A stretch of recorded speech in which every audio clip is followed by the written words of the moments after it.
Now can you hear me? You can hear me now. Woo! Alright, I was over there doing some work. I gotta go back over there, so I'm gonna turn my transition over here.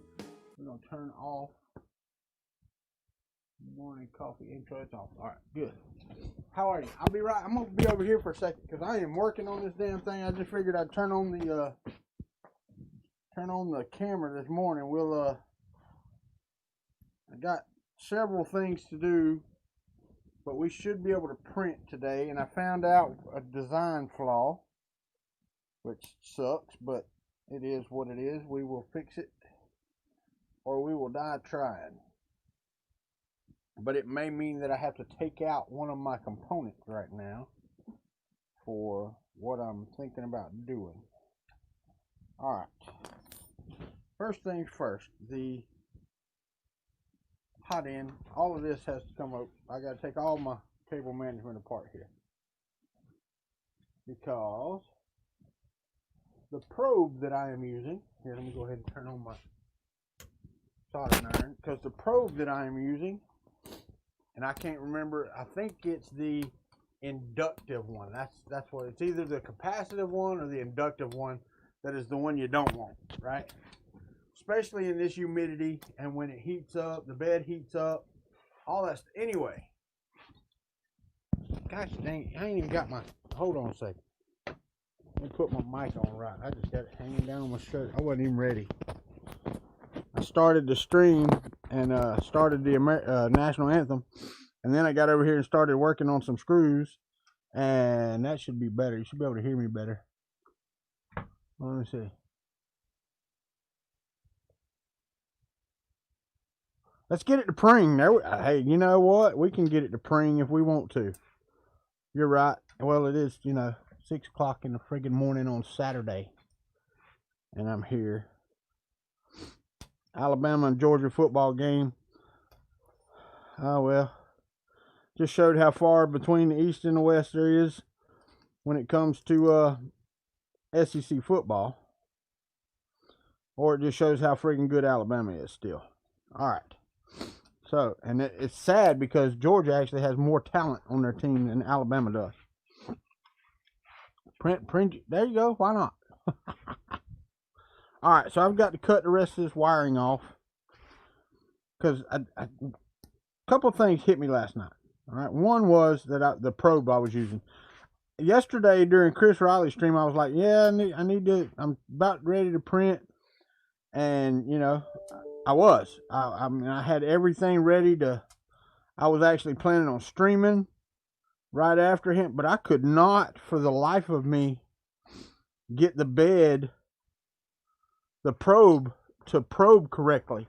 I would set the trigger height, and then it would crash the nozzle into the bed. I would set the trigger height, and then it would just print in the air. My trigger height was just changing. And I'm like, I don't even know how that happens. But then I thought about it. And I'm probably going to knock cameras around and everything else.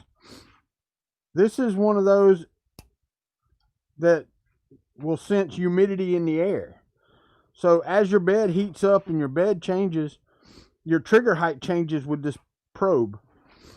So I was fighting a no-win battle. And I got to take this off. And I hate that. I don't have any power to it. Okay. I hate taking these out because I don't want to disconnect any of my power wire. And I think, nope, there we go. Okay. Yeah, that's what I thought. I thought I twisted them together, and I did, to get them to insert into the block better.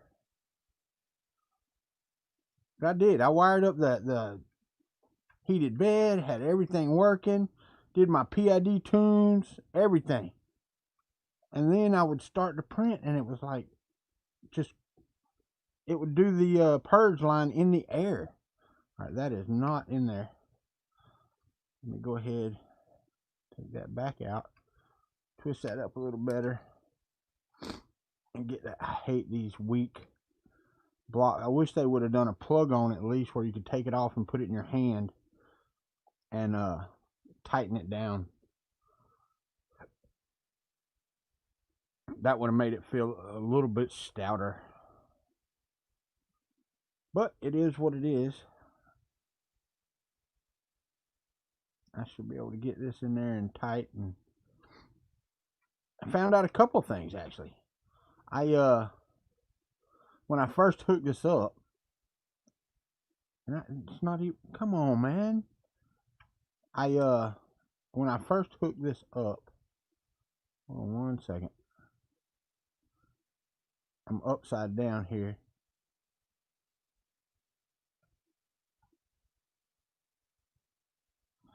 All right, there's one. Let's take the other one out.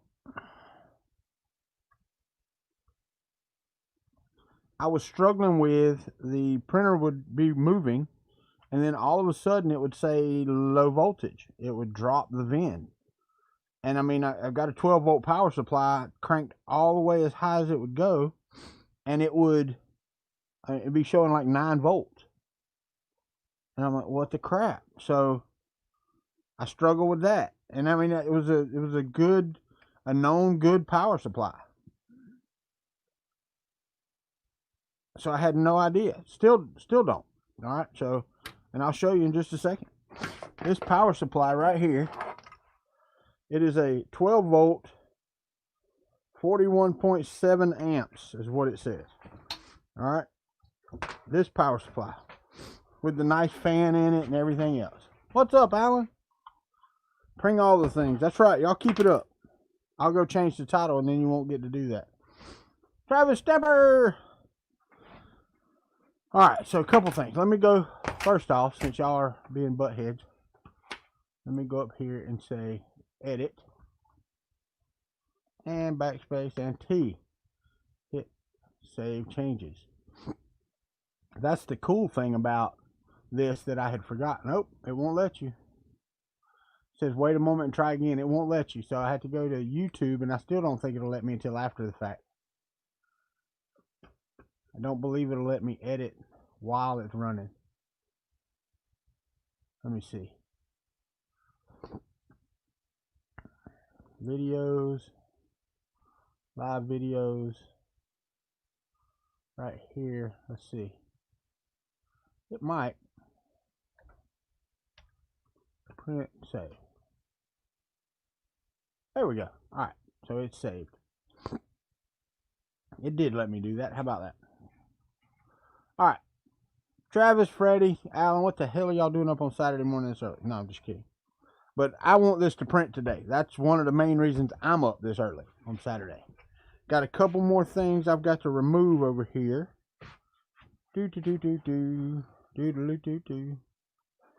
Off of the hot end, because we're going to do something different on the hot end as well. I need my Allen wrench. It's over here. It's not that one that I need. I need the smaller of them. Not, is it you? It might be you. I think it is you. All right, let's go back over here. Take the hot end out. I'm gonna leave that because that friggin' works right there. Oh, drop it then. Drop it then. All right, so let's disconnect the fan.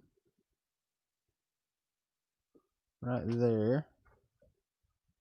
Let's disconnect the thermistor right here. Cool. Oh, isn't that friggin' fantastic right there? My solder didn't take. I'm gonna have to redo that. I will have to redo that one. Isn't that great and lovely? As they would say on The Haunting of Bly Manor, perfectly splendid. Okay. No big deal. I put them on there yesterday. I can put them on there today. Okay, let's take off. I don't need that off. I need the heater core off. Right here. Pull it out. Lay it on the bed. Don't fall off. Just lay up there. Yesterday it fell off on the floor. I don't want it all on the floor. All right, I got to take this off of here.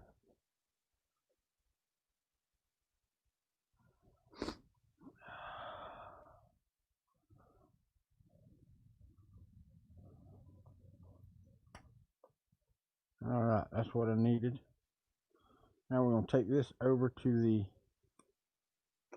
the table over here. Got to take you too, because you got to be had. All right, let's transition back over here. Toph, what's up, Toph? It's a 500 bed, not a 400. 510 by 510. Let me take this nozzle out. Yeah, well, I actually have to take the whole heater core out, which is fine by me right there. Perfectamundo, because I forgot. I'm sitting here putting in this old Chinesium friggin' heat block right here, right? And that's fine. It would have melted plastic today. But I got to thinking about, this is the perfect time. Perfect time. Let me say that again. Perfect time to use my brand new Copperhead by Slice. I have an affiliate link. I'm going to try to figure it out. Not much nice or very much nice. Should be very much nice. Not much nice means you don't like it at all. Really? You don't like that it's a 500 bed? I don't blame you. I wouldn't like it either. All right, so we're going to try. It's 12:34 here. I know, right? Oh, in the PM. What's up, SPC 3D? Handball. Well, at least it ain't hand jive. Alright, so I don't need you. I'm gonna use the oldest one I have right here of the boron nitride. I have some boron nitride paste that I've never even opened.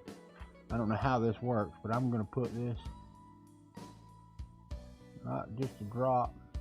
Come on. Oh, really? You dummy. Alright, so you got to be careful. We're going to put this on the threads of the heat break. Alright? Yeah, I need a little more than that. Come on. You don't want it, you cannot get it in the tube. It will block the tube. So we need to put this in here. That'll supposed to keep it from sticking, from what I understand, as it gets hot. Alright, so there's that.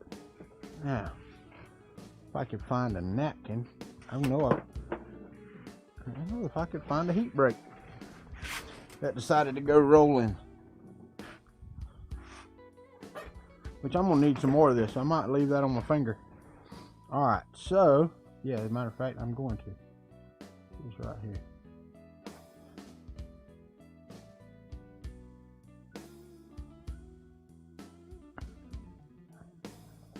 Wipe it on my pants. Alrighty. Does it matter? Let's see. Which way is sliced? Upside down. That way. I don't know which way their slice goes. Do y'all? Let's go find out.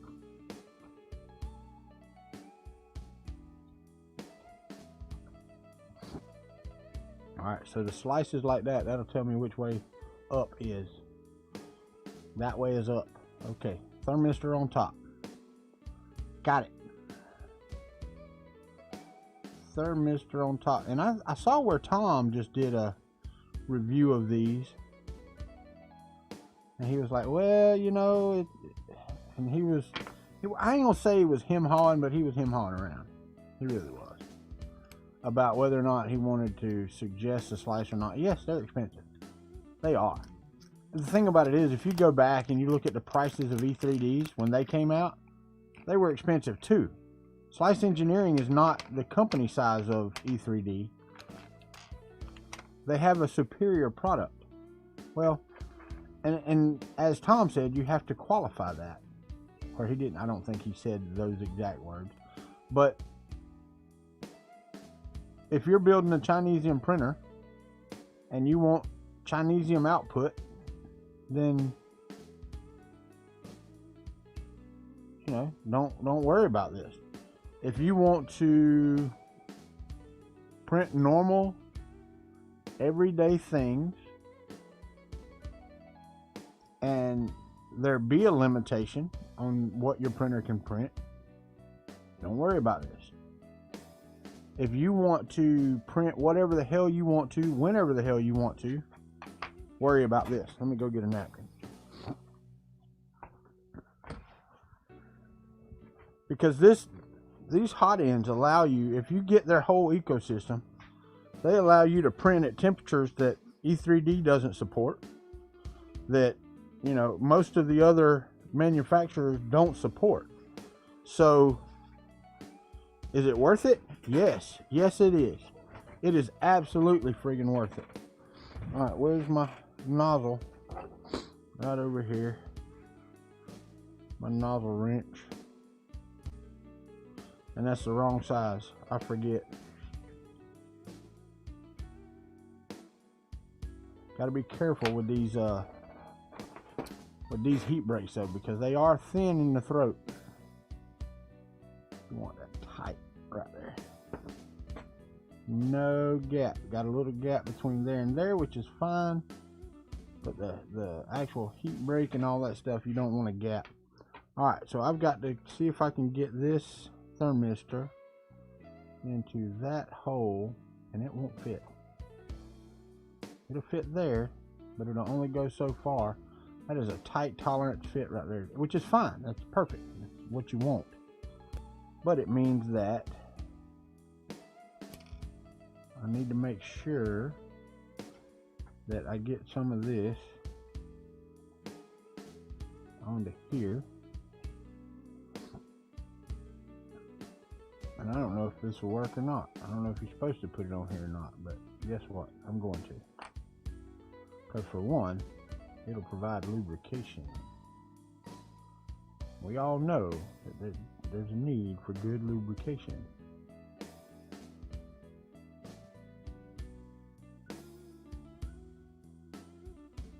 Alright, so there's you. Let's see if we can get a screw in that side. Hold on, I can't see your comments right now. I'm not on that page. I'm on the... Alright.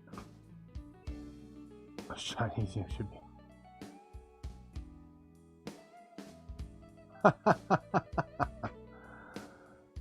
Alright. Not much common night. I got you. Not much going on. Nice bed. Got you. Got you. It's too early. Have some coffee, man. Have some coffee. That's what we're here for.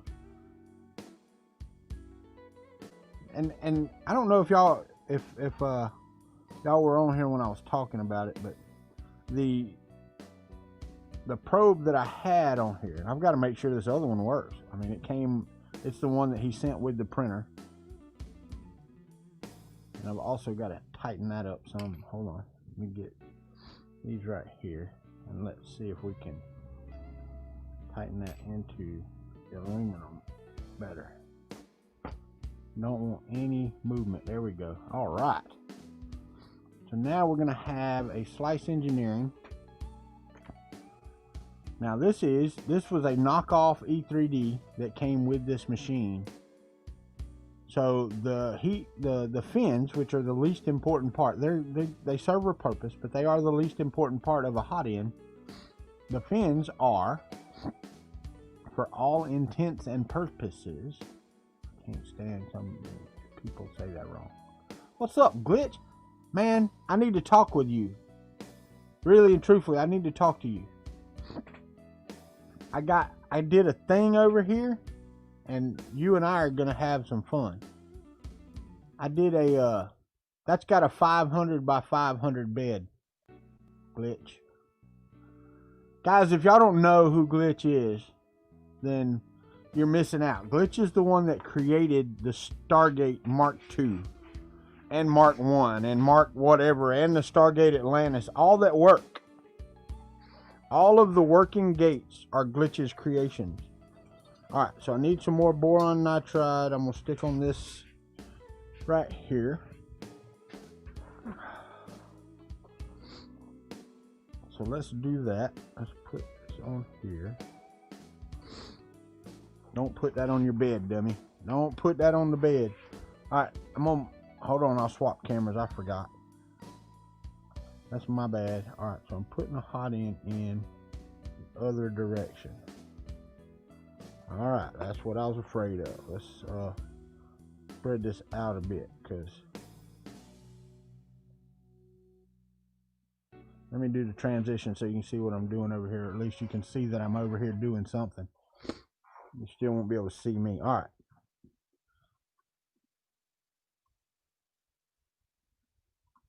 So let's put you down that way. Let's straighten these out so I can get the screw in here. Oh, man, that stuff gets everywhere. I guess you should wear gloves while putting that stuff on. That way you don't get it all over you. Not because not because it's harmful, I don't think, but because it just gets every friggin' where.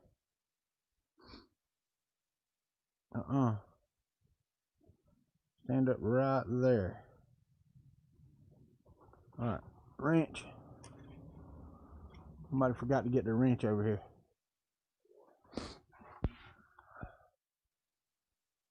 One print, buddy. One print.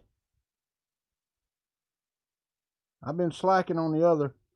And they've been, my fan base has been keeping me going. But I actually slacked off on everything for a while. Had to get my health straight.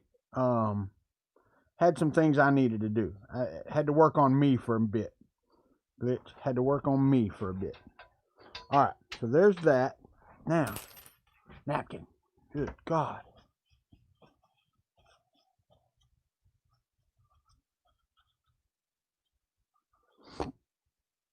Alright. Yeah, I mean, he did the work. I haven't. So, let's see. This should go in this direction. And I can't clip it on there yet, but I can. That will fit right in the spot where that was. I want to make sure, nope, it's going to have to go the other way. So the slice itself is going to have to point out or point in toward the printer. And the reason for that is I need clearance from my cooling fan, which the other doesn't afford. There we go. Oh, come on, man. You're loosening your stuff up. What's wrong with you? Okay. I got the song Mr. Ice Cream Man stuck in my head from the football game on Friday. My daughter plays in the band, and they play that in the stands. It's one of their pump 'em up songs or whatever you want to call it. Okay, we transitioned. I have a roll of paper towels around here somewhere. Y'all don't understand. Somewhere. I guess it's like any other shop. It eats things. Alright.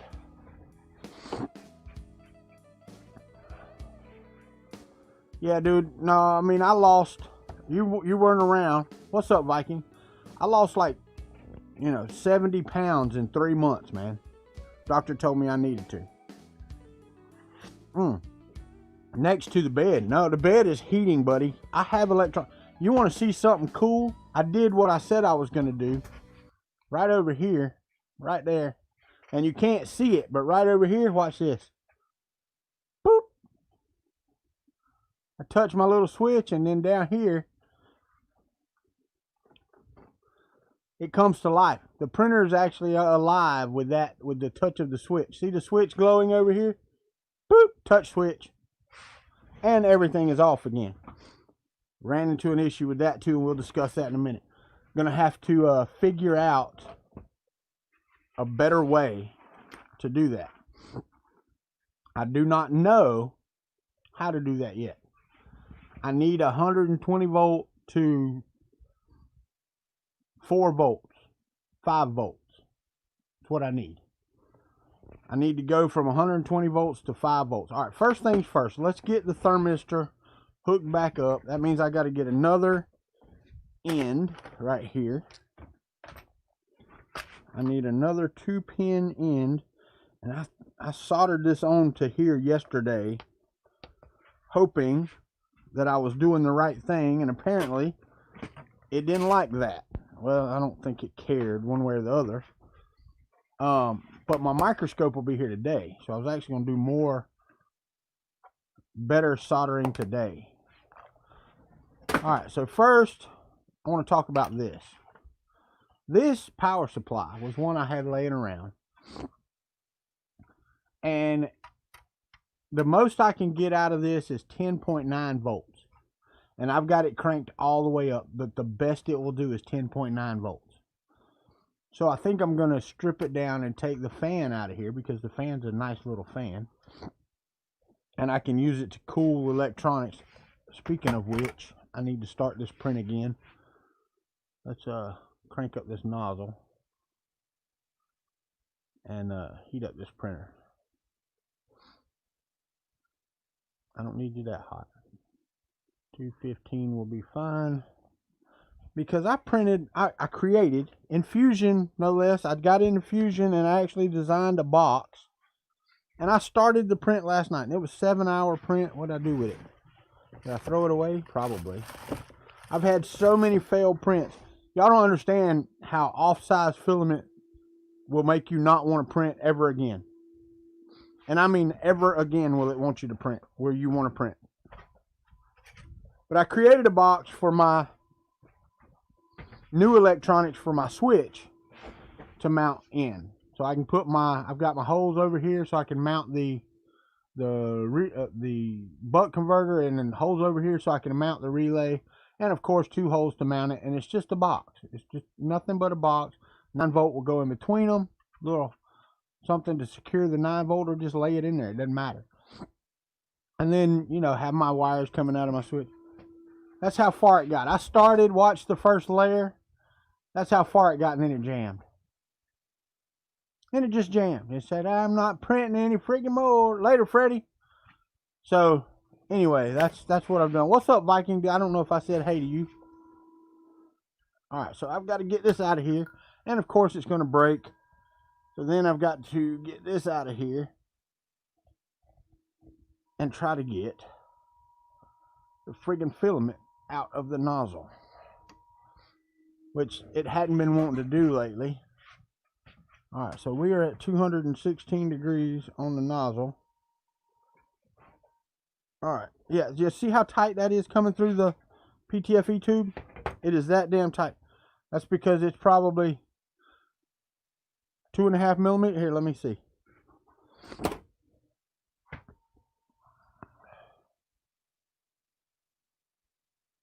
I don't have a decimal on here, but it's over 2 millimeters thick right there in that one spot on the filament. And I'm not fussing at IC3D for that, because this was a roll they were not selling. They did not sell it. He gave it to me, and he told me at the time, and I'd just forgotten that, you know, there may be some issues, because it was a no good roll. It wasn't one that they had in spec. So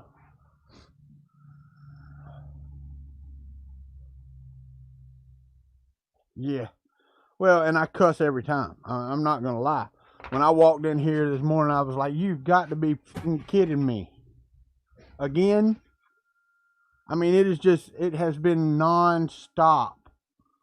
You get most of the way through a print, and bam. And it's just so much filament to waste to say I'm not printing with you anymore, that it's ridiculous. I mean, I've got 5 kilos left on this roll. And we are making filament again. So now I can just hit go, let the bed heat up, and try my box again. Where are you? It's not the bearing holder. Oh, I didn't do it on this. Go up. What? Hero Electronics Box version 4. And print. Alright, so now we wait on the bed. Everything else should be good. Alright. What's up, Lars Hansen? Welcome to the country club. I don't think I've ever seen your face here before. Thank you for being here, sir. Anyway, on to the probe. This probe, I forget which is which. Which is it? Is it inductive bad? Conductive good? This one will sense your finger. Okay? So if I touch this one, it would turn off and on. That's not a good thing. Okay? So this is the one I had on there, and I could not for the friggin' life of me get this to do what it should do. Okay? So now I'm going to take this. I'm not going to take this one. I got some extra wire over here. I'm going to wire my 3 wires to it. One as a sensor probe, and one is the sensor wire, and 2 is the, yeah, you get it. You know how this works. But I've got to have lots of wire. I am so glad that I had this roll left over from the other EVO build. When you're doing a big printer build, make sure you have big wire, because it takes a lot of wire, a lot of wire to do. So first thing first, we're not going to do the probe first. I'm going to do the thermistor first. I brought it over, it's right there. I have you cut these 2 off right here, because it's pretty simple to do these. Everybody welcome, thank you. Thank you for welcoming Lars, I appreciate that. Lars, around here we do things like in the southern United States, we'll sit on the porch and have a glass of tea. But we do welcome new folks, that's for sure. Alright, so let's get you. Oh, come on.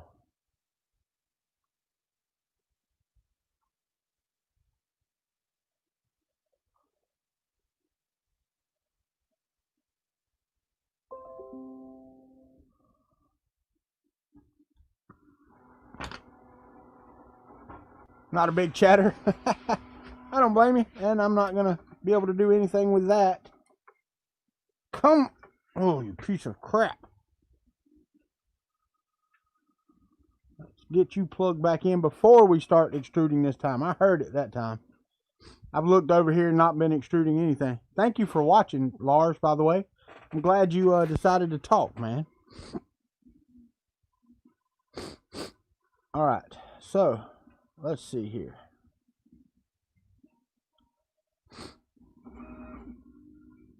Oh, I need to hit my banner. That's right. Gosh dang it. Let's go to banners and go all the way to the bottom and show it. There we go. Alright. So now that's ringing across there. We got filament coming out.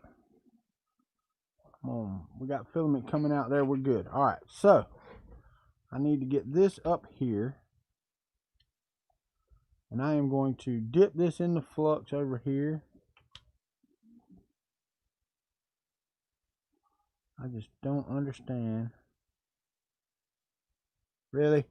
Just shove it all down in there because your big fat fingers can't pull it out. And what did I do with my napkin? I didn't throw it away. I did. Dummy, you need that. Wipe off most of the flux that I put on here because, yeah, I don't need a gallon of flux on there, but I dropped it in the thing because my microphone stands in the way and blah, blah, blah, blah, blah. Alright, let's put this in the holder right there. Luckily, this one doesn't matter which direction these wires go. So I'm going to stick these wires in there. And I'm going to pre-tin my wires. Then I'm going to pre-tin my poles down here. And then I'm going to solder these one at a time. So let's get some. Come on, man. The solder stuck under the soldering station over here. Just got too much crap in my way. Too much crap in the way. I'm about out of water. I got a cup over there. Flip my. Yeah, I better go get some water. Hold on. I need a little bit more than that.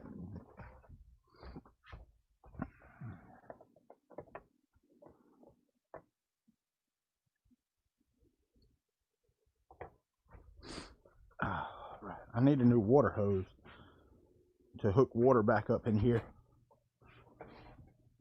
I don't really use it a lot. That's the problem. I mean, every now and again when I'm over here, if we got to use a bathroom, I flush the toilet. But other than that, I really don't use the water over here for anything. I need to get some, first let's clean up my soldering iron because I didn't after the last usage. There we go. Now we're good. Let's do this. Let's tin this. First, let's tin the pins. There's 1, 2. They're tinned. Now let's tin the wire. One's tinned.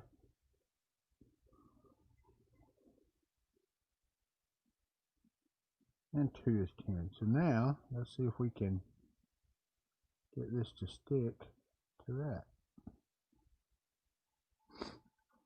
Alright, fine. The damn thing gets in, the magnifier gets in the way. One.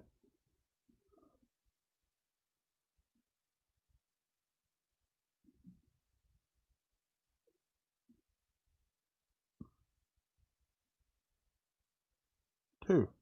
Alright, so see, that's why I did that one first, because that was the easiest one. Alright. Now, those are tight, so I should be able to take that off. Let's get a piece of heat shrink tube here. We don't need very much. Let's see, we need probably about yay much right there. What's up, Sergio? How are you? And I think, nope, that's what I was afraid of. This one won't, but the next size up will. I just need a little piece of this one here to make a little sheath to go down over my wire. Nothing major, you know. Getting the MMU going today? Heck yeah. Well, and I said I was going to be on here yesterday. My grandson came yesterday or Friday, and we stayed up rather late on yesterday or Friday night. And anyway, I just didn't get up yesterday until like 8 or 9 in the morning. Then I had to go and get some breakfast cereal and stuff because we didn't do any of that stuff before he got here. We got Pop-Tarts, you know, and things that you give grandkids that you didn't want your kids to eat. All right, so that should do that. Now let's plug it in and see. Should be able to plug this in here. And y'all can't see me again. Let me hit this transition button right there.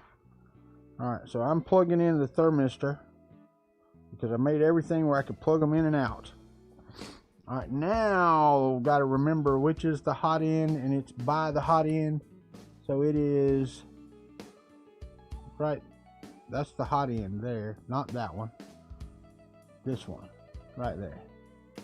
So now if I go over here and look, I should be having some thermostatic temp. Oh, I got it on. Turn it on. I'm still liking that push button switch. I really am. Let it connect so I can see what my temperatures are. There we go. It's 24. Yeah, it's working now. All right, turn it back off. Okay, now I transitioned to the wrong damn side over here. Let's go ahead and put my fan back on here. Hook it up. Before I forget, I got my fan wire right here to plug in. That is. Okay, so instead of unplugging like it should, it unplugged the pins out of the block. That's friggin' lovely right there. Not really, no. I'm being facetious. Because now I have to make sure that I plug it in the correct way.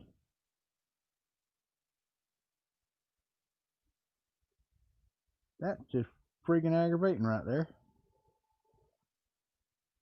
Why? Why would that? I guess because that's made to come out, right? Alright, well they're in there now. So I should have fan. I've got thermistor. I need to do the PID tune on the thermistor again. I'm going to do that right now while we're sitting here. I'm going to turn this on because I don't need that printer for now. I'm going to be doing some soldering on the probe and hope like hell that it works.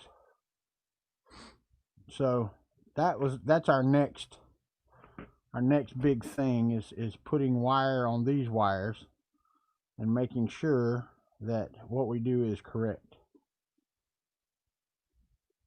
And I don't have these colors, but I can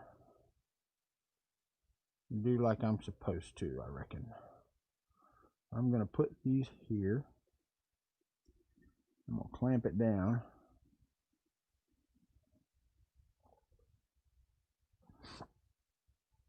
And then I'm going to snip these off and tin them. Hold on, and I'll turn the camera back. I keep forgetting to transition. Y'all should be used to it by now. I'm not an executive producer of even my own show. All right, coffee. Let's have some coffee. How are you, Sergio? Glad to see you, buddy.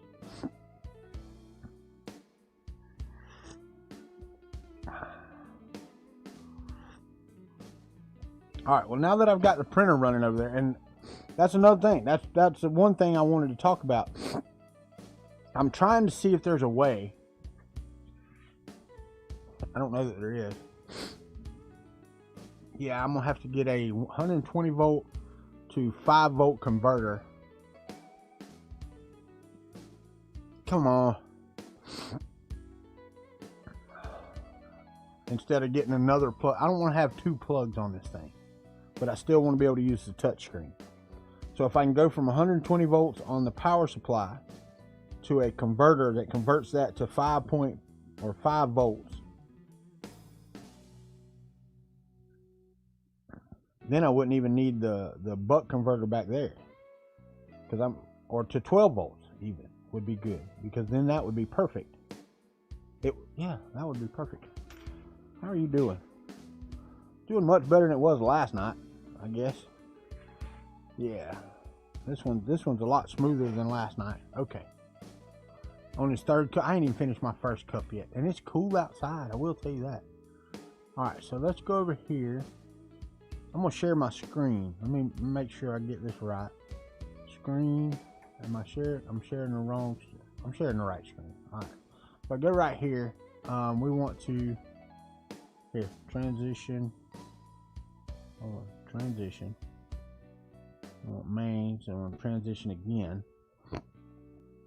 No, come on. Transition to the screen. And I want mains in there. And I want to transition again so you can see this. I will show you that my homing. Oh, I can't. Never mind. Can't even show you that because I took the probe out. That's right. Anyway, it was homing and tramming and everything else last night. So I can't do any of that. But we can go to the console and start an M303. We're going to use H1 P1 200 because that will do my PID tune for that. And when it says it's on, we can watch the temperature right here and see. There we go. Now we're cooking with Crisco because it is kicking right on up. Now, I will tell you, I was disappointed. Oh, you can't see that. Damn it. Swear. All right, so I started the PID tune. I go to green screen right here. And you can see the temperature's climbing. The auto tune phase 1 is on. So it is running. I'm running a tune right now to tune the new copperhead because I haven't used it. This is the first hookup of the copperhead. I forgot I had it really until last night.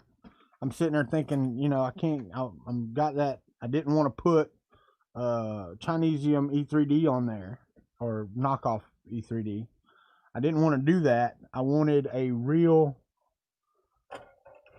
the mosquito on there. And I'll tell you why the mosquito's not on there. Here, let's swap back over. The reason the mosquito's not on there is because it's 2 hours and 15, 20 minutes from here to Gainesville. Well, the United States Postal Service, in its infinite wisdom,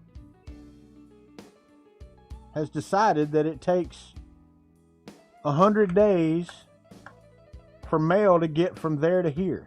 No, I'm just kidding. But normally the mail goes to Jacksonville, which is 2 hours and 15 minutes away. About the same as, that's the major hub though.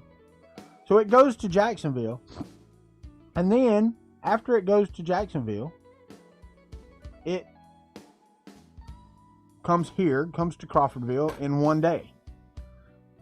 My mail has now been in Jacksonville for 5 days. 5 days. It's been sitting in warehouse hell in Jacksonville, Florida, 2 hours away. And it's the connector, the groove connector, that I need in order to hook this up. So, yeah. Hold on. I'm off my... Alright, good. Y'all aren't talking very much, which is okay. Well, I want green screen. No, I don't want that. I want that there. Alright, good. Good, good, good. Okay, so if I go... Where am I going? I got to go back over here. We're good there. We're good there. Everything is good to go. Alright, it's cooling off. It's done its 3 phases. Now I got to strip this wire because I need 2 open ends on this and 1 probe wire. I'm going to use the red as the hot, the brown as the not, and the orange as the probe wire. Okay, so we're going to do this the right way, and we're going to split these off, strip a little bit off, and then once we strip a little bit off, it should be giving me the option to M500 this in a second. I'm hoping. Okay. I don't know where. I thought it was 135. It is 135. It's already told me and I missed it. So if I go M30781. Alright, there we go. And then I can M500 that. M500, hit enter. I can do the M303 again to tune it a little bit more. You really want to do that twice. You want to do your PID tune. Oh, it says it can't because it's still being tuned. Alright, so hold on. M30781, enter. Alright, so now we do M500 because that is not right.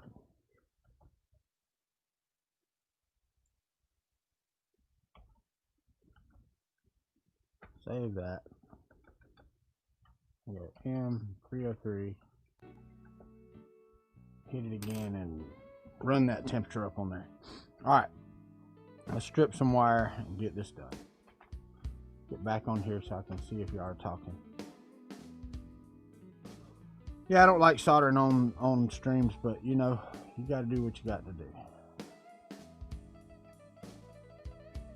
And I today have to solder, so that is what we're going to do.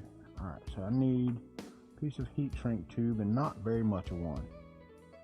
I want just enough to cover my wire. That's all I want. Not very much at all. So let's go with black right there because I'm going to put the brown on it first. Let's get the solder on here.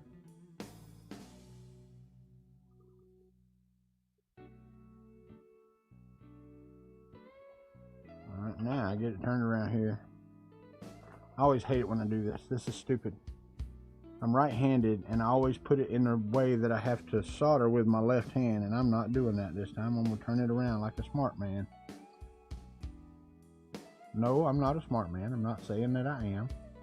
Alright, and that needs more solder on it. Those did not solder worth a crap. Those did not take solder worth a crap, so give me some more.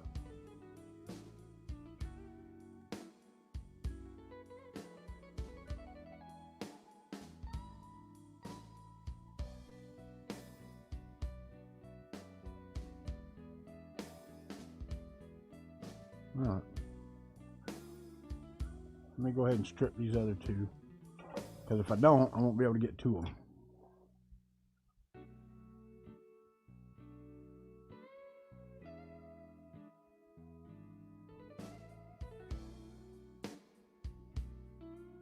I would turn on my overhead camera, but there's a problem with that. Let me show you the problem. You go to switches and go to overhead. Did it turn on? It did not. Why did it not turn on? Here. I'll just turn it on in here. Oh, I don't have it. Yeah, I do. Right there. But it's behind these two. I need to go down there. Oh, wrong one. Let's go to here. It's on. It's not turning it on my main screen. That's the one thing I don't like. If you're not doing your screen, but see that mess? See this mess right here? This is my desk. This is what I've got on my desk. That is why I don't use the overhead camera right now. So, anyway, not you. I want this one. There we go. There we go. Alright, and I do not need the overhead on that. Just that one. Okay, we're good. We're back to where we were. Alright, there. Let's go ahead and tin that one while I'm thinking about it.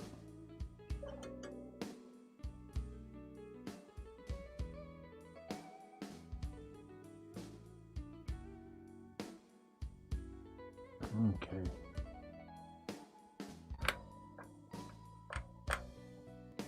Perfect. One more to strip right here.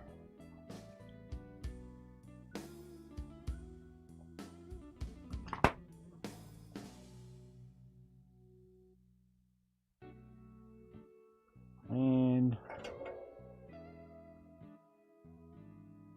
I hear you, brother. If it's worse than mine, then yeah, it needs cleaning up, because mine is crap.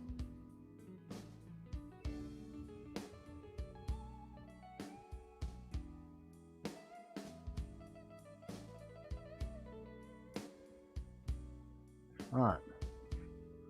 So first things first, let's do ground first.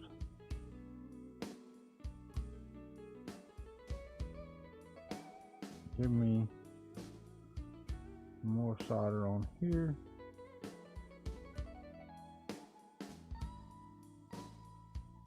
That should just consist of touching those two, but that is not a good solder joint.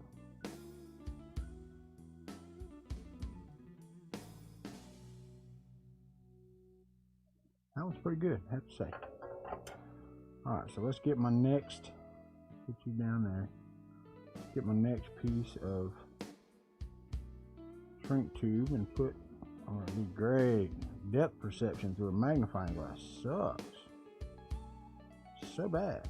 Alright, let's get you on there, out the way. And I did that wrong. I gotta take that back apart. Hold on. Why didn't y'all yell at me? Y'all should have yelled at me and you didn't. Now what kind of friends are y'all?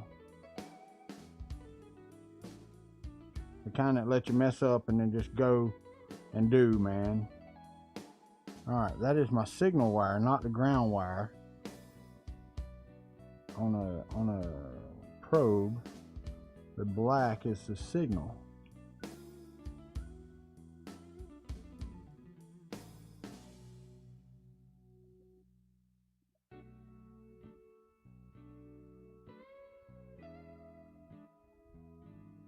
Come on. 1, 2, 3, 4, 5, 6, 7, 8, 9, 10. Hey, that works. That works, Sergio. Appreciate you yelling at me. I do.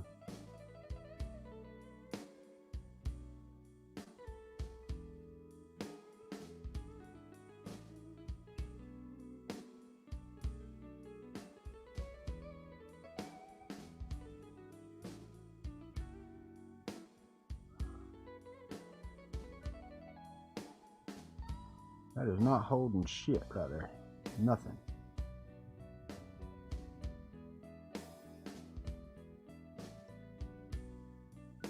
Just melting friggin' wire.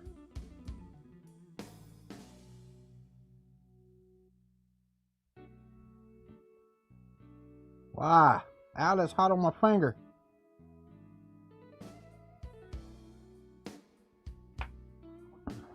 Do. Don't breathe the fumes. Whatever. Clean off your soldering iron. Get a new glob of solder on here and glob the hell out of it. Just add as much solder as you really want to make sure that your heat shrink will not fit.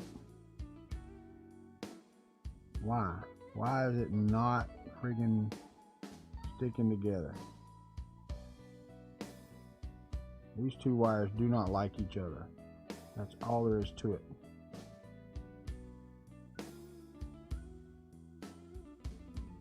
It will not create a good solid solder joint, and this one I'm just burning the shit out of because it's in my way.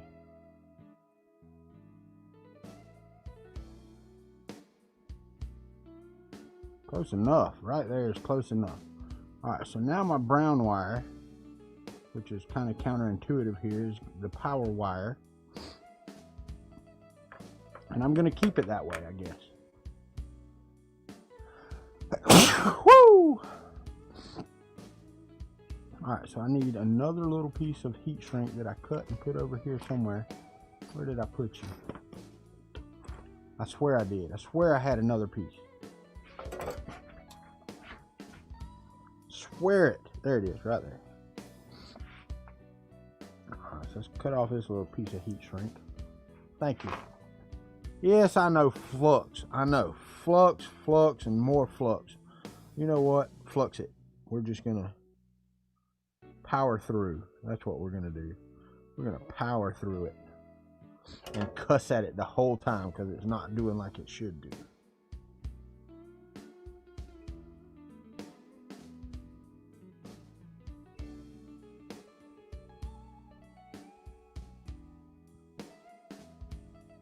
Really, dude?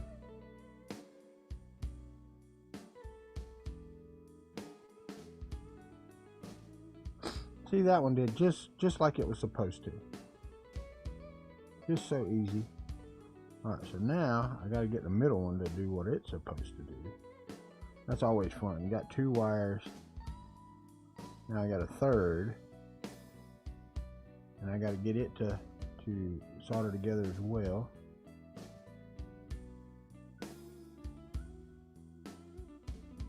And I'm struggling with this magnifying glass, y'all. I really am. I'm not going to lie about it. Alright. So I only have one more solder piece to do, and that one should be pretty straightforward. But let's get this heat shrink on here. Maybe. Now that that piece is melted. Maybe I can get it over the wire. Without breaking the wire. Yeah, there it goes. Or at least most of it. I don't think it's going to hurt much. So let's get it over it. And then we'll get the fire out and shrink them down. Fire. Later, Glitch. Thanks for hanging out, man. I will be contacting you. I've got your email. I will contact you. And we'll set up a time. I just want to talk. We don't have to do a live stream or anything. I'd like to just talk. So, need to discuss some things. Part of what you said, yes. But something that you said before, even more so. Alright, so I need the red and the brown together. And the orange is my signal pin. So on my signal pin, I need a single. And I'm going to keep it orange right here. I need a single piece or single plug right here. So I'm going to take an old one. I'm going to strip my wire first. I don't need much.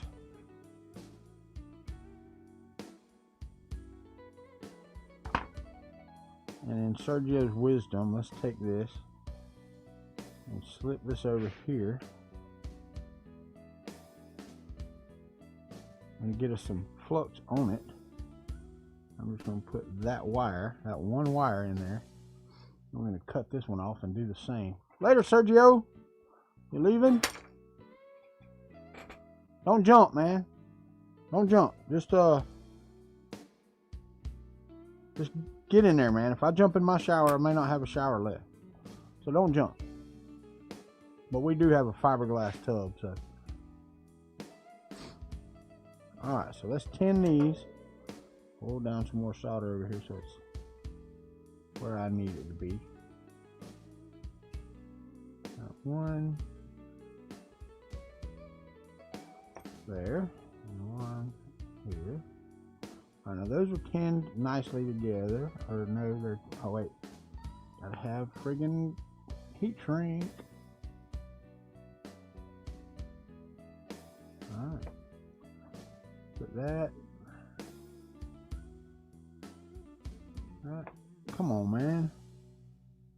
Really wish my eyes would cooperate.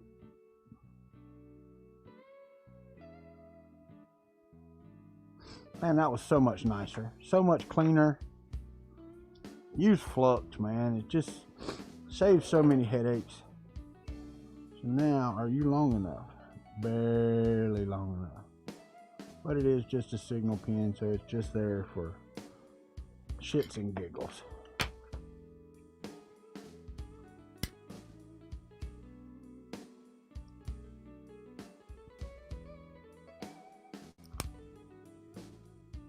Hey, good deal.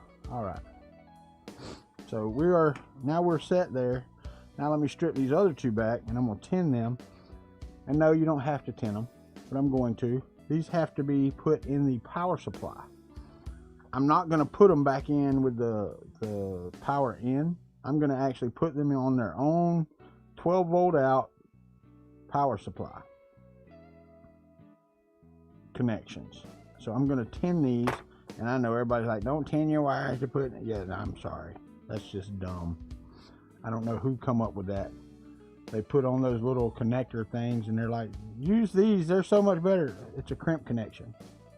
And they may be right. They may be smarter than me, but I just don't see it. You're adding another mechanical connection to something that doesn't need a damn mechanical connection.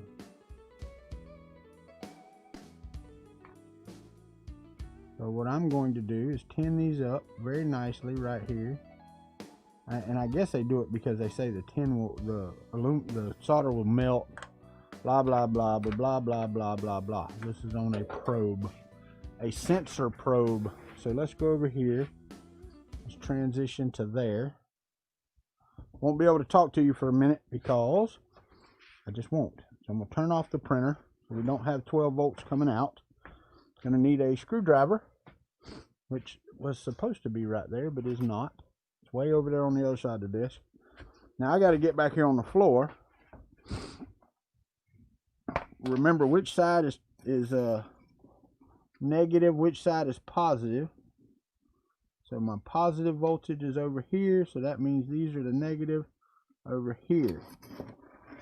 So I need my brown over there.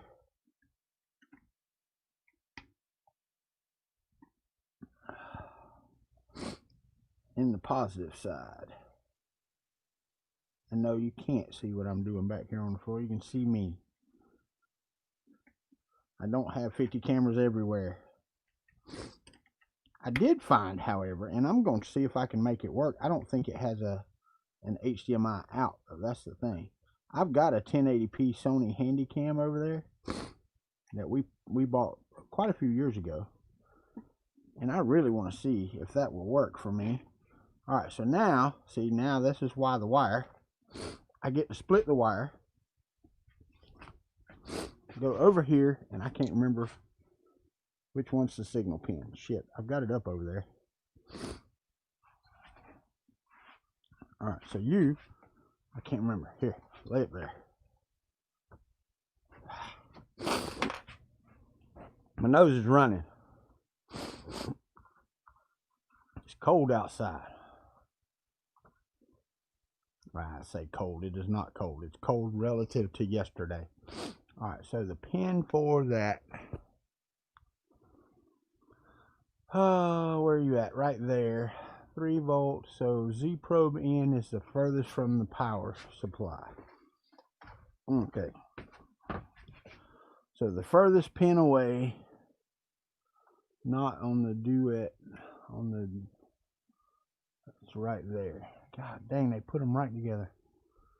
1, 2, 3. No, that is not right. That's on the wrong. 1, 2, 3, right there. 4. Now that should give me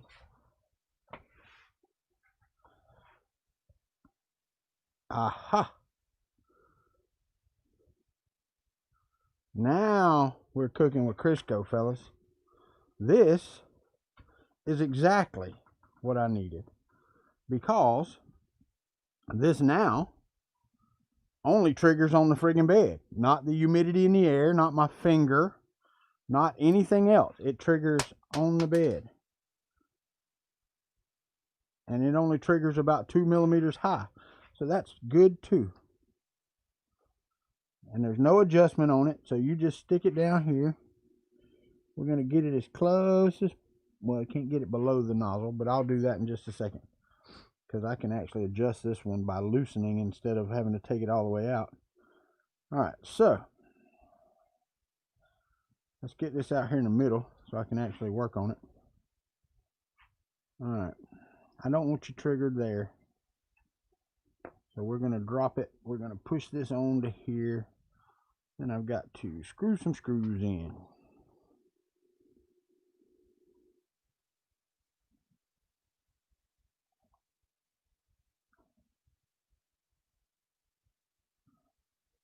And I've got to find something the same thickness as the nozzle, and I'll show you in a second what I'm going to do, because I want this close and without moving the nozzle, or I guess I could do that. I can turn on the M564 S0 and I can move it down below 0. But we can do that to set it, I suppose, without homing, maybe. I don't know.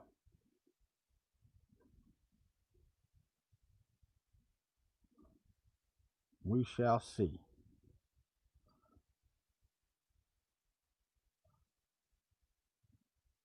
All right, so that side is tight. This side is not. All right. Oh, come on. I need the bed at 0.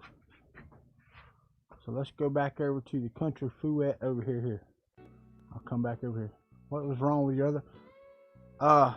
It was conductive, I think. I don't remember. What's the one that triggers on everything, like your finger and everything? Because it would trigger on anything. It didn't matter what it was.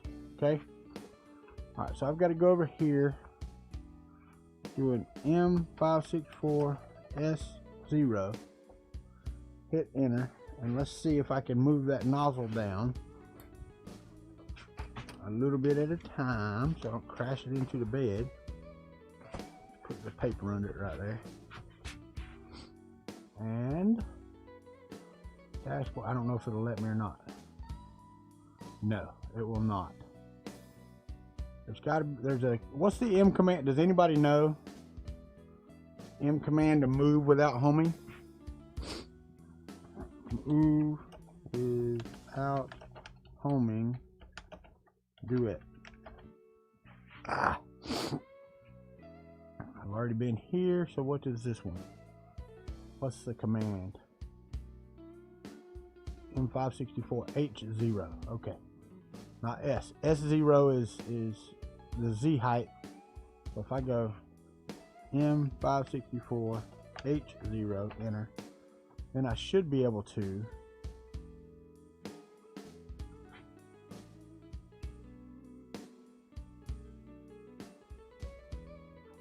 move that down. That is at 0. So now I can take my 2 millimeter thick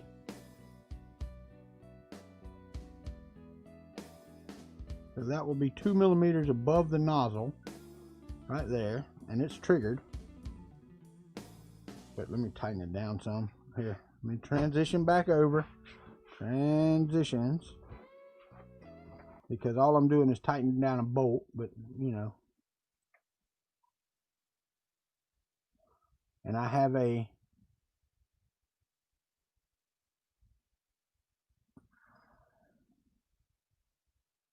okay, that is not tight at all. So I've got to hold my screwdriver down and hold this nut. One problem is that it would not tighten down on the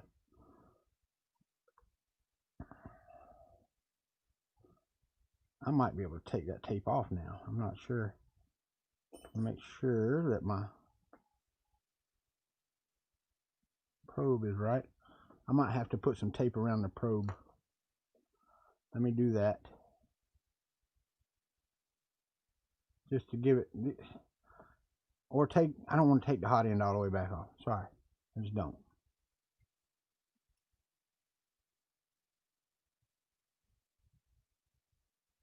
I'm going to put a wrap of tape around the, nope, I'm going to take that out.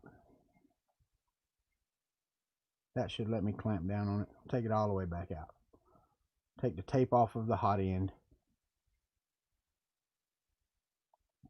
And the reason being is because I had to move that other probe up so far because I couldn't get it not to trigger. I mean, it was triggering 10 millimeters above the friggin' bed. So I had to move it up, and when I did that, I couldn't squeeze down on the groove mount. So now I shouldn't need that. Now I gotta find the end of the tape where I popped it off here. There it is right there. I should be able to unwrap this now. Take that tape off there. Let me go back over to my screen over here so I can see if y'all are. Okay, now, hopefully, Bryce, you got my answer. Hopefully you heard it. Alright, so let's do this again. Let's put you in here. The fan is moving. I don't care about that. You can get out there front, center for all I care.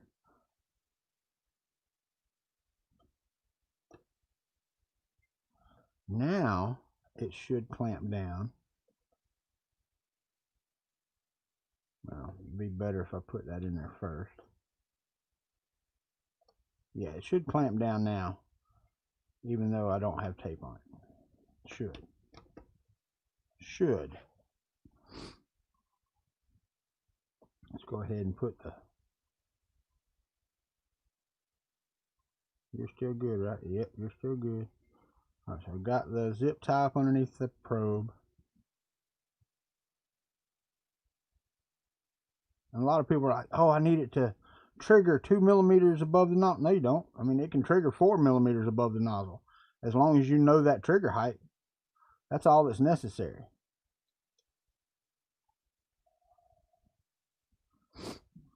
Now I have my nuts in here in the captured nut holes. And hopefully, I'm hoping that these will capture like they're supposed to. That one's got it. Alright, so now just you.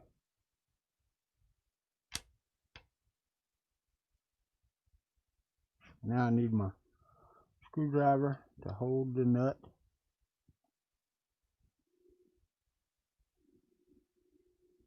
Are you grabbing? I can't see if the nut is turning or is it even in there? Can't see. There's no friggin' light over here either. None. Let me see.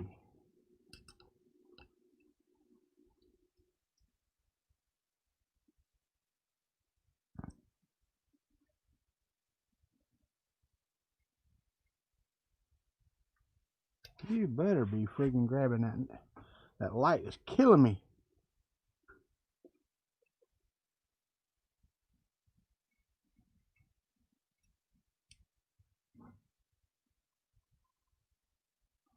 I don't even see a nut down in there.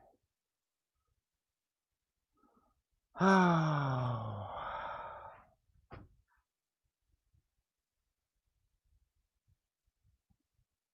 There, it got it then, or at least it pushed it then.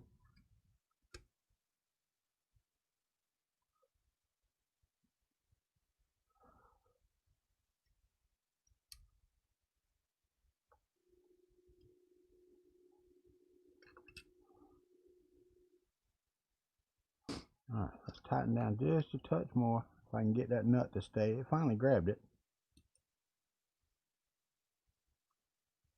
Now maybe, I have to get something else to put in there because this one ain't quite holding that nut. I love it when they put capture nuts and they don't capture. But my probe is a good 2 millimeters above. The nozzle is on the bed. So I should be able to set my probe height now and have no ill effects. Woohoo! All right.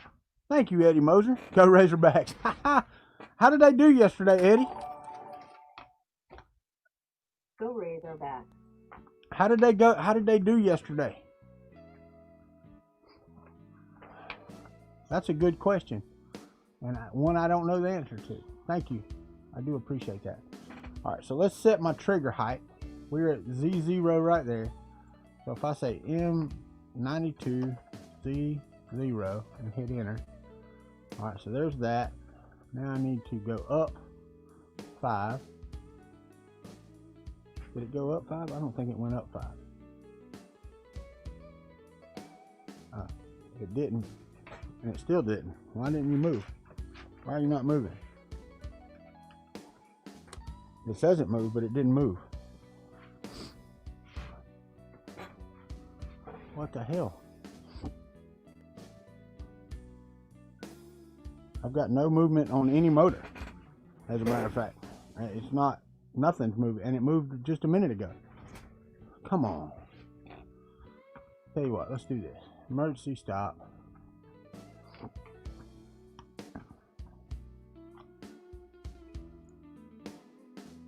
Who did y'all play, Eddie?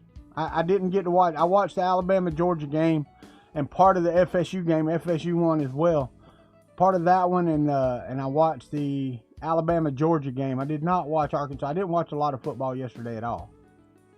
So if I go M564H0, hit enter, and I say M92Z. Oh, come on. Can't stand that when it does that. M92Z0, enter. And then I hit. I got no Z movement whatsoever. Power to the board. Both Z's are on.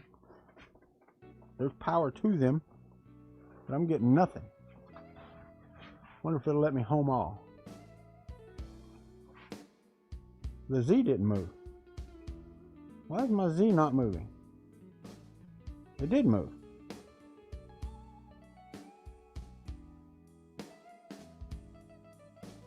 Well, at least I thought it moved. It ain't moved. It says Z's at 15. Z is not moving at all. And I haven't changed anything. Oh wait, yes I did. Hold on. Emergency stop. That's right. Got to change the type of probe, dumbass. Right? I hear you. Oh well, you beat Ole Miss. That's good. You are. I mean, I'm gonna tell you now, man. The difference between I'm gonna say this. The difference between Arkansas and say like a Florida State. The guys on Florida State didn't want to play. Arkansas, they want to play. They went to Arkansas to win. And not only that, I will tell you, Felipe Franks, he's a damn serviceable quarterback, and y'all haven't had one of those either. He's a decent quarterback, and he plays his ass off. I hated that he got hurt at Florida. I really do. I'm glad for Trask because Trask deserved it. But I hate it because Felipe was a good guy. All right, come on now. Make sure you're still melting filament. You are. I really want this electronic box to work. Somebody look on Amazon and find me a 120 volt to 12 volt buck or converter. 120 in, 12 volt out. That's what I want. It can't be very big. Small electronics. All right, so I've got to go find my Z probe right here, and that says P8. That is not what I want. I want a P1. I want to hit save. I want to reboot.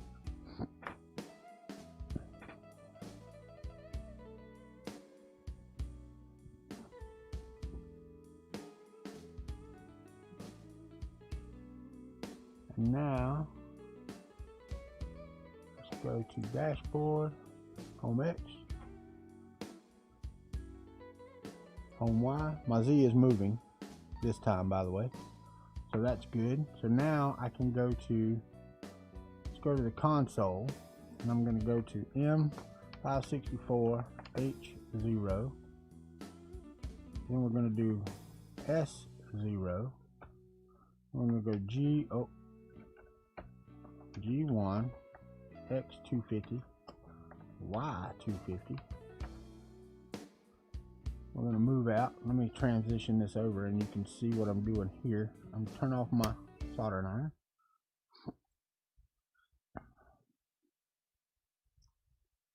Yeah, I don't want a power supply. I just want a converter. An electronics converter. I know there's got to be one.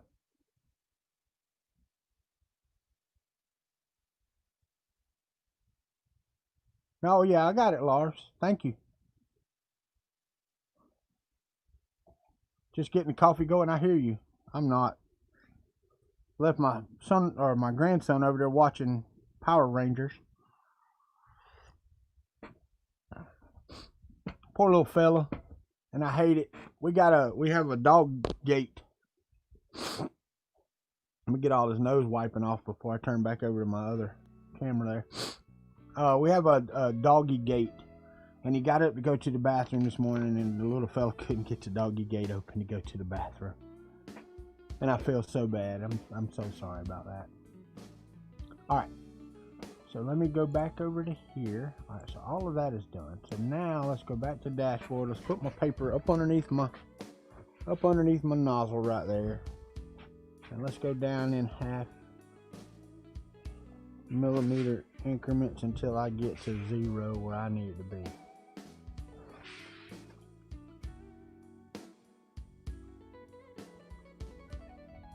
That's a little tight, so I'm gonna give it up 0.05 and a 0.05.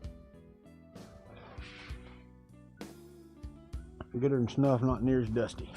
All right, so now let's feed it a G92Z0. All right, so that's where we're at. We're all homed up. Now I need to go up by 5, like so, and then do a G30 S-1. S-1, enter. Let me transition over here. And that triggered at 2.13, so let's get the calculator. Calc. And what is that? What did it say? Console. 2.213 plus. Now let's go back over here, and we will send a G1 Z0 as soon as I get my paper underneath here. I'm gonna hit send.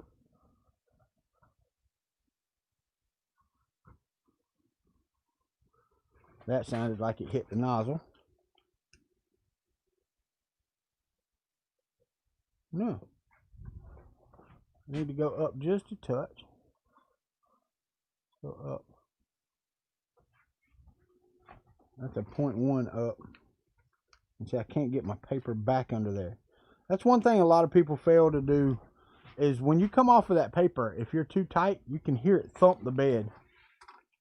And that's what I heard whenever I took the paper out. It felt good and slick, but when I took it off of there, and you can see, I mean, I've clicked up 0.05 several times, I can't get the paper back under the nozzle.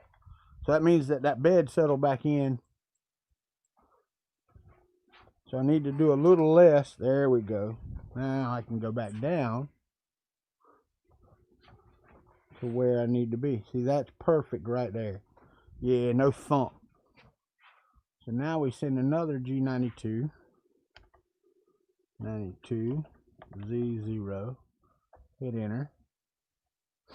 and I go up by 5 again, send a G30 S -1,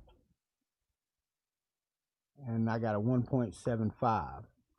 So 1.75 plus, and we're going to do it again. And let's go to, put you back underneath here. We're going to go to Z0, G1, G1, Z0. Really? G1, Z0. No falling off. All right, sweet. So let's do it again. Make sure it triggers the same height again. It should. G30 S -1. Enter. 1.753. That's what I'm putting in my config file. 1.753 will be my trigger height. 1.753 millimeters. And hit save. Yes. Alright, let's plug you in here. Alright, first thing first. Pull the filament out that you had in here yesterday, trying to do something stupid. Alright.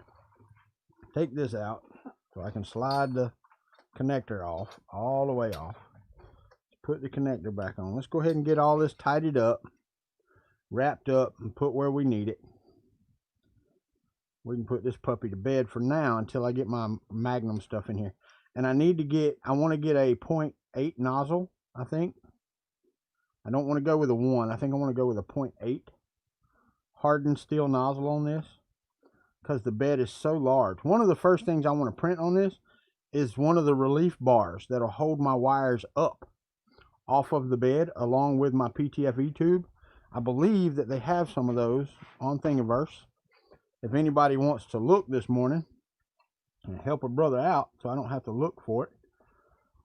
You know what I'm talking about, just a piece of plastic I can print that'll hold my wires up as this travels back and forth so that they don't sag in the bed. I don't mind them dragging over here a little bit, and my PTFE tube the same. Not strain relief, because I can strain relief it on the ends. I just want something to hold it in the air.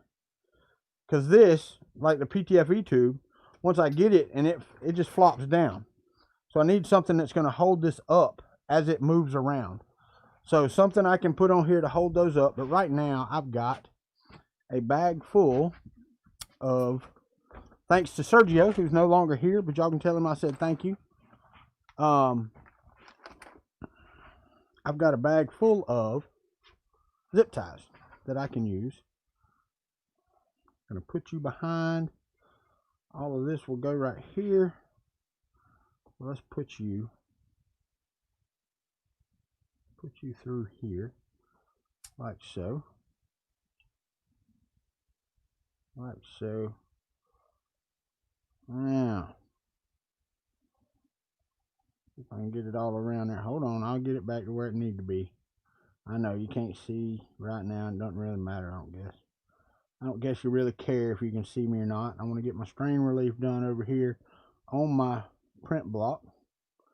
Get all my wires pulled in and tucked in. And then I will get this piece of wrap that I took off this morning. Here, let me I am transitioned over there. You can see me. How about that? Man, not your average bear. What's up, Ricky Tanner? Oh, what purple is this? Okay, let me tell you. The purple that this is, and I'll show you a better shot of it if I can find a piece. And I'm printing on it over there. When we went to Murph, and I don't know if you showed up there, Eddie, or not, IC3D had a pre-party, right?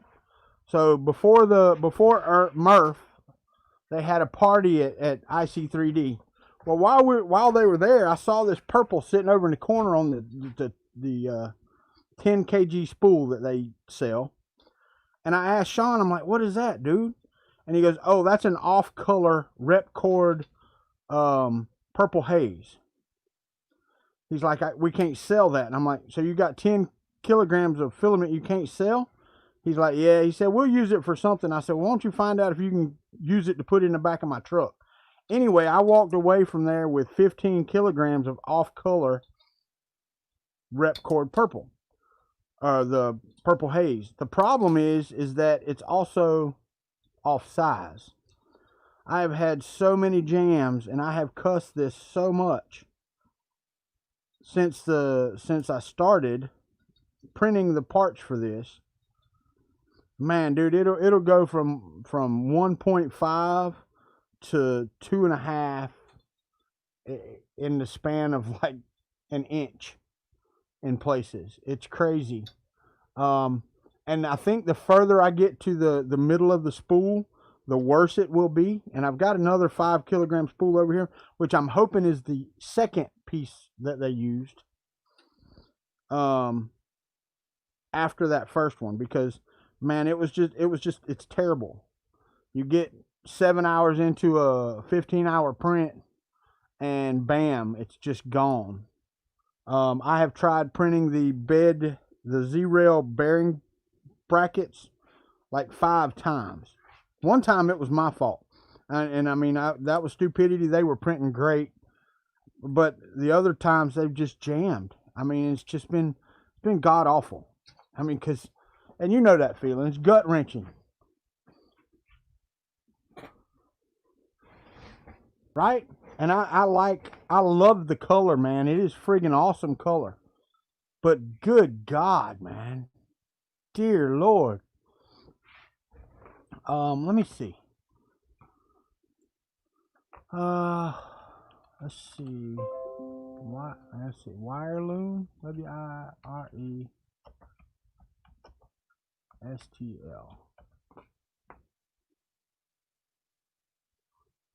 Oh, that's an heirloom. I don't want heirloom. Wireloom. Backspace, you dumbass.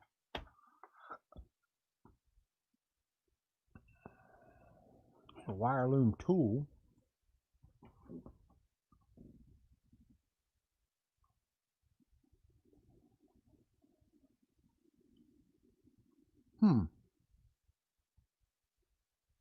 Let me see about strain relief, maybe.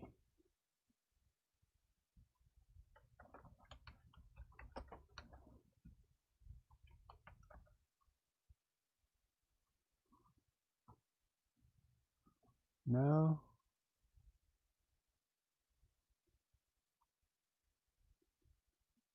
Oh, what is that? Nope. I know I've seen them. I know for a fact that I've seen them. I will tell you what would be really good. Piece of fishing rod. The old tip off a fishing rod. And you could figure out some way to make that stay in there. That's just aggravating that there's not one. I guess I could just print like a flat bar, 400 millimeters long, about 3 millimeters thick, and then just, strap it to it.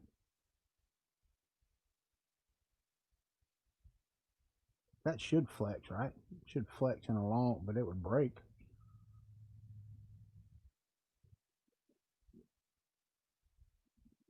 All right, so let's see what this printer will do.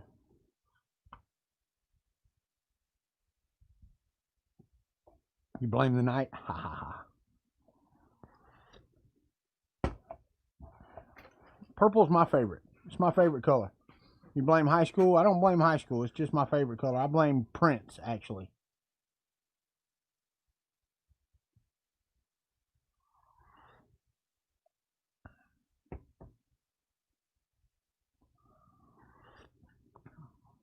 All right, let's let her home. Dashboard. Home all.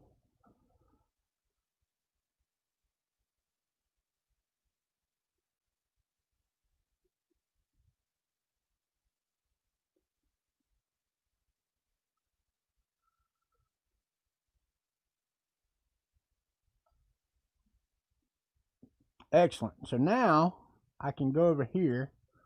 Define. That's fine right there. Let's make it 100. I'm going to hit OK. Then I'm going to run bed compensation. It is running.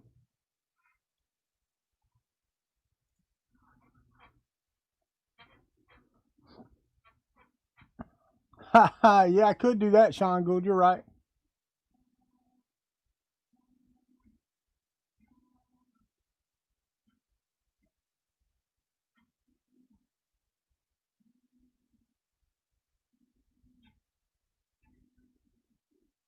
I will tell you, that is much more precise than that other friggin' probe that I had on there. This one is so much better.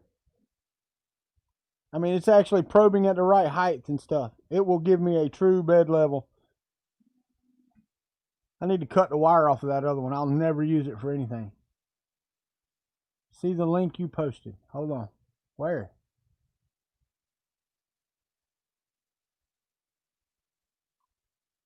Oh, crap. Shit. Eddie, can you tweet that to me? I can't see anything in here without going to YouTube. I can't copy shit on here. That's the problem. They need to give that option. Can you send that to me on YouTube, please, sir? Or on Twitter? And I'll go check that out. Alright, so let's see what the height map says. Oh, yeah, that looks great. That looks fan-friggin-tastic right there. I will tell you. What's my deviation? The maximum deviation was 4.52 millimeters difference from side to side. And yeah, I can kind of see that, actually, believe it or not. Let's crank the bed all the way down like it's supposed to be. Because when I was trying to level it with the other, man, I was doing everything I could. I guess I could go to the four corners here now and actually do that nicely. Crank this down. Or should I? No, I've got to come up. That's right. I can't crank them down because I've got these jacks in the middle. So you can't do that. So I need to come up.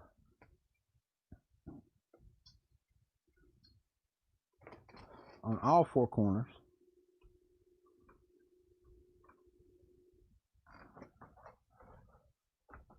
And then once I get it up some, I will go down. I am going to shoot a video, and it's gonna be a tutorial from me. How about that? It's amazing what people get in their heads that they can do whenever they get a 3D printer. They can teach somebody something. But I actually do want to make a video on this. The last video I saw about this was probably a couple of years ago. DM, thank you. Let me go out there and see what Eddie sent me.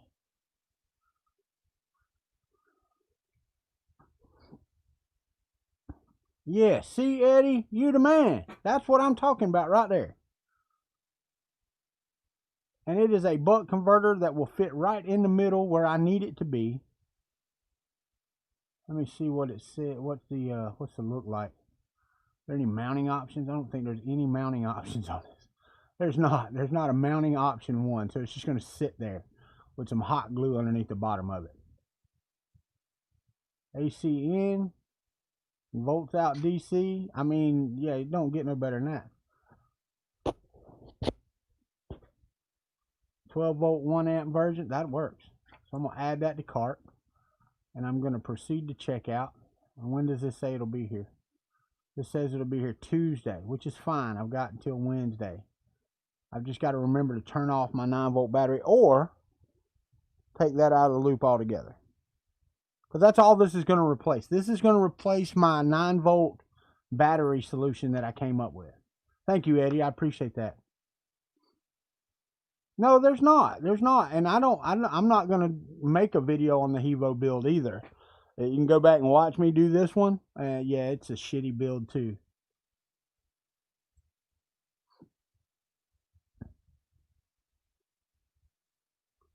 Sweet. Ricky, that's cool, man. Now you can be another movie star we know. I'm always wearing flip-flops, man. I live in Florida.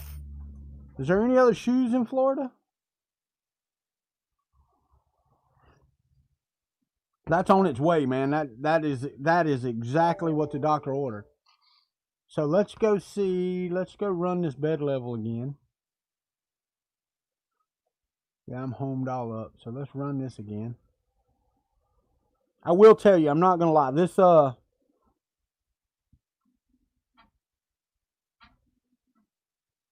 side is way too high. Or the middle of the bed is actually too high, it looks like.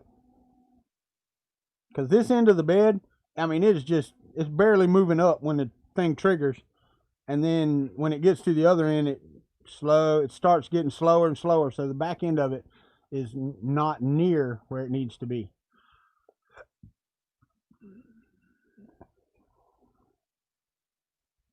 Dude, I try to go barefoot anyway. But my heels dry out so bad. They crack and bust, and it's crazy. You'd think with all the humidity in the air, moisture skin wouldn't be a problem, right? It is. All right, so let's see what we got here. Oh, yeah, substantial offset. My max error was 382, so we did get closer. We're still pretty bad, though. All right.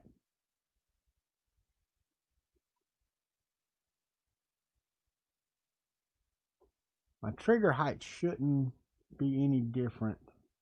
But which way is that? That is there.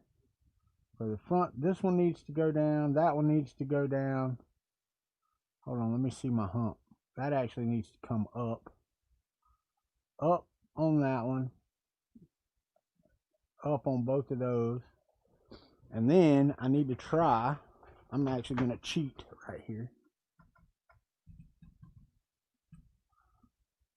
And do that. Now I'm going to run it again. But the thing is, what I'm going to do is I'm going to get my paper out and we're going to do a test at all four corners here in just a second.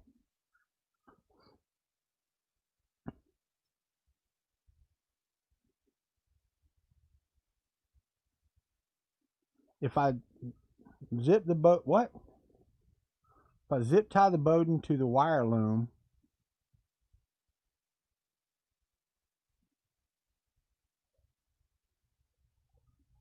what are you talking? Oh, okay, I got you. Okay, so zip tie it around to the back there. Yeah, it would pick up that, at least that end, right? All right, so let's run that again.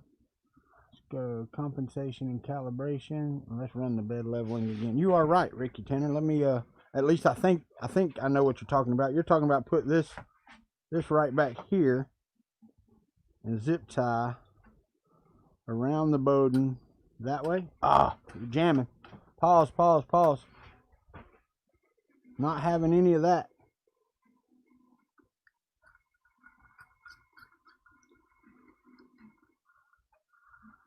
Yes, sir.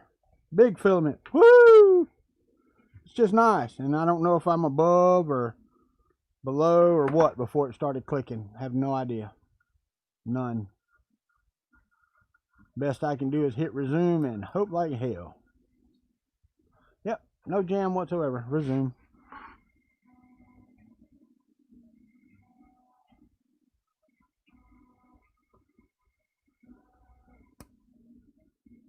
And hope that it is on there.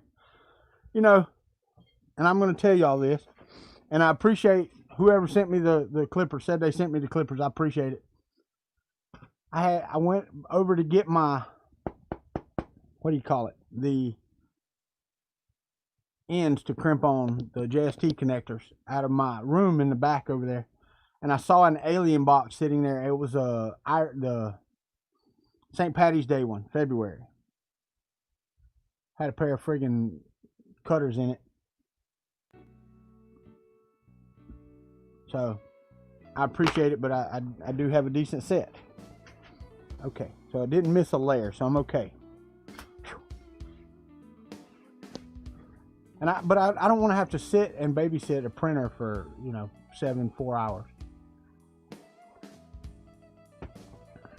Oh yeah, that's right. The springy pick tool, that's right. I actually have one of those somewhere.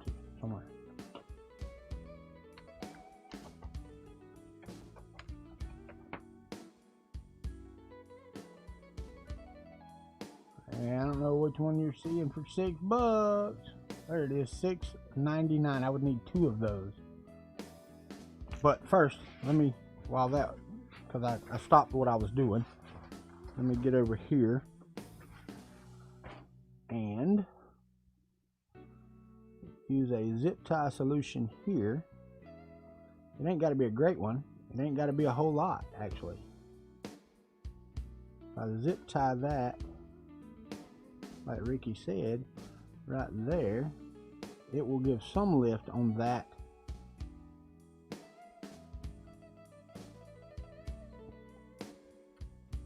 Come on. I don't want two of you. Might have to have.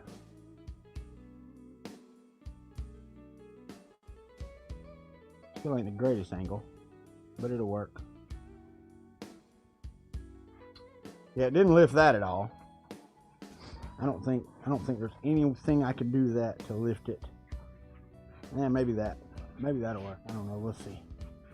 There's two of them right here. They would need some work though.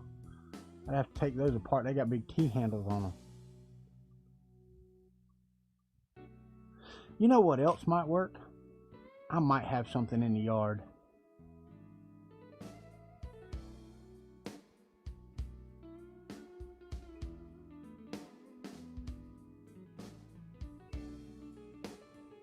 Heck yeah. That's what I'm talking about. You can actually, believe it or not, I looked at a local machine shop. They will actually do a 500 by 500 3mm thick aluminum, and I think it's like $100, and it'll be perfectly friggin' flat at 3mm thick or 6mm, whatever you want it to be. I mean, I'm sure 6mm would be a lot more to heat up.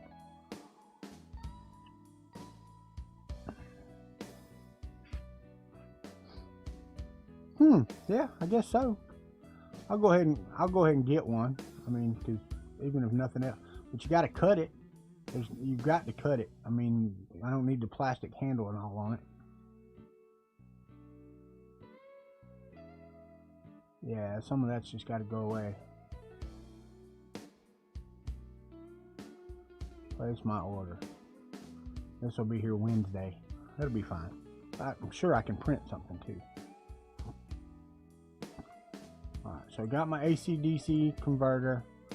Let's go to here. Where am I at? Let's home all of this.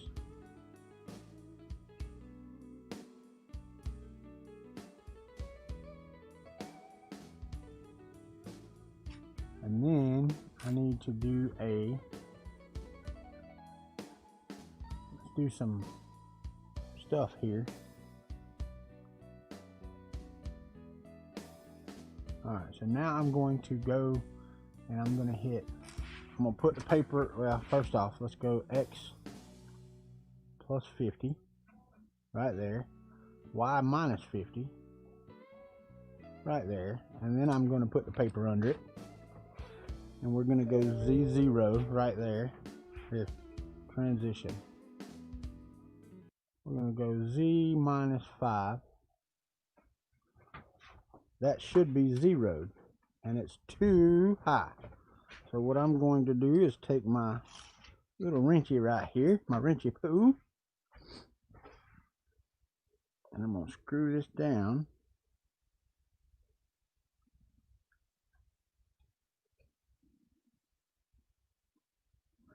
We're going to do the manual bed leveling. Almost there, not quite.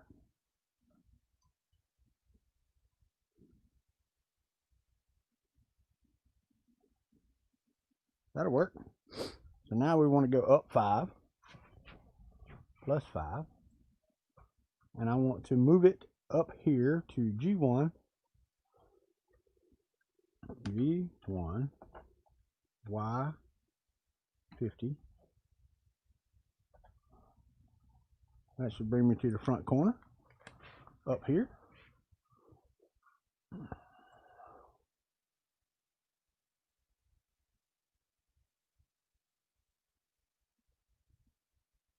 Yeah, right? I hear you, Eddie.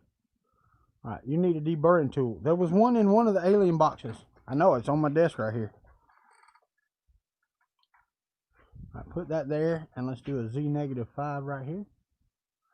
Now that should be tighter than Dick's hat band.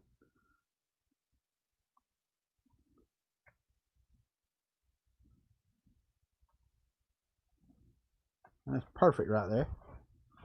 So now let's add 5 again. And let's go to X450.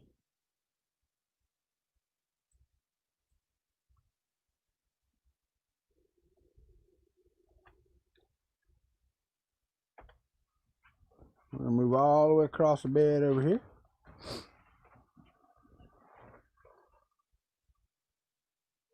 I'm going to put the paper under there and go Z minus 5. And let's see where we are here. We're closer here than we were at the other corner. We'll tell you that.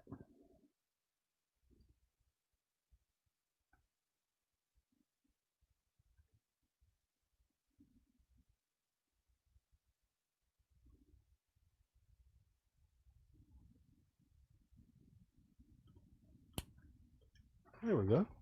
Alright, so let's add 5. And go to Y 450. Move it to the back corner.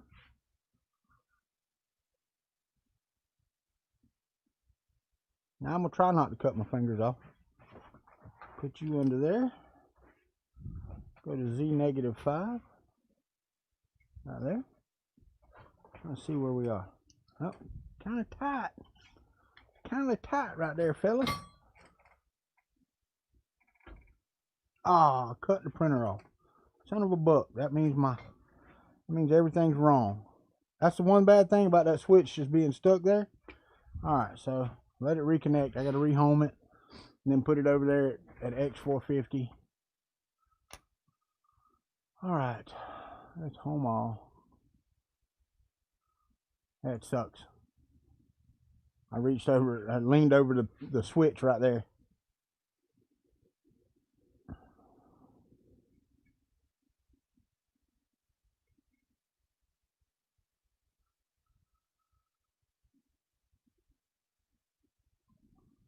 Alright, so now I need to go G1, X450, Y450, hit enter. And let's try this again. Put you under there. Move that down to 0. And that crashed into the bed. I heard that one.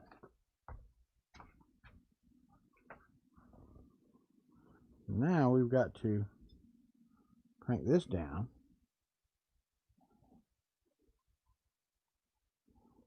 Starting to get moving.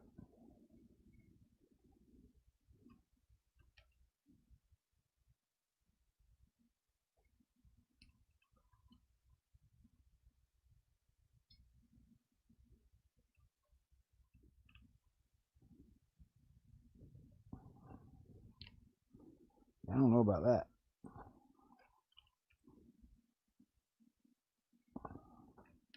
Because the problem is I've got the jacks under there, so this is way too much. So what I'm going to try to do again, and I did this the other day, is I need to put this piece of aluminum on here and make sure that I have it flat first, and I do not. It is not even close to flat, and that's because those jacks in the middle are keeping the middle of the bed up while I am cranking the corners down, so that won't ever get level until I can get this flat.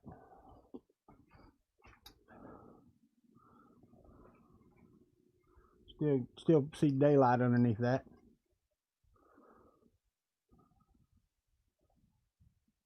No daylight. And here, I can still see daylight.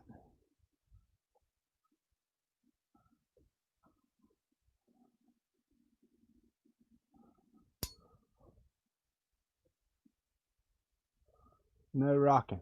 All right. Let's turn this off. I can move this head out of the way. And I know I've got my back to you, but I've got to for right now, so I can see what I'm doing. Yeah, I don't know if y'all can see that.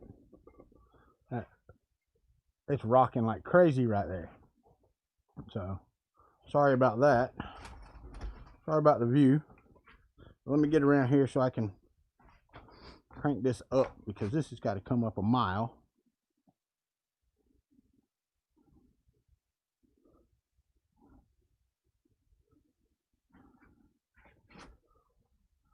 Still a mile. Okay. Bring this one up a mile here.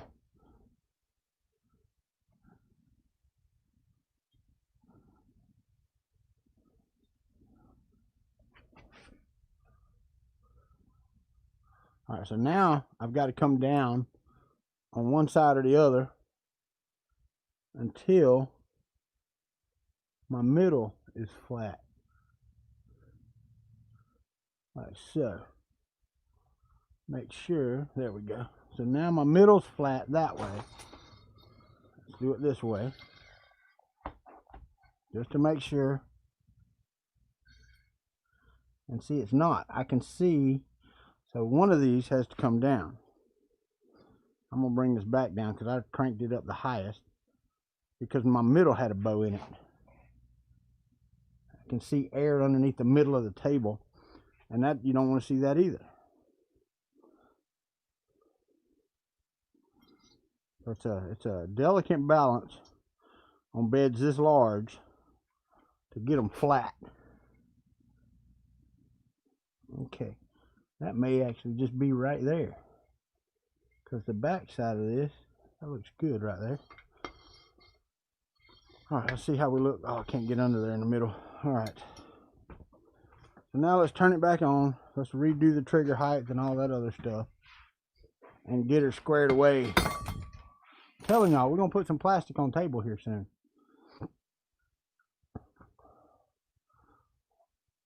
Andrew, you doing all right, buddy?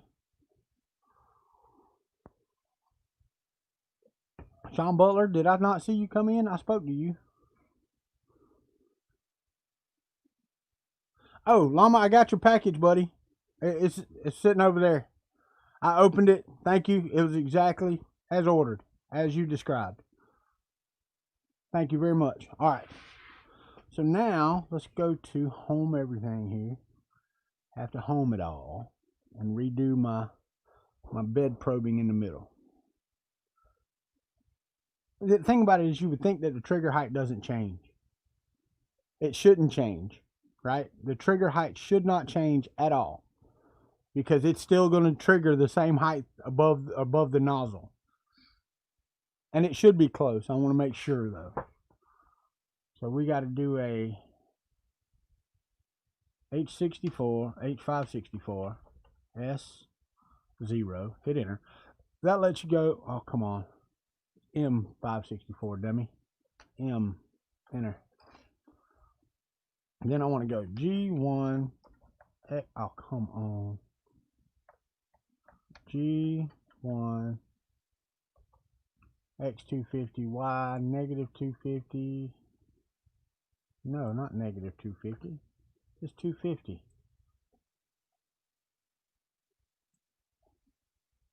And it goes out and does its thing.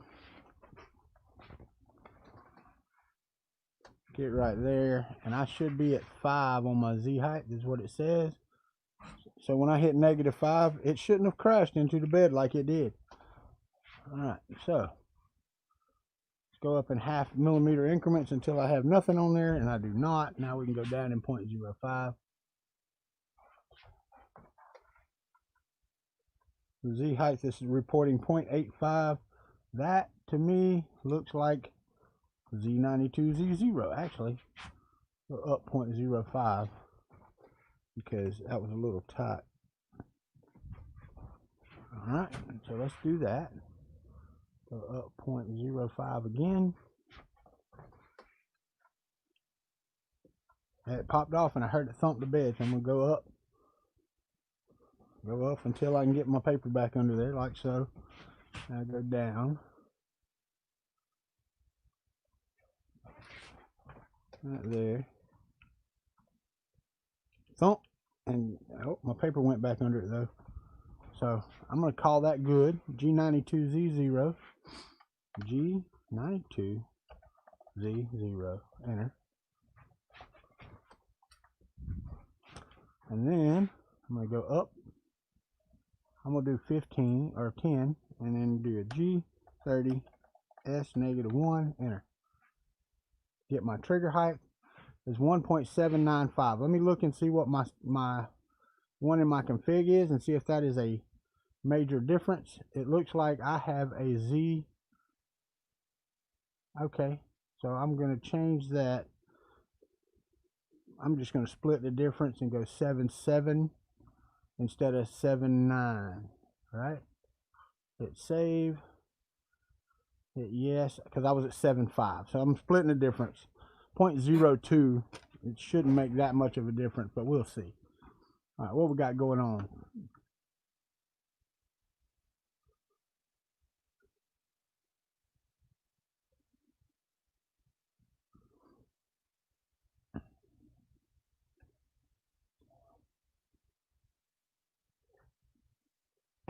What's up, Jason Peters?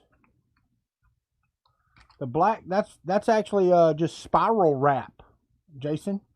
I think you can look it up at here, let me look it up on Amazon and I'll show you.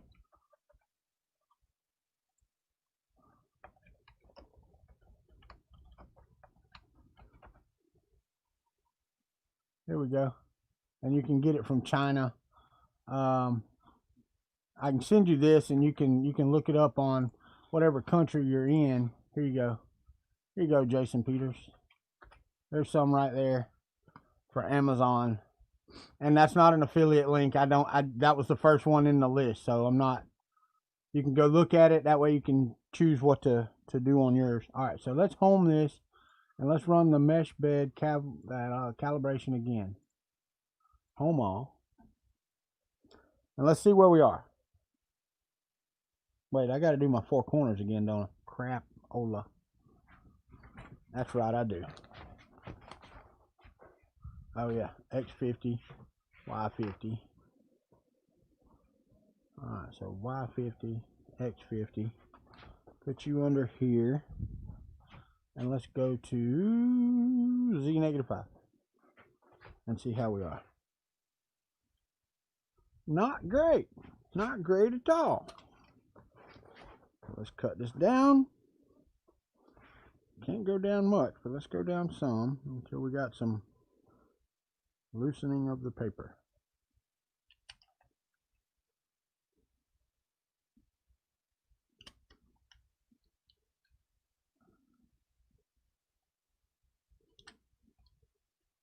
There we go. Alright, so now let's change that. And let's go, what is it? G1 Y50. Oh, please don't scratch the bed, you dumbass. Yeah, that's exactly what you needed to do right there.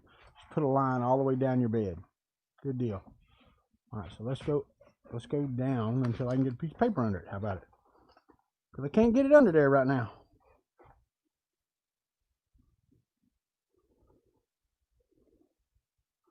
Somebody forgot to move it up 5 before they moved.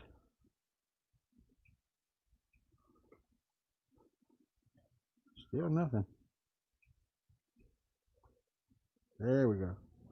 Now we can back up. There we go. All right. So now, before we do the next move, let's move the 5 up there.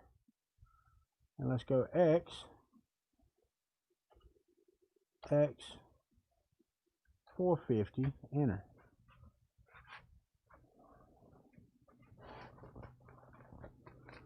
Probe is triggered, so it's way high over here. All right, gotta be careful with this one. So let's go. It's actually way low. You better do like you're supposed to. You're gonna piss me off. All right, so Z -5. All right. Stay away from the switch so you don't turn the printer. I know my ass is on the camera. Sorry. I'll fix it in a minute.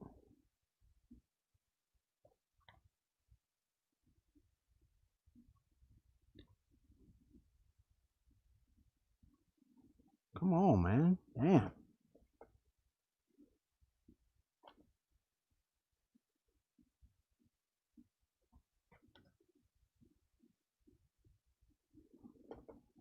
That's as tight as I can get that.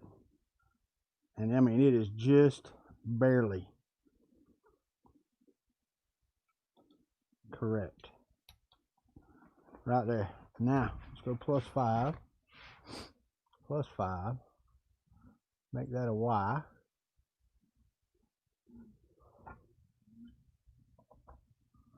Hit enter.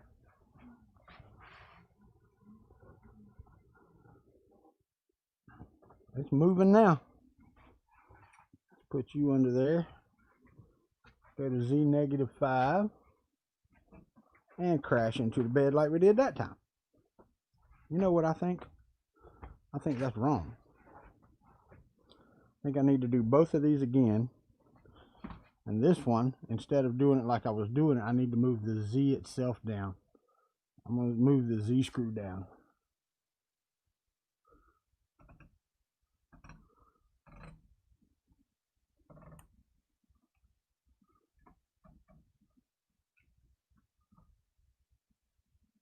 And then I'm going to go back up and redo that end of the bed, because that one's cranked all the way down.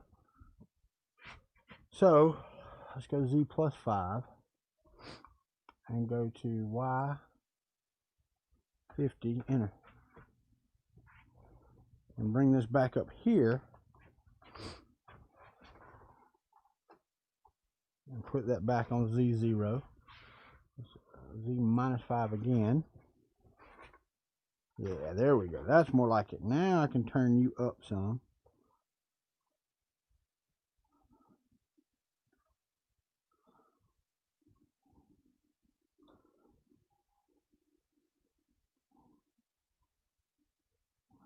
Get a little bit of that spring left. There we go. All right. So now let's go up and go X50. Let's go up. X50. I know I ain't watching chat. Y'all give me a minute. Let's put it back over in this corner and do it again.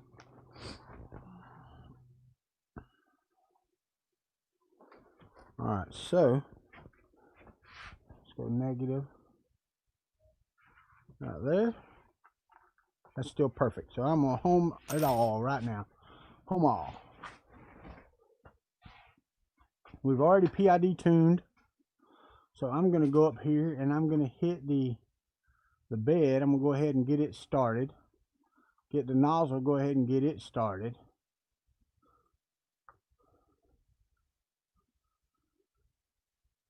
Wait for my homing to finish. There we go. All right. So I'm going to get those started. They are active. And I'm going to run the true bed leveling right now. Oh, wait.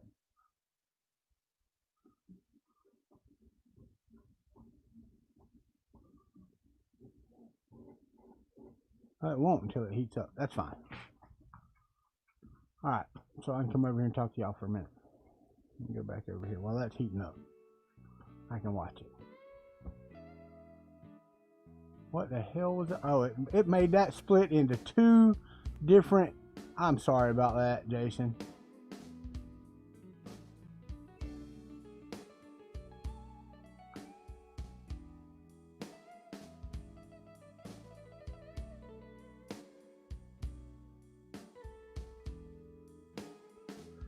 Yeah, I don't particularly care for the split ones.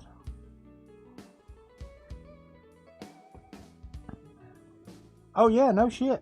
Bars, you are absolutely right. With 4 lead screws, it would do it itself. Yeah.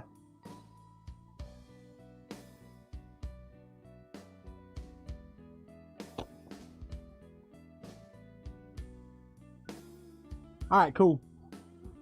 And I knew you would. I mean, I saw all the comments on there.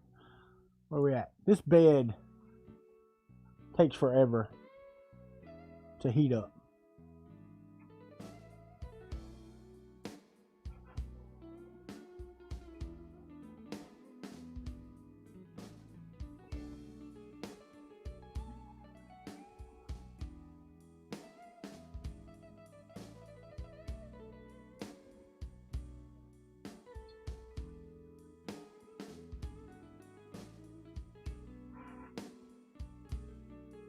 Let's do it again and again and again because I clicked it like 4 times. So it's just gonna run on its own like 4 or 5 times.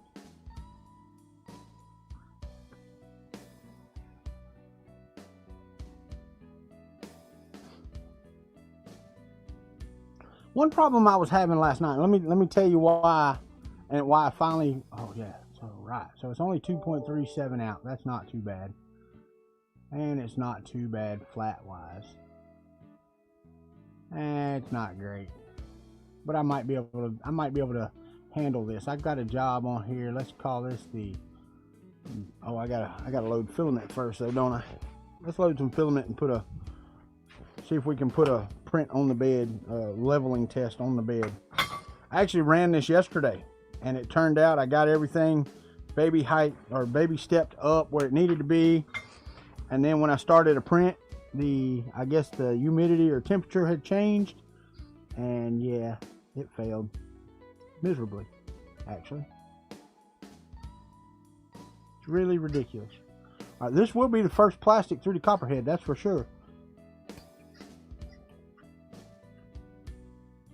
So my first squirt of plastic through the copperhead, and it's there. I see plastic. We are extruding melted plastic over here. Let me kick that right there. I'm gonna transition over to here.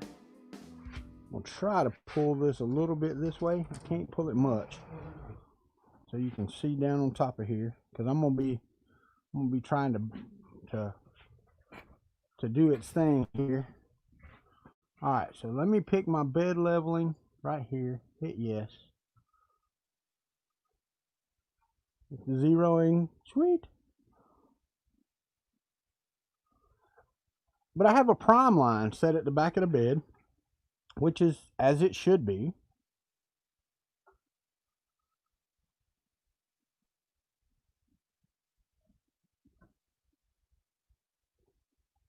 But see, it's printing. Let's see how we get. See how we do. All right, so I got baby step ready.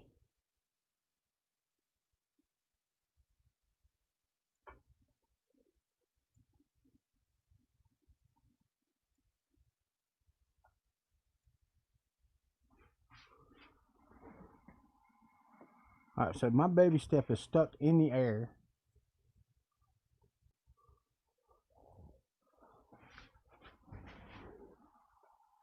Where are we at? That is not stuck, so it needs to go down a little more.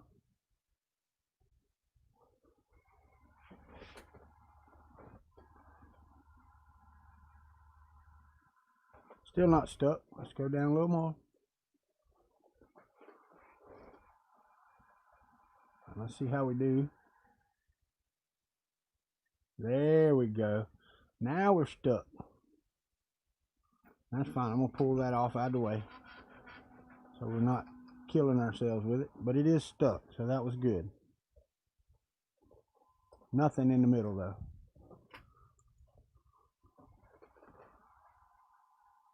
There we go. A little better. A little better. Let's go down.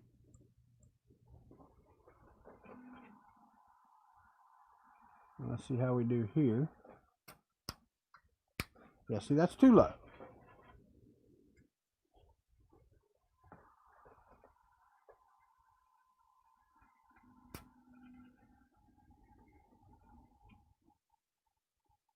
All right, I'm gonna let her run. See how we do.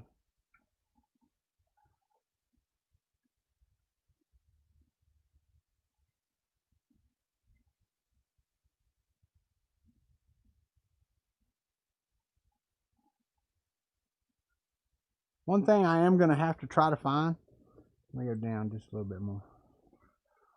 One thing I'm gonna have to try to find is I'm gonna have to raise the springs almost all the way up and get these jacks to print out, because they have not printed out. And see, this is not even close to sticking to the bed right here. So let's go down. Actually, you know what? I'm not even going to do that. I'm going to go up. Give me my correct thing here. We're going to bring this one up. And I'm going to go over here. We're going to bring this one down some. Nope, it's got to come up as well. Right there. Till I get some plastic laying down.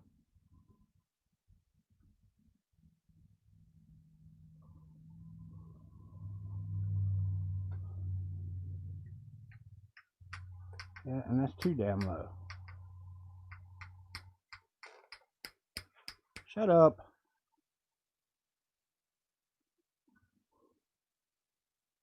Alright, so the back is pretty good. We're going to start this over in a minute. Oh, I forgot. I don't have this one here. The bed's cooling off too. Alright, so let's cancel this one. Pause print.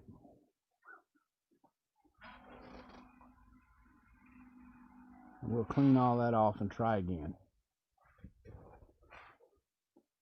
Alright, first off, let's heat the bed up. Cancel print. Let it home. I know, right? Alright, so let's try this again. I'm actually going to go into Prusa Slicer and reslice that. Go here, delete. Yes. That way I have my heated bed on. And I have that in my download from yesterday. Bed level, hit open. And we're going to do this at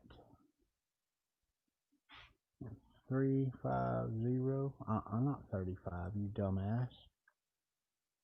There we go. We don't need it completely at 450. It'd be nice, but you know. And no, let's do it at 450. That way I've got the whole friggin' bed. There we go. Now I'm going to slice that now. I'm going to export that G code, and I'm going to start printing as soon as it exports. And it's already exported, so it's now the bed takes forever to heat up. I've got it set for 50 degrees. It takes forever. And I mean that. I mean just absolutely forever.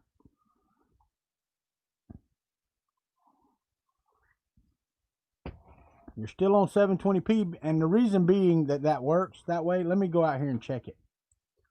Let me go out here and view on YouTube. The reason that works that way is because it's what 720p. Hold on. And the reason being that works. Yeah, the reason is because my upload speed has crapped out.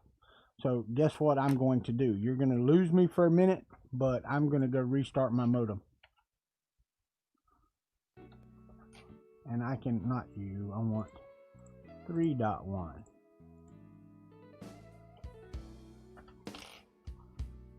I'm going to restart my modem, which will kill my signal for a minute. So, alright, let's go to settings, log in, system, reboot, and reboot. And I'll be back in just a second, or 10.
Now, I mean, god dang. That pisses me off to no end. Hopefully y'all can hear me. This is still heating up, by the way. This friggin' bed takes forever. It is now, just now at 50 degrees. The nozzle is just now starting to heat up. So even with all that time, and let me tell you what happened, all right? I was back. The modem was back up by, 30 seconds, 45 seconds. For some reason, Windows Firewall decided that it didn't want to work. And now, and my stream is no better. Wait, is it? Hold on, let me see. Yeah, it's better now. Okay. All right, so why are you priming there? Oh, you're not. Okay, so this is dragging the bed here. What the crap, man? Come on.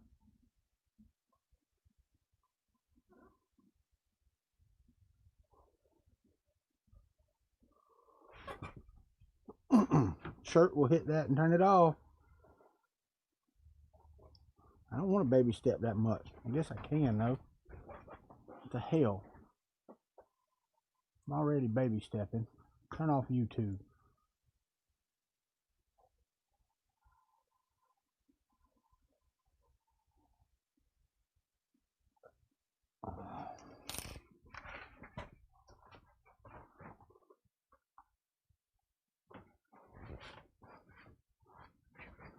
Get nothing. No filament whatsoever. It's what I was happening yesterday. Getting shit for nothing here. One is because I got so much crap around the nozzle, it's knocking filament off as it goes. I'm getting some now. I'm getting a little bit there. So let's take this and crank it down a little bit right here. Wrong friggin' wrench.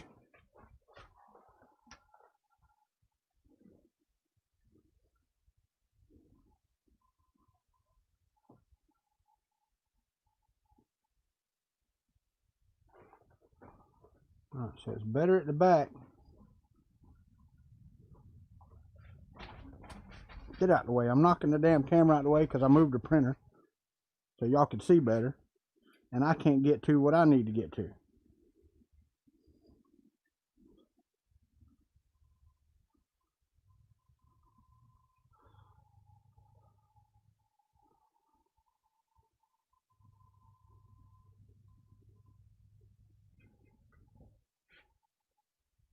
Where we at over here? We got a little bit here. A little. What we got here? Got a little. Let me get over here. Cannot see what I need to be doing over here.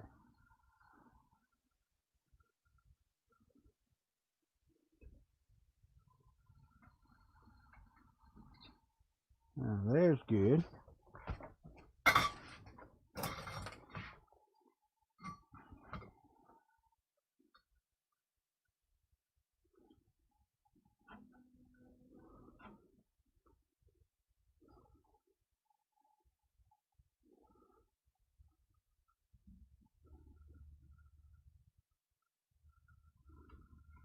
Wouldn't be so bad, but dragging all kind of filament with me, knocking off the other filament. All right, you need to go down.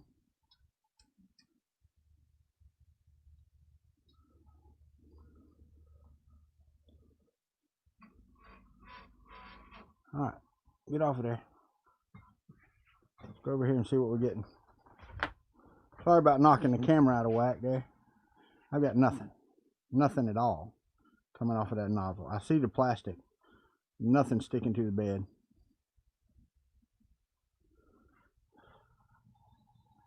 Still nothing sticking to the bed. My damn tweezers over here. Hopefully y'all can see this. I can't see what y'all are seeing. What is going on here? Nothing. There's just nothing sticking to the bed right there.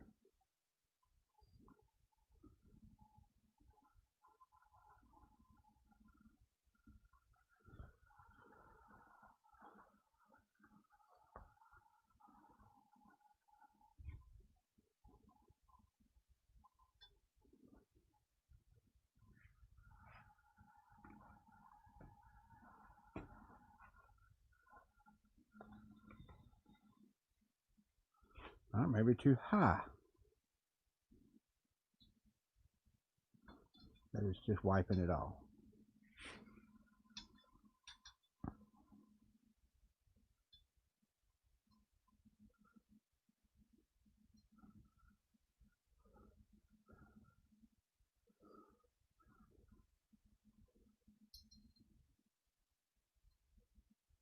You know, I'm being an idiot.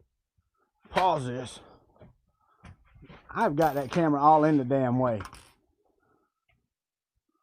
This is why I didn't have you on yesterday, because I was cussing yesterday. It does not look good. Oh, it looks good now. I got you. So let's pause this print. The problem is that my baby stepping is I need to get this back to 0 before I do any of this.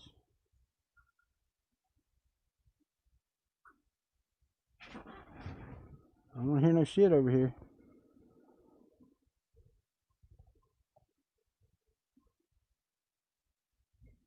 Filament is still moving. All right.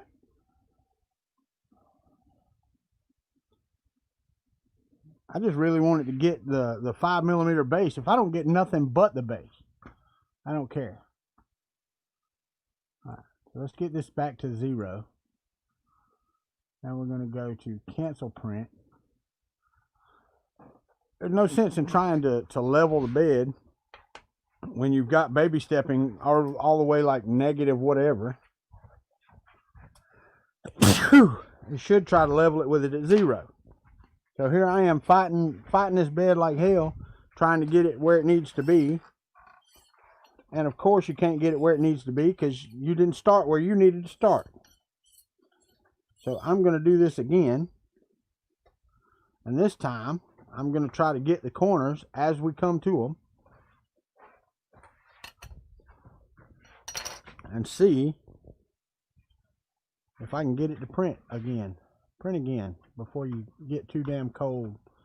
The bed takes forever. So I'm sorry about the camera, but I'm going to try to get it up here so you can see what I'm doing. Get this out of the way so that's not hanging in your way without me bumping into it every 2 seconds. Oh, I know we're all adults here, but yesterday, oh man, y'all don't realize. Yesterday, and let me show you. I had the mosquito, man, and I was zooming with this thing, right? And the groove mount that I printed broke. Yeah, yeah. I look over and the Bowden tube just kind of floating in the air. There's the other piece of it. Piss me off. Then comes wire management. What is that? No, we're going to level the bed, and then we're going to print a Chris Riley. And let me see. See, this is, let me see how this is looking. All right, so that one's better. I don't like that purge line. All right, so I don't know if I'm too high, I'm too low. I need to go down on this side. Right here, how's that one looking? Do I got any plastic? No, I do not. Nothing there. So let's turn that one down.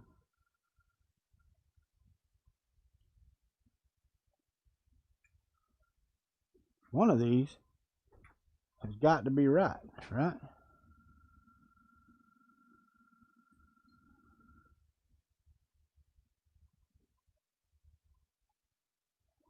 I see you dragging the nozzle, so it is butt dragging the nozzle over here. All right, so now you got low, but now I need to. All right. So let's see how you are. Nothing again. Oh, nope, got something here in the corner. That looks better.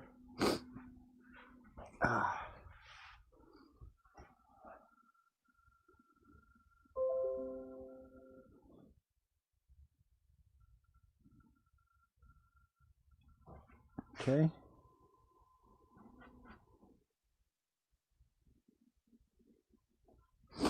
See how we're doing down here. Got nothing. Not getting anything over here yet.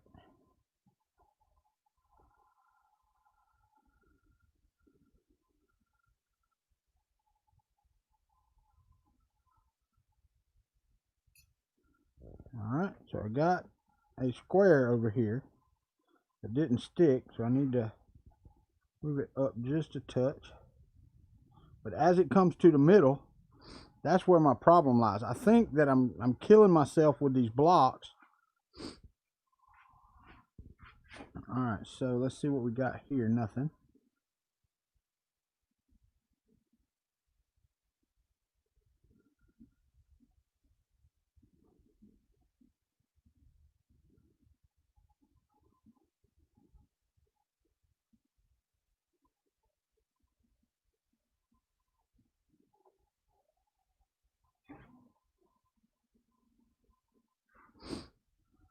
I ain't got shit. It ain't even close to printing anything. No, not even close. All right, stop. Rapalus Street. No, I don't want to. Not yet. Wrong freaking thing here. Pause. Yeah, that wasn't doing nothing. There was no filament being laid on the bed. So the bed level is completely out of freaking whack again. So let's back that up some. Let's cancel the print. So it will get out of the way.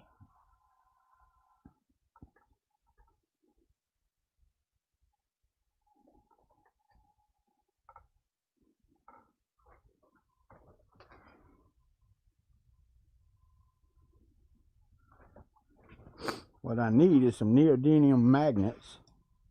Come on, hurry up. So you disconnect the motors. There you go.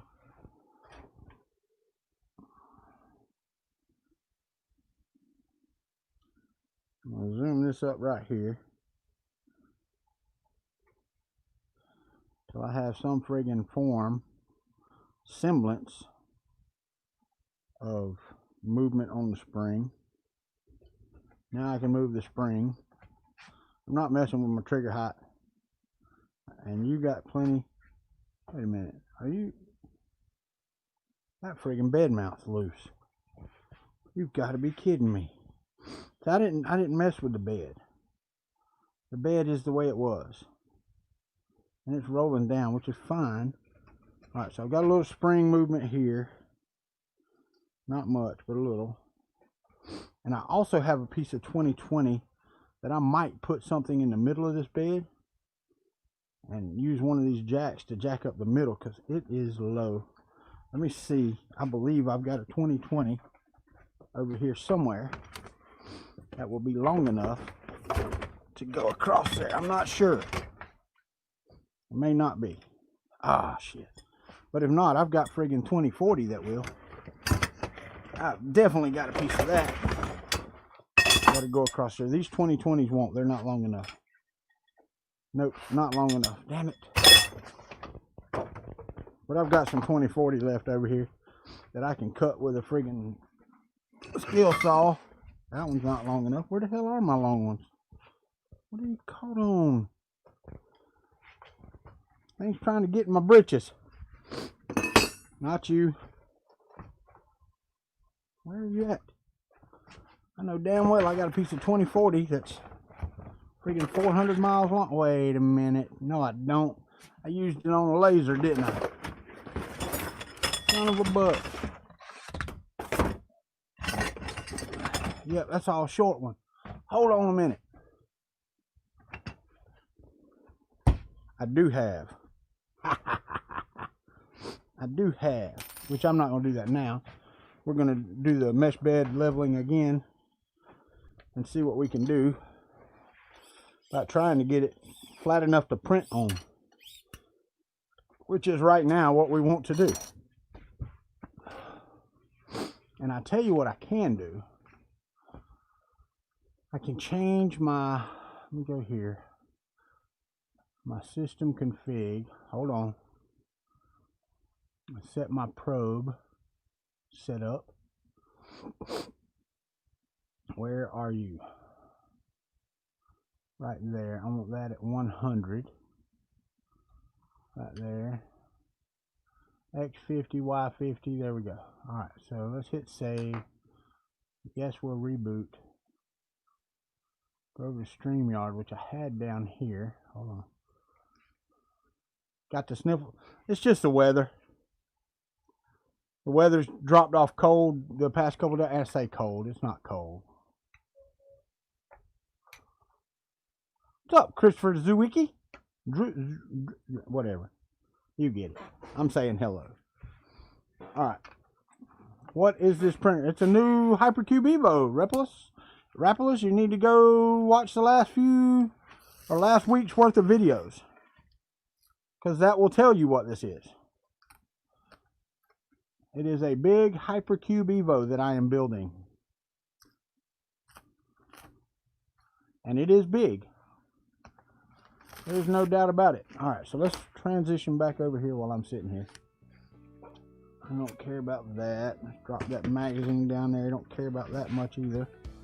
Let's cut this plastic.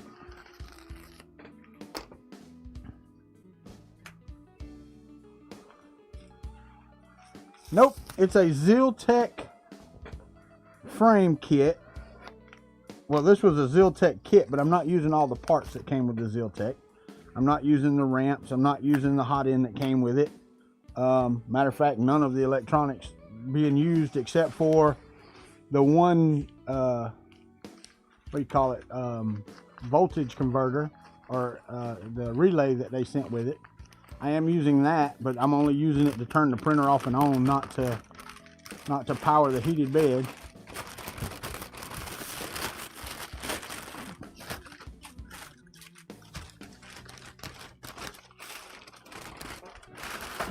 I have a couple of 1200 millimeter 2040s from, oh God, 2 years ago when I bought these. They've just been sitting in a pack. So I will take that 2040 and put across the middle of the bed because it needs to be done. Driz Wiki. Not Wit Wiki? You're not Wit Wiki? Make it move. I can make it move. It moves like it's supposed to. That's a fact. So now, let's go back in here and go dashboard. Let's home the bed first. Here, let's move this here so you can see. That should have transitioned like it's supposed to. It did.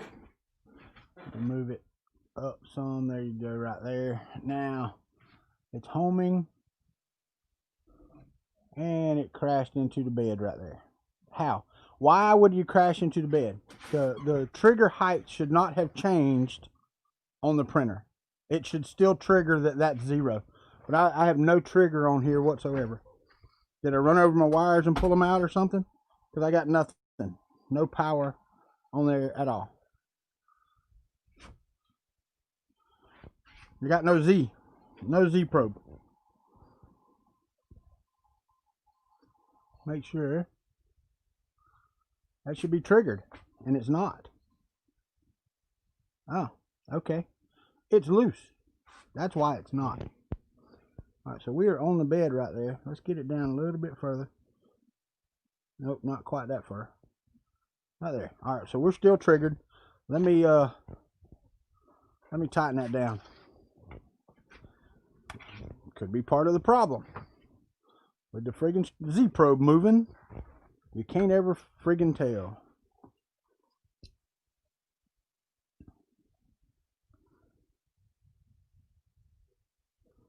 Alright, gotta have my flat screwdriver because that's not gonna work. Try to hold that nut still while I tighten this down.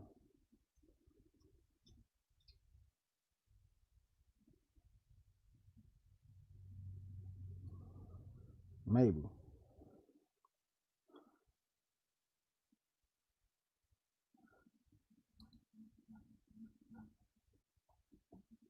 I don't feel it moving, but I don't think I'm holding it for sure.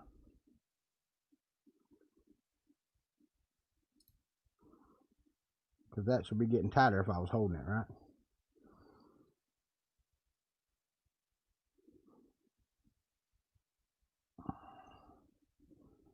And it's not, so I'm not holding anything. There it went. It grabbed then. Okay.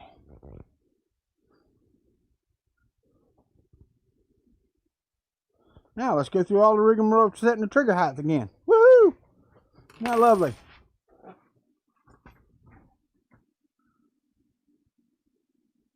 What are you talking about? It's not wobbly. I'm moving the camera. The printer's not moving. I mean, how hard is it to know that the camera is on a table that moves when you bump the table? Look, it's a Cat 5 fucking earthquake.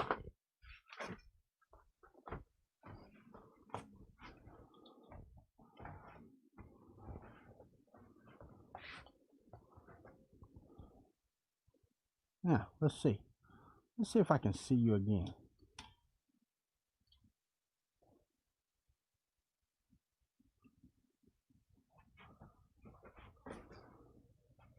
Now that we've established that Florida doesn't have friggin' earthquakes, and that I'm in a camper where the friggin' floor moves when you walk,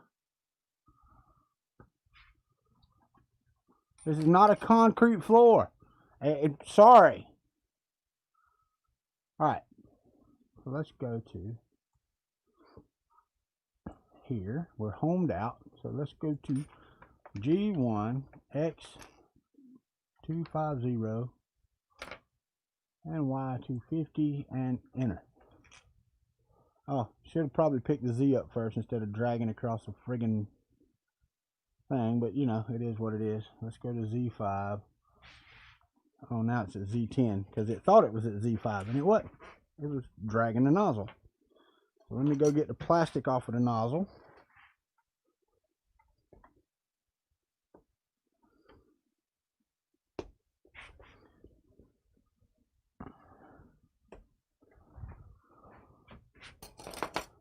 And flush cutters, where are you? I shake you off the table. The earthquake got you. Son of a bitch. Earthquake killed my flush cutters.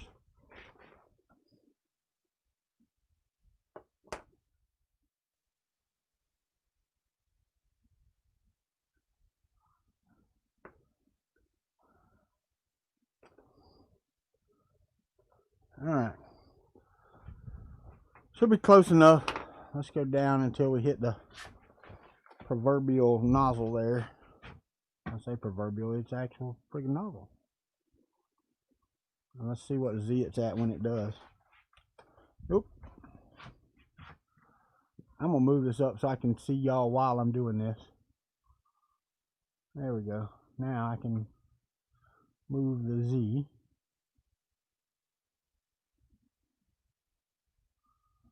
Oh, wow. I don't like that. No. Let me change the resolution on that monitor because... No, actually, Rapolis, they mustn't. You can pick up a printer and turn it on its side and do this while it's printing. As long as the frame is rigid, you're fine. They don't have to be on a solid base. That's BS. I saw somebody walk around with one on their back with doing this. They're bouncing around like that printer's doing right now. Just like that. So, yes, you can move a printer while it's printing.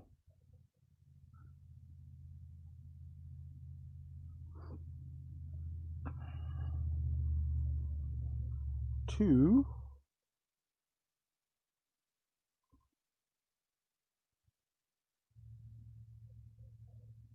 it's not 4K. I can't. Yeah, we'll keep that. 1360 by 768 is as best as it'll go.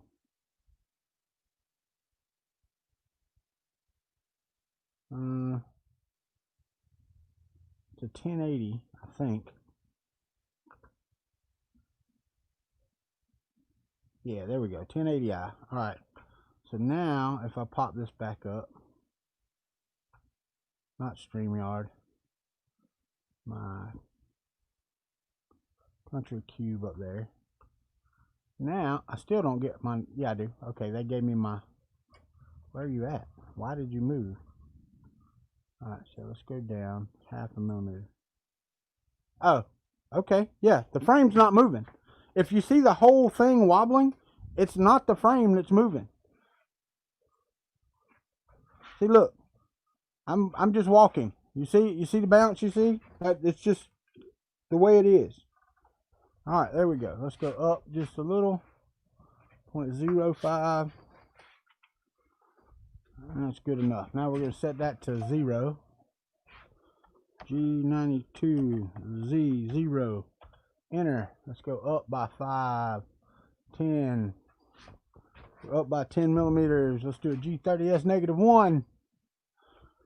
G30S -1. Enter.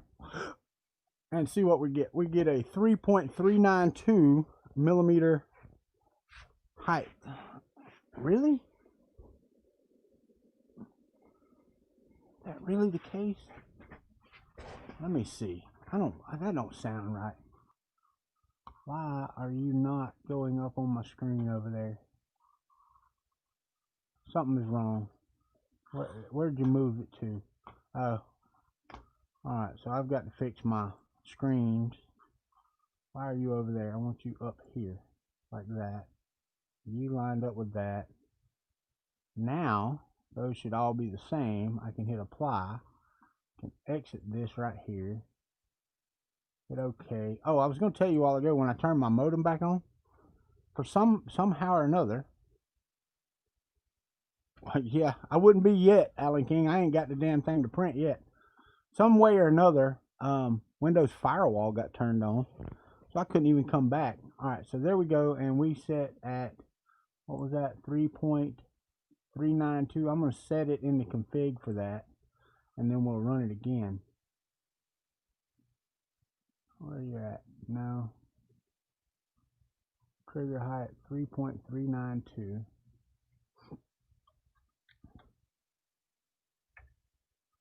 Alright, so that's okay. And hit save and reboot. Yes. We've already started printing something. Just had to make some tweaks after I tried to print something. Yeah, I've actually got a whole bed level over here I printed from yesterday. But, you know, due to coronavirus, my printer has decided it don't want to move exactly like it's friggin' supposed to. And now you've said the friggin' CV word in here that my video will get demonetized as fake news. Alright, so let's go. Now that says it's at 5. Let's go back up here and go G1, X250, Y250, right there, enter. Oh, and I picked the Y100 one, wouldn't you know? Or Z100 one, which is fine. It's no big deal.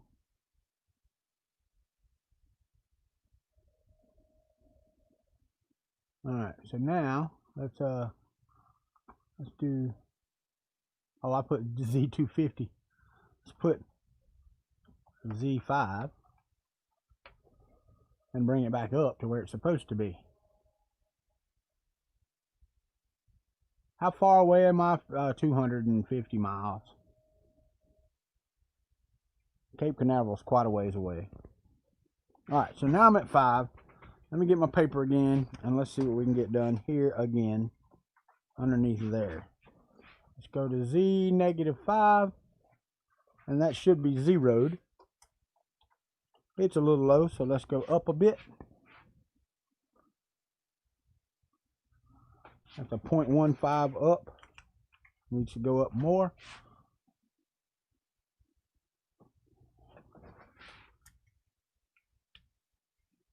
Up more.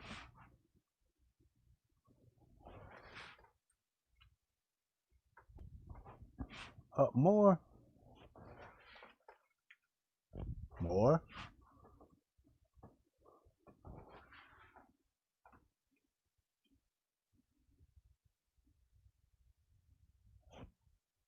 Oh yeah, they do that already. It's called a rail core, and they use three Z screws to automatically level the bed to the nozzle. Rapolis, look it up. It's pretty cool, actually. It gives you a much better print, because nozzles, when they're printing, have a leading and a trailing edge. So you have, you know, it squishes on one side and fattens out on the other. Let's go up some more. I'm at 0.85. Get it up 3 more. I'm gonna use that right there. It's G92Z0. G92Z0 and enter. Alright, so that's a 0. And let's go in here and go Z plus 5. G30 S negative 1 enter. And 3.265. So let's go into system. Config. I know you're supposed to do this several times. 3.265. Alright, 265. That makes sense, because that actually reduces the height that it goes down by about that amount. So that was good. Alright, so let it reboot. We will rehome. And then I'm going to put a whole bunch of points. We're going to run bed leveling for like 2 or 3 minutes. And we're going to see what it'll do. So, alright, so let's go to dashboard. Hit the home all key. Why would I add panel? Why? Oh yeah, no, absolutely, Kevin. I understand that. And what I thought about, I've got some black acrylic out there, and I've got a laser over here. So I might, it won't be full panels, because I looked, I couldn't find 600 by 600 or 700 by 700 acrylic panels. I really need to get them cut by somebody, and I don't really want to pay for that right now. Define. So let's make our spacing 50 millimeters apart. So that'll be 7 by 7. Hit OK. And let's run the true bed leveling.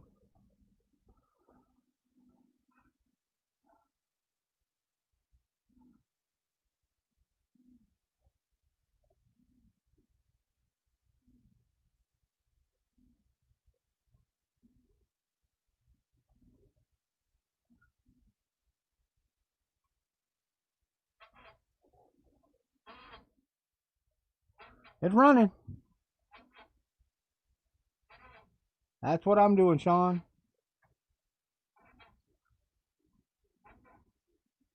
Yes, I know, Rapolis. I know what I can do. It's not that I... Listen, I ain't even finished building it yet. All right? There's a lot that's going to be added. Oh, no shit. Right, Mark? I think I'm just going to put some plywood on it, paint it camouflage, and call it the Country friggin' Evo.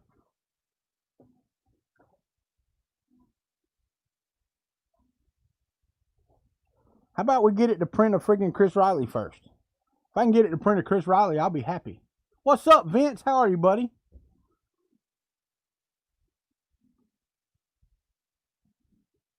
But yeah, if I can get my laser so I can cut acrylic, then I'll put acrylic panels on it.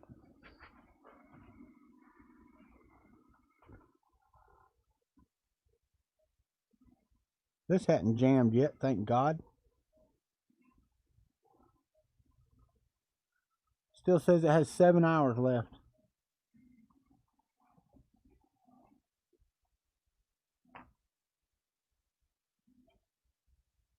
I bet, Kevin, I bet. But I figure I can just paint it camo and it'll just go along with this thing. 500 by 500 is the bed size.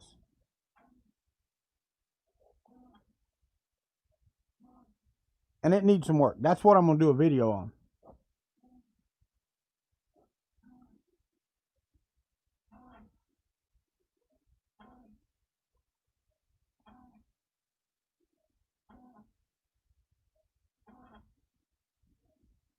Well, not only does that give you a stiffer frame, it gives you a place to mount electronics.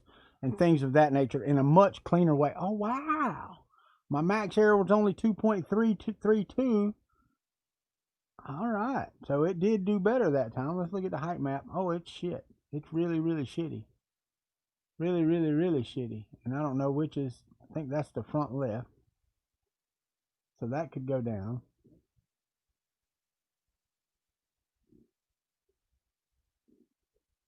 All right. So this one, I think, here, we're going to try this. I'm going to try it, and we're going to run it again. It is a Easy Flex 2 from TH3D.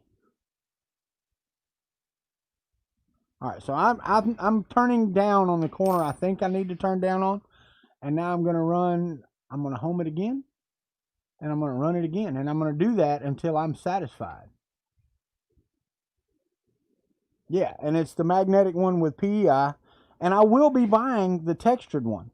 And I know you can get, you know, one on one side and one on the other, but I don't really care about that. I can get one, yeah. I wish I'd have got smooth on both sides. That way if I tear a freaking hole in it. Can you not hear me? Is my mic not working? Did I not say it all? Is it really not going out? Is it not? Can you not hear what you can? I can see it. Is it that far delayed, my voice, maybe? From the time I see your question? Alright, so now, let's make sure that my bed area is the same. It is. Okay. Hit compensation. Run the mesh bed compensation. And let's try it again. And see, the only reason I did one corner, because I need to do several. The only reason I did one corner, I can't tell you. They're part of the sex industry, and I'm under a non-compete agreement and a non-disclosure agreement. So I can't tell you what big things I'm going to print. But it may be a copy of certain body parts. No, I'm just kidding, man.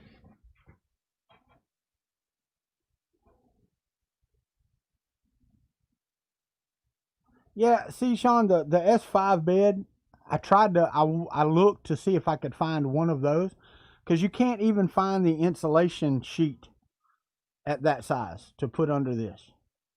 You can't.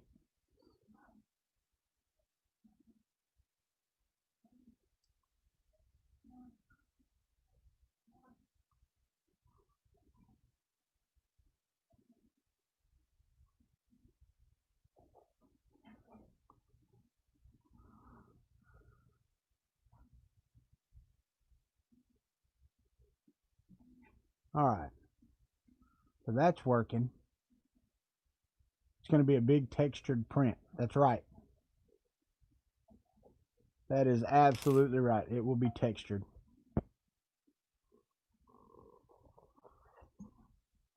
If I printed it out of some flexible and did some acetone smoothing on it or whatever, my wife would like it. I didn't say that. That's not on my channel.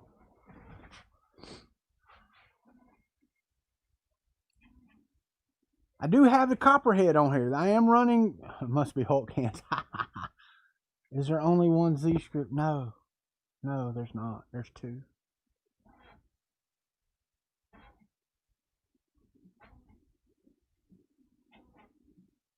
The PTFE tube will be too long to print big stuff. No, it won't. It just needs to be propped up and out of the way.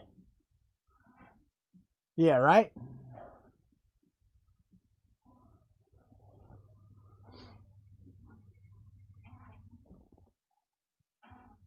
Yesterday, the bearings kept falling out. I don't know if y'all saw that. The bearings in the bearing holders on the Z, the bottom ones kept falling out, and that was letting my bed do some wonky stuff. Okay, so now it says there is a 0.9 deviation. Let's look at the height map and see if it did what I wanted it to. It did. That absolutely did do what I wanted it to do. So let's move this side down. Yeah. What was my deviation? Console. What was it say? The max error is 1.58. So I'm actually going in the correct direction. Let's go back to the height map and let's go turn it down and do it again. This one, the problem is I can't go down. That one needs to come up. Let's see if we can get this one to come up some.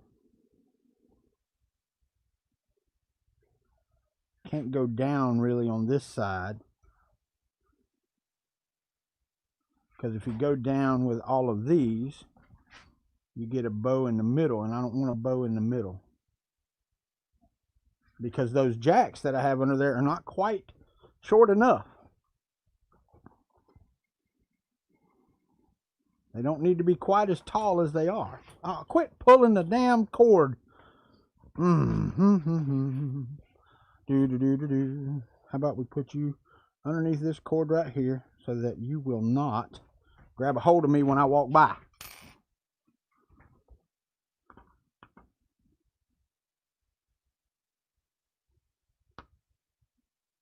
Okay. All right, so let's go back and home it again.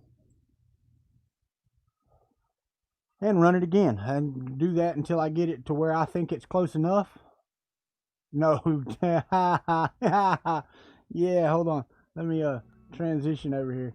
Yeah, because that looks like a Seminole. Why are you out of focus? Yeah, because that looks like a Seminole head right there, don't it? It does, don't it? They did win last night.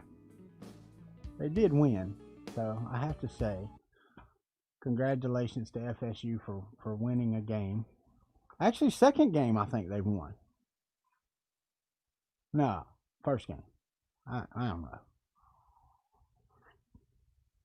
It may be the second one.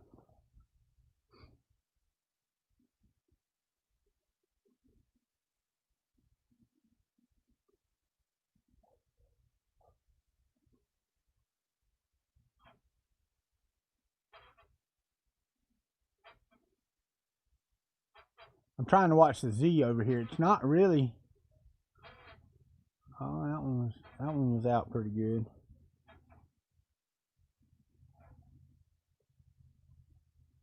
It's really weird. Anyway. Alright, where are we at here? I need to switch to direct drive. Yeah.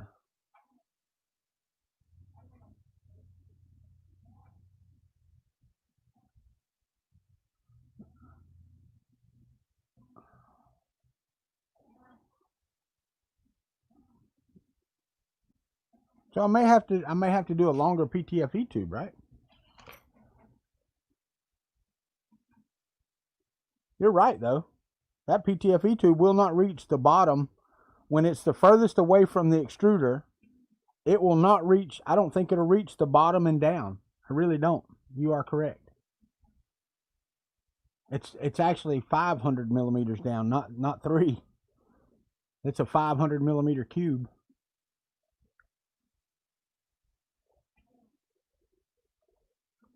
So yeah, it would be at one weird ass angle.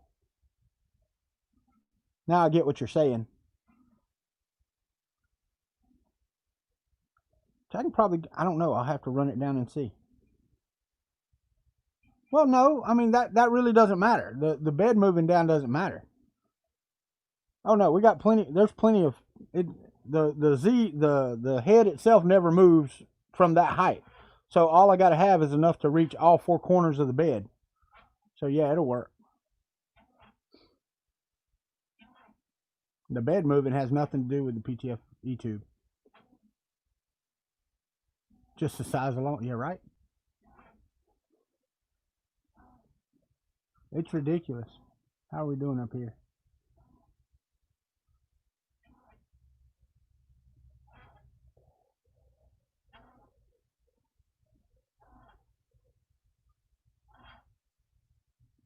Alright, so there's that. 1.022.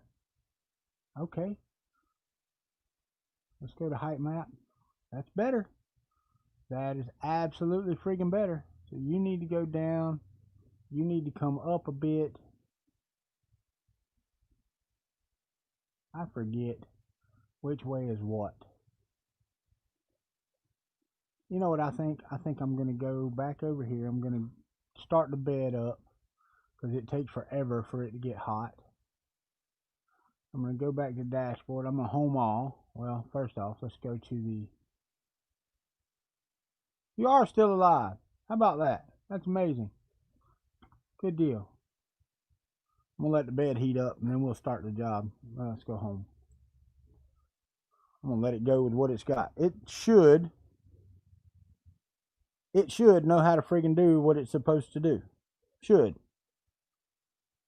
Right? I mean, with mesh bed leveling turned on, with the height map that it has right now, the only thing that I might need to do is go in here. Let me go edit this code. Bed level test, go to edit file.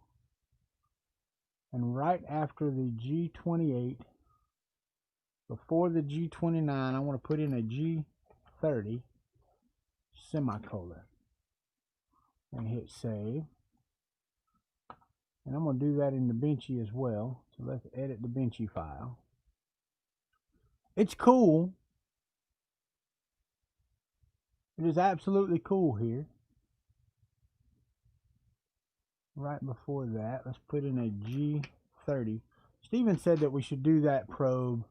He does it on, and it works well on the TiVo back here. It fixed all my L's on the TiVo.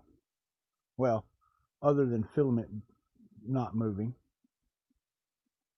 It's still pulling filament, so we're still good.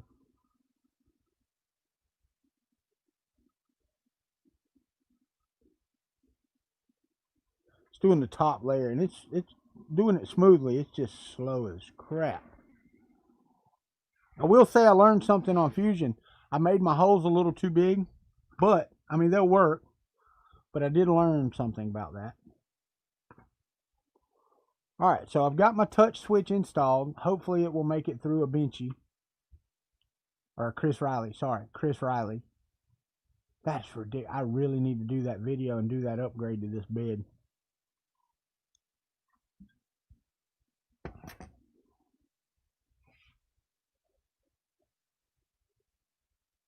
Let's go out here. Turn this on.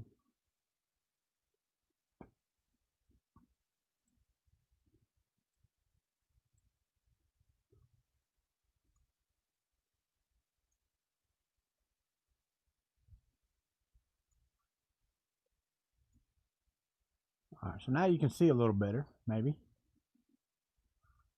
Let's go over here to this one. Go to advanced and turn off the friggin' autofocus. You've been having fun with Fusion? I struggle, man. I watched that video that you were talking about. I watched it and I learned that stuff. I got it. It just still ain't clicked with me completely. I thought I was going to be better with FreeCAD. Because it looks a little simpler to me. Yeah, that really hadn't happened either. I tried it and yeah, it just, I don't know. All right, this is going to string to high heaven. Shouldn't. I mean, this is the same setup I had before. I did have to take the extruder that I have on here. This one right here. It's off of the other Evo as well. The one that was on this was garbage. Yeah, I'm going to have to take it apart and see if I can get it to even work. The problem with that is this is an original E3D Titan extruder, and it's the motor poles were completely different. I had to pull pins and redo stuff. So where are we at on the bed? See, the bed is still at only 43 degrees. That's a 120 volt bed. It should heat up in next to no time. This one does. The TiVo back here, I mean, it's just bam, it's up. Yeah, I've already done that, Christopher, and it's great. The one that Sean Butler sent me, the video link that he sent me, I actually liked it better than Lars because it was simpler to follow. And that's what I'm gonna do. I'm gonna go in and redesign stuff. my biggest thing is getting the constraints and all that other stuff right. I know how to place a hole. I know how to extrude. I know how to do all that stuff. I know how to do sweeps and stuff like that. My biggest problem with mechanicals is making assemblies where one piece interfaces with another. I want to learn how to do that. But first, I've got to learn the dimensioning and constraint tools. And it's just going to take practice. And I'm lazy and don't want to friggin' practice. That's the thing. That's all there is to it. All right, we are still heating. We are at 40. I'm going to transition over here so I can at least talk to you folks. So, yeah, we've been on for 3 hours and 15 minutes. It is 9:30 in the morning.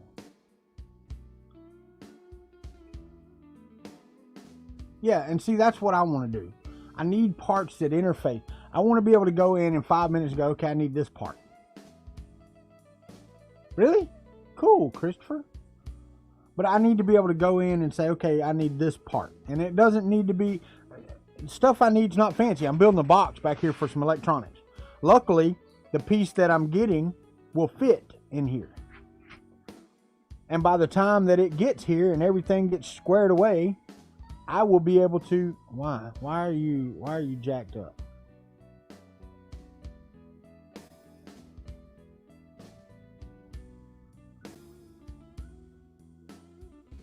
It's laying plastic because it's pulling my thumbs toward the hole.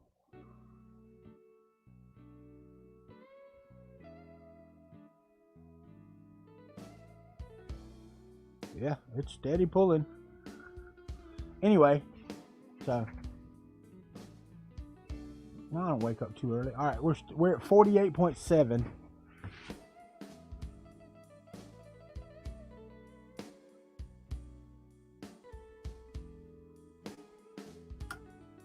All right, and it jammed. Pause it. Come on.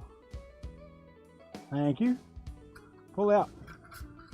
That's what I was talking about. See, that's what I've been running into.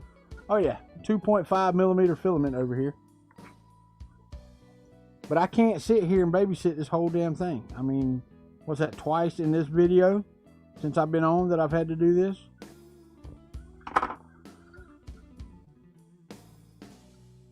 Cut that piece out and go right on. And it's not, like I said, it's just 5 millimeters of that size. Yeah, it's perfect. Resume. It's not like it's like a foot long piece that I have to cut out. It is literally 5 millimeters of filament that's 3 millimeters thick. 51 degrees on the bed up here, on the 120 volt bed. Yeah, I really wish I had the Creality. What I would like to have is one of those insulation mats. They don't make one that big that you can just buy. Even on AliExpress, I looked. I couldn't even find a CRS 10 bed, 10S5 bed, which would be perfect fit for this. Which I don't want one because I've already got the thing on here. But I thought about getting, if I can't fix this heater, if I don't get this working the way I want it to, I thought about, yeah.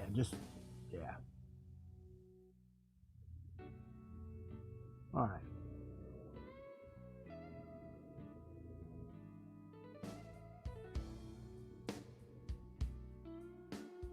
All right, we're at 52.5 degrees.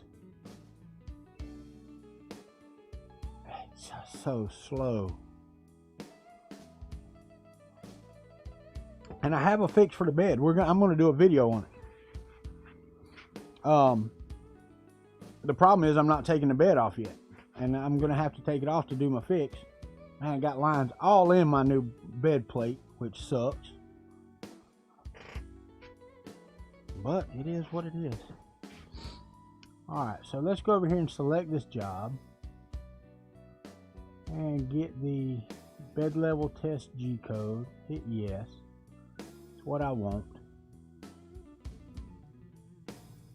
And it should be ready because it'll change the bed. There we go. Bed temperature is 50 degrees. Then it'll start heating the nozzle. Have we time to print today? Yeah, we got time. We've already printed. So theoretically, I've already done what I said I was going to do in the video, Alan King. It just wasn't a good print. And I never said that. And my video didn't say, let's go have a good print on the Hypercube EVO. It said let's print, and that's what we have done. We have laid plastic on bed, which is printing. Yeah, I'm gonna stick to that story. All right, waiting on the nozzle. That shouldn't take very long. It's not. It's 130 degrees already, so it's coming. Oh, did you? Oh man, yeah, I did a bed level print. It didn't work very well, but it did put plastic on the bed, and that's what I'm going to do again right here in just a second. Hopefully this will work better this time.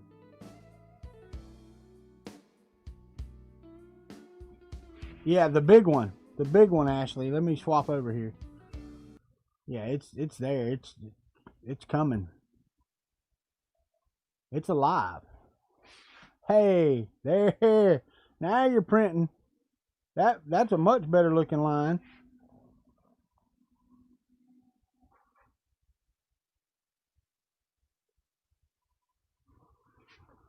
I see plastic. Is the nozzle on the bed though? That's the question. No, it's not. We need to go down. But it is laying plastic, and it's laying plastic. Not just dragging the bed and putting plastic on there. All right, that popped off. All right, so that's not working yet. Hold on, let's go down a little bit more.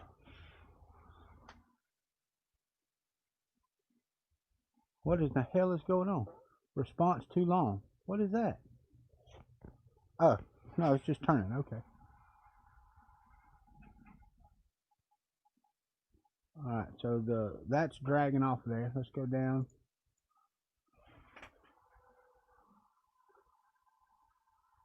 What is going on? It says response too long. What the hell is that? What is response too long? What are you doing? Do you even know what you're doing?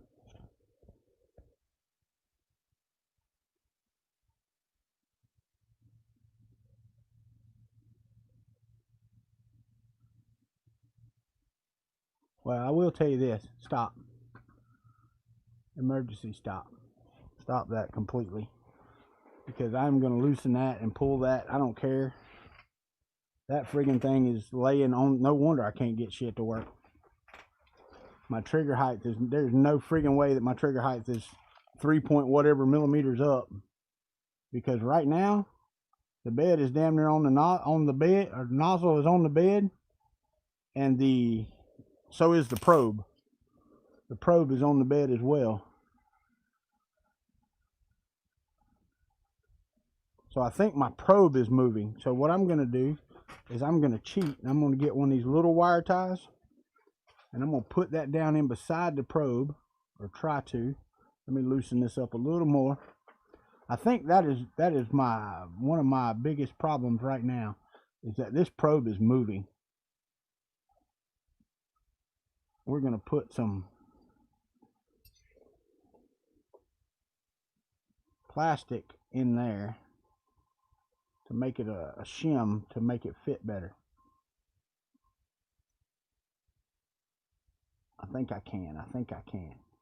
There we go. Now we're cooking with Crisco. So now let's get you on there, because that was BS. I was the what you call it, the probe was actually dragging the filament off of the bed. One problem is with this is the captured nut is not captured. So I'm going to try to hold it with a screwdriver and tighten it down. And it's not working at all. There it went.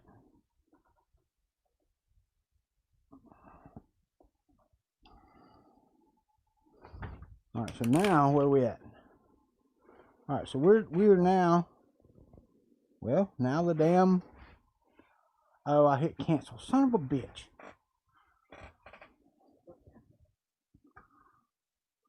All right.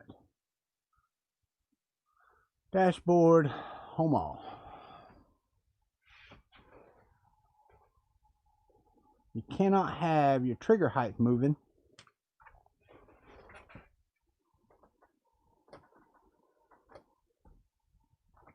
I got friggin' plastic all over the nozzle.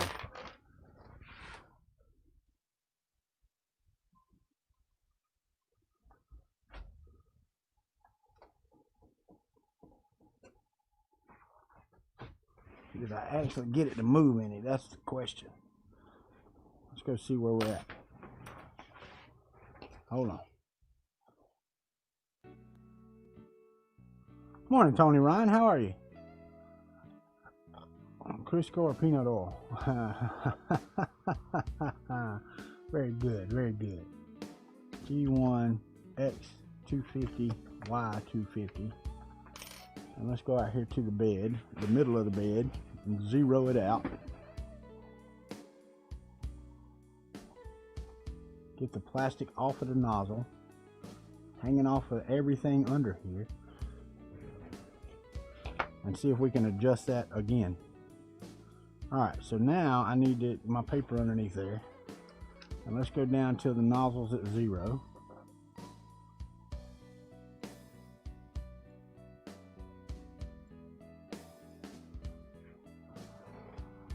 Yeah, see, that says at 1. And it's touching. So what I'm going to do is I'm going to go up.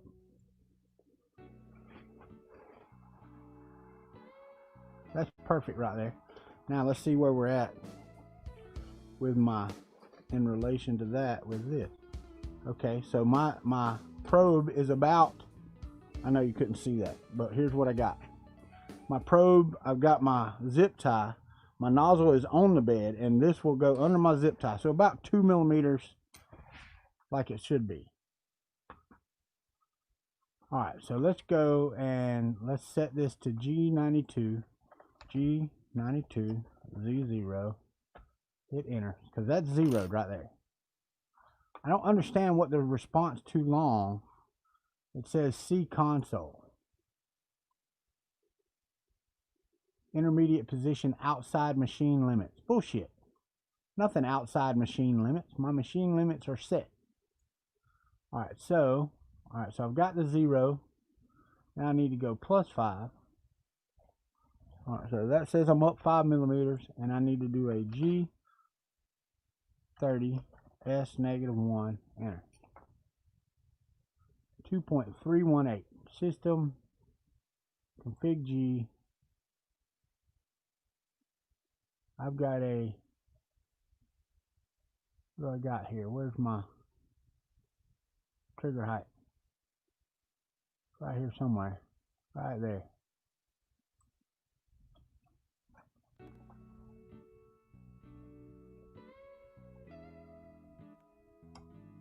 Oh yeah, 2.378. 2.378. 378. Alright. So now I hit save.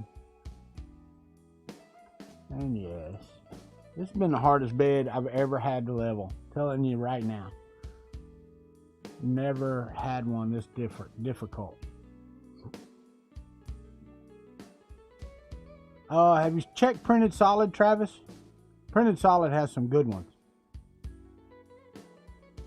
COVID negative, sweet, Tony. Alright, so let's see what we've got here. Get all the plastic off of the bed. Let's try that. Everything out of here. Put it on the floor so I step on it later and get it twisted in my ankles and get mad at it then too. Because that's exactly what's going to happen. Alright. So now we got to run mesh bed leveling compensation again. Let's go to my system config again. And let's set it up correctly right in here. And we want the S to be 50. Hit save. Yes. Let it reboot. I will tell you too, this little fan on here, that looks so cool. because it's a blue LED. So when it's spinning, it looks so cool. All right.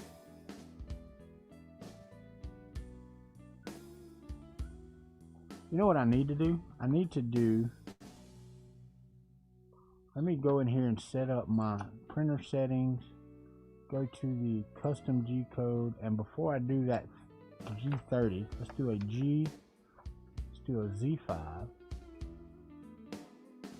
Let's do a G1 X250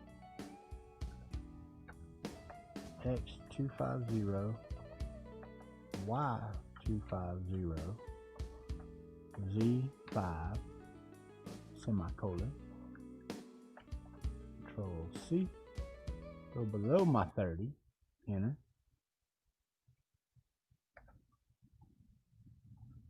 and do a G1 X0, or let's do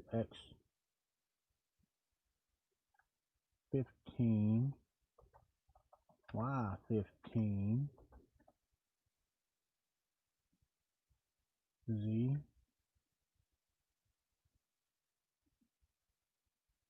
5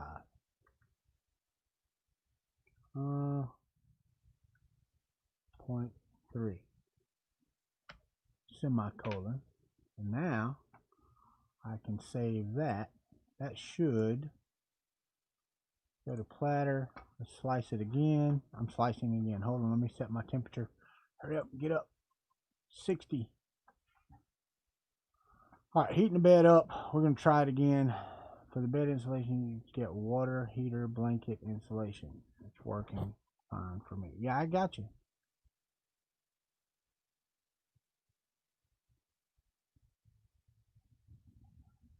Don't make me drive up to Alabama and give you a damn printer. Cause I might have one you can just friggin' have shortly. Oh, I got you. I don't have any left over. They make insulation, yeah, the roll out self-adhesive insulation. But I don't need a roll of it. I just need one little piece. And I don't have a water heater anymore. Well, I do have a water heater, but it's a tankless, so I don't have to worry about the insulation no more. All right, where am I at? 40.89, almost 41. All right. So we've homed all. I need to do a mesh bed compensation, and let's see how we do.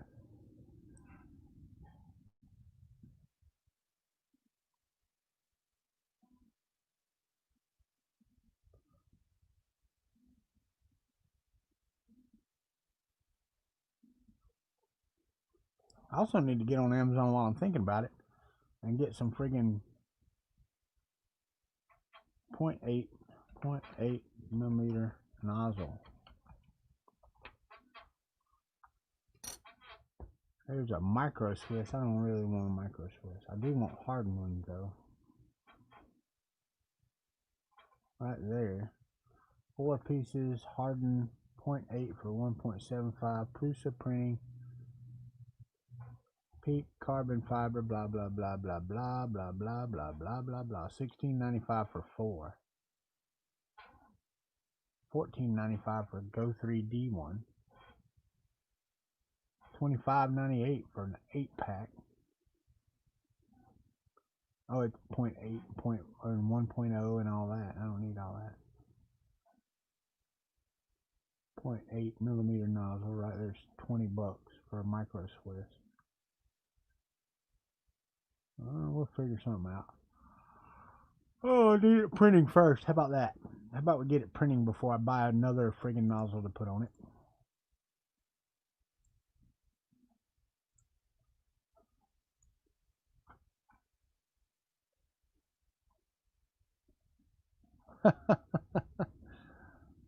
Yeah, I wish I've got a nephew that his girlfriend, she got one for her cookie business, and I went up and showed her how to do it.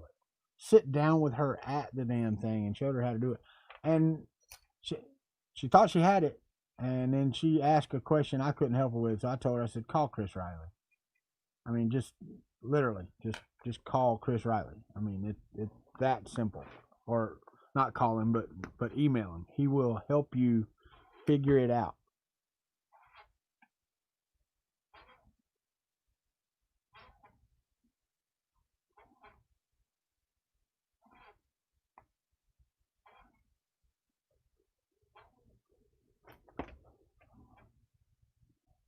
Excellent, excellent. Tighten them up. Oh, they're a little off. Perfect. Yeah, you have a clue. That's better than I started with, because I didn't have a none. Hell, I barely got any now. All right, so that says the max air is 0.835. So let's look at the height. Much, much better. All right, so I can deal with that. So let's go over here. Let's take this and let's reset. I'm gonna bring it in some. I'm gonna put it at 350 and hit slice now. And I'm gonna send that, and I'm gonna start printing after upload. My bed is already hot, so it should heat the nozzle here shortly.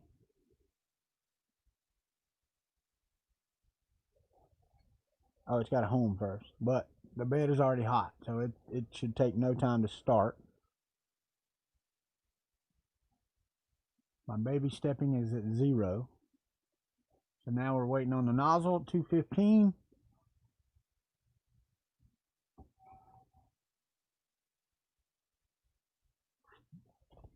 That's where you're wrong about Chris Riley. He remembers. He will remember that he told you that. I don't remember shit, but he does. I don't even remember what I told you to check out, Travis. I don't have any idea. I'm seriously losing it. What were we talking about? What are we talking about trying out? What is baby stepping?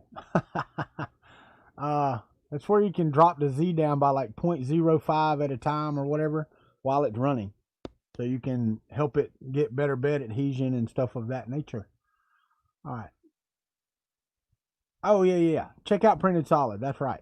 Yeah, absolutely. Check out Printed Solid. That's a major part of their business is they custom build enclosures. And they cut them all out of acrylic. They have their own lasers that cuts their acrylic and all that stuff. And they're good enclosures. They're well thought out. And they're like I said, Dave designs them for each printer. So, all right. So now I'm going out here, doing my G30.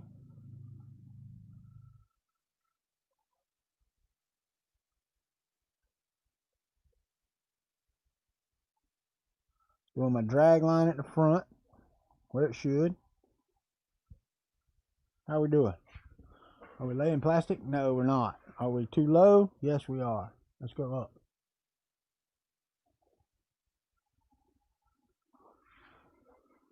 Are we laying plastic? Yes, we are. Are we too low? No, we're not. Are we too high? No, we're not.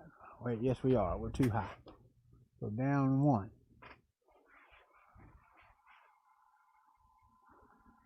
Let's go down a bunch, because I am just squirting in the air.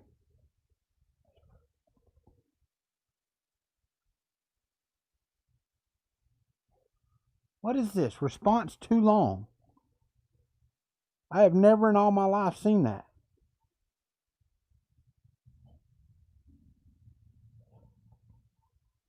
Maybe because I'm clicking baby stepping too many times or something. I don't know. I'm getting nothing on this friggin' printer, man. I have never seen anything be this hard to level.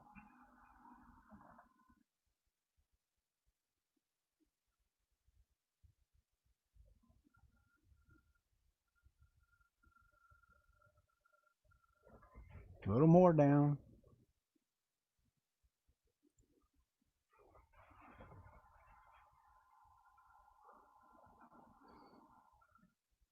Come on. Catch up. Intermediate position outside of machine limits my ass. How are you? Alright, I see you laying plastic there. How does it look? Alright, it's laying glass right there, guys. That looks like candy right there. So I'm going to let that finish. Of course, it's dragging filament all over the damn place, too. What in the hell, though? It's saying outside of machine limits, and the machine limits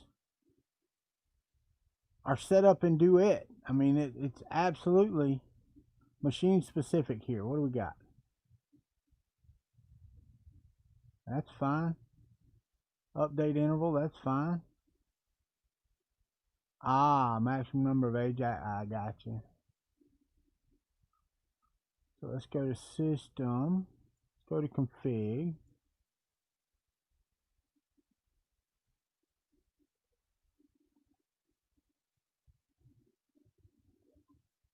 Speed changes. Access limits. X500, Y500, Z500. So those are correct. How are you doing? You're a little bit low. Let me raise it up just a touch. Go back to status. Go baby stepping up. Right there. Let's get you out of the way so you're not on the nozzle.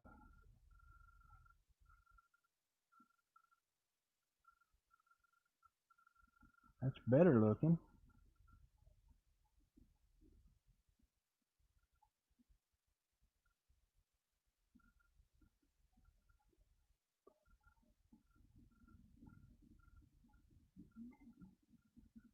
Well, my fans work. Everything's working. I decided not to print the rest of it. See, that one's almost perfect right there. Alright, so let's clean the bed off. It says it finished. Response too long. What in the hell is response too long? What is that? Anybody want to look that up? I mean, I've never in all my life seen that on a Duet. Never. Response too long. I also have a Prusa bed level. I'm going to reslice it right quick. It's a little easier to deal with than this one. You can baby step a little better on it. So let's go back over here, delete this. Yes, delete. Alright, so go in here, go with this one, and we want it to be 350, like so. Hit slice now. Alright, so that should still, let me look at my printer settings, make sure that what I've got right there. So yeah, Y15, Z15, so that should be good. That's good. Now my first line, got purge before print, should be fine. Hit save, platter, slice. Oh nope, export G code. Pattern, that's fine. And it's selected for printing, so it should get up pretty quick. Oh, you can go negative or positive. I did, Christopher, several times. The problem is that, yeah, I did do that. I did the four corners several times, but then my trigger height changed a lot. But it's close. This is the best it's been so far. Not only that, the middle of the bed sags, so you have to be really careful with the corners. It's going to take a lot to get it perfect. I want to just get a print, a successful print off of this.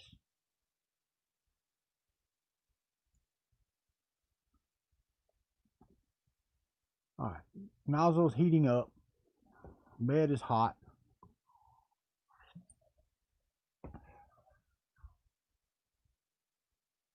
Yeah, I did read the error in the console.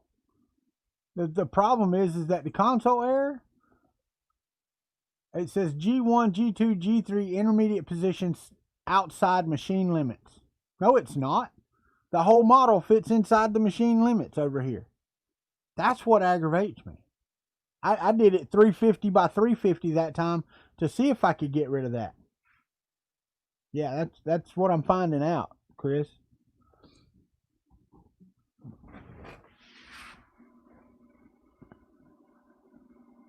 Man, that is shit right there. I'm not gonna lie.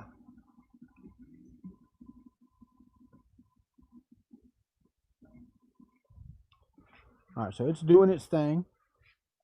It did its probe.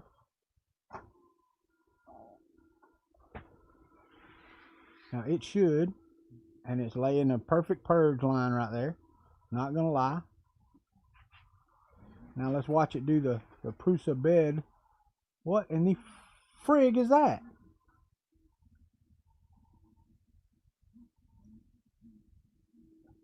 Oh, that's the, I guess I could get it done. That's not bad right there. Let me go up a little bit on my status on my baby stepping. Go up about 55 right there. That's actually my skirt right there, my brim or whatever you want to call it. It's going around there. Alright, so now you're too high over there. So I need to bring that corner up over here. This corner's got to come up. I'm going to manually do this. Like so.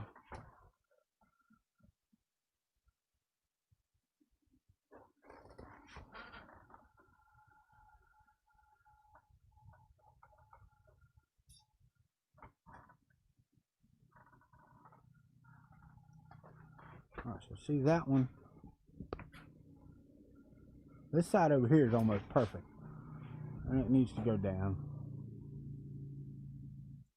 Let's take it back to where it was at there. What in the hell? I mean, that is just ridiculously low.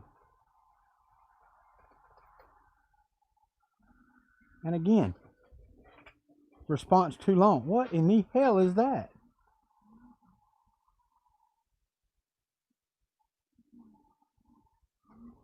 Now it's just friggin', it's boat racing itself. I mean, what in the hell is going on here?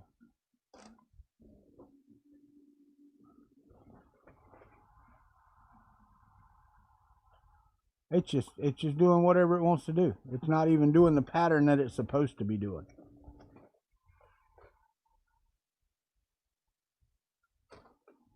I mean, it's like the firmware is going friggin' nuts.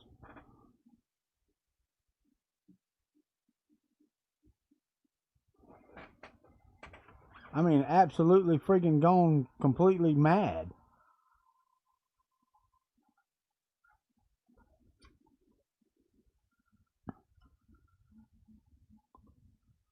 It's just printing whatever it wants to print now. It has lost itself. Just going back and forth over the print surface.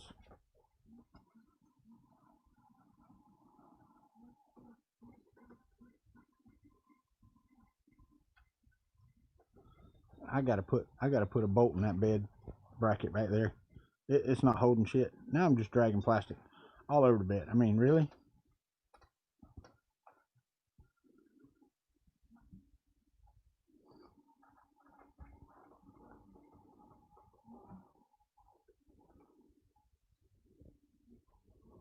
All right, am I getting something here? Yeah, I got decent plastic there.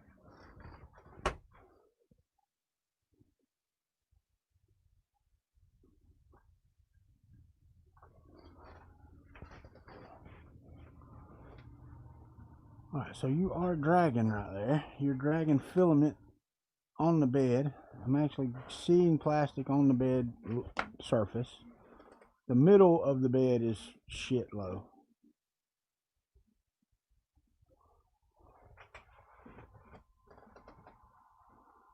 I mean, just crap low. I mean, there's no sense in it. And then we get another one. I mean, really?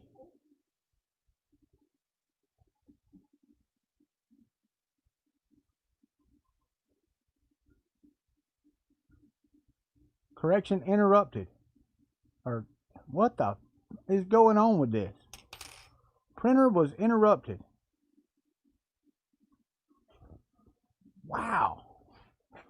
Let me try it again. We'll start it again. Let's run the bed leveling again. This is crap, guys.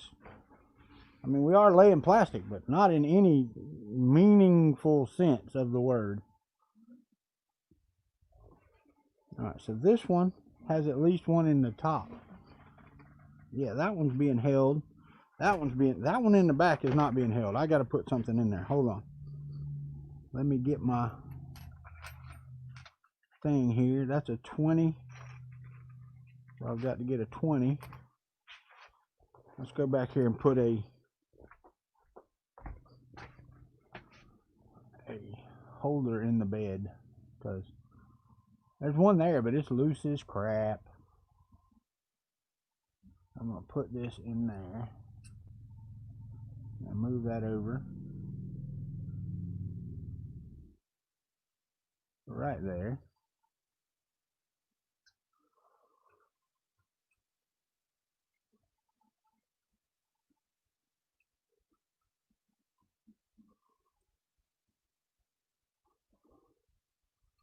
Tighten that down some.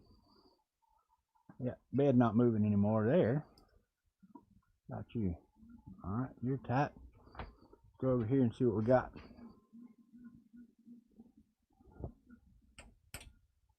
There's one not there either. I'm going to put one there too. Let me grab another one. I've got it right here. They did. I don't know what the hell's going on. I really don't. I mean, that makes no sense whatsoever. It's simple friggin' models. And it's starting to say that something's out of range or whatever. I mean, it's like, what?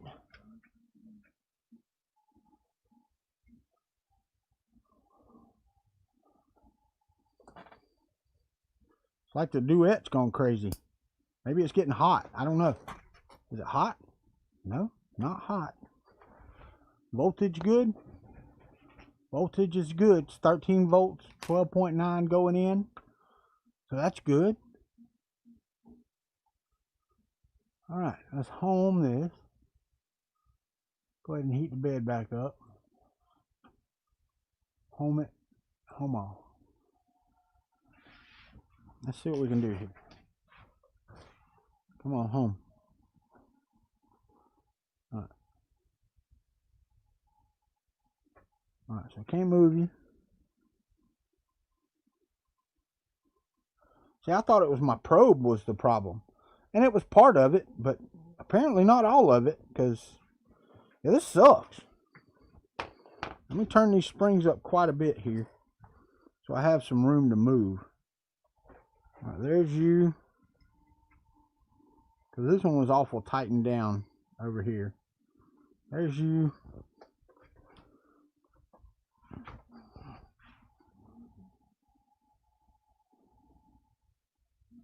There's you. Can't get to you. You're high too. Okay. Alright, so now where it's at, I'm going to do a Z0. Once I put my paper under here, actually I'm going to go out 50 and 50. So let's go right there. And we're going to hit the 0 mark. What we got? We got this is 0. Alright, so I can turn you off. Bed is at 50C, which is where I want it. So we're going to keep it at 50. Hit enter. It's at 50. Everything is good. Good to go. Did the probe register the flat pliers? Well, not even that. It wasn't that. Before that, it was even doing it while I was just sitting here. Are you, John? That's cool.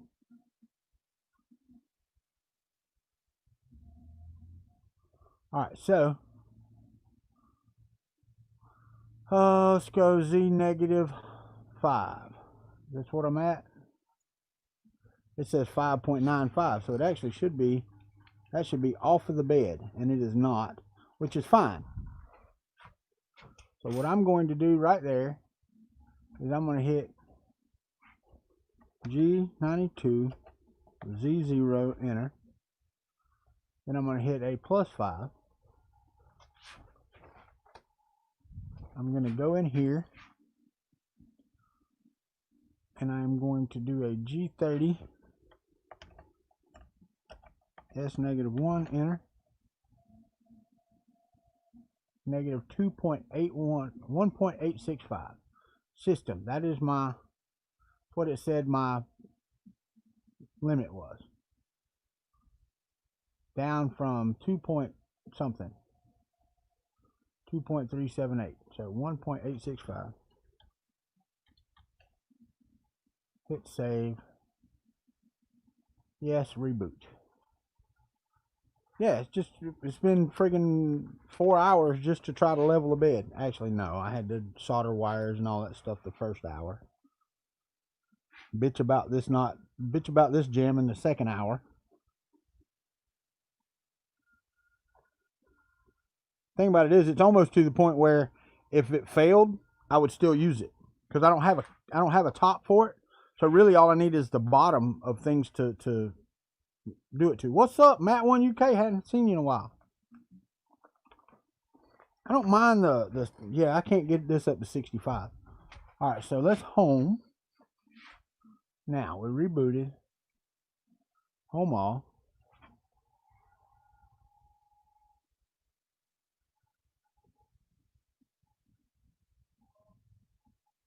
All right, so now let's go y minus 50, x plus 50, right there. And let's do a z minus 5. Now that should be dead on the money. That is perfect right there, okay? So now what I want to do is come to the middle. Well, actually, no, I want to come to the corners. Can't do the middle. So I want to go up 5. And then I want to do G1, Y50. G1, Y50. Enter. And then once it gets up here,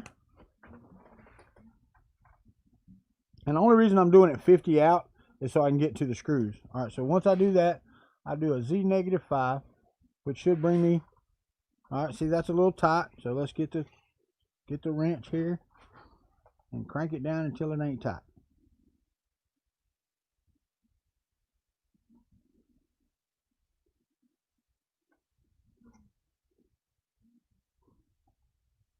Perfectamundo right there.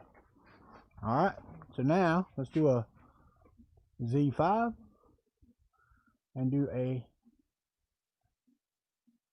X450. Move it across the bed. Have to be careful with that damn touch switch over there.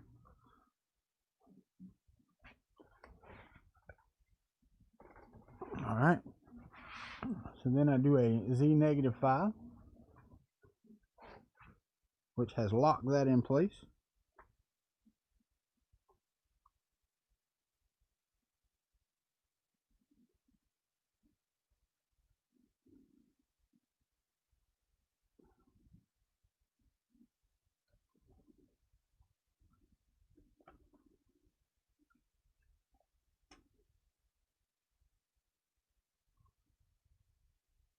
And back off just a little. All right, so there's that. That's a little low. Let me crank that actually just a little bit because that was a little low.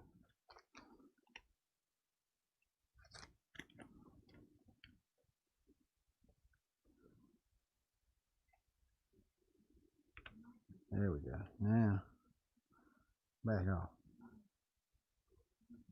There we go. All right, so that one. Let's go up 5, plus 5. And we need to do Y450. Y450 and enter. Move you to the rear corner. Oh, I didn't go up. God dang it, drag that nozzle. I didn't do my up 5, did I? Yeah, I did. It's up. All right, that's just line from leftovers. All right, good. So now I do a negative 5 on here. And let's go back here and see where we're at.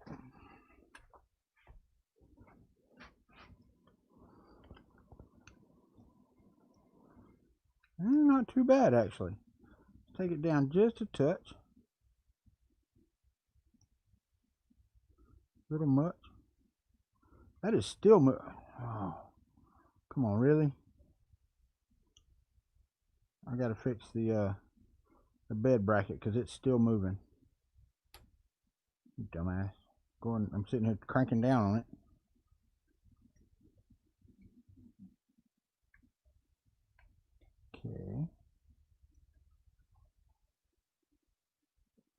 cranking down on my paper. Wasn't paying attention because I was worried about the damn mount.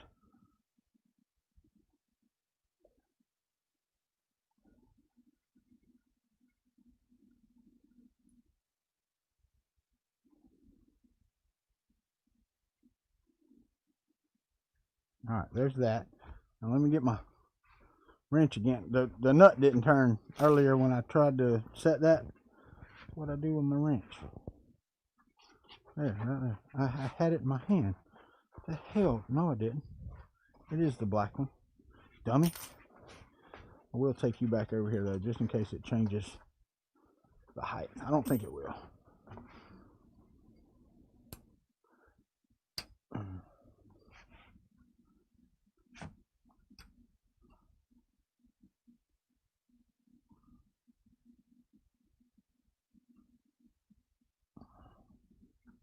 It's not grabbing. What is the deal with the nut not wanting to turn? Because I am all the way out. That is plenty of room for that to be turned sideways. It really is. And I can't see it. Can't really get in there to it. Why it won't turn is beyond me.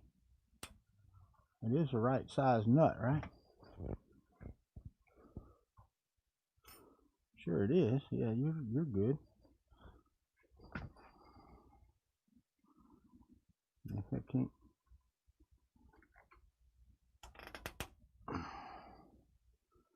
There we go. All right.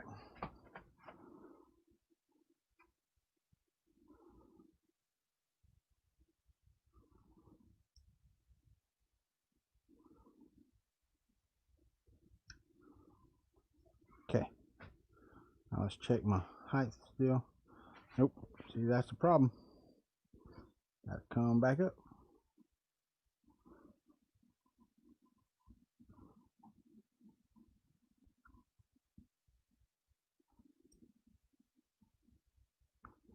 There we go.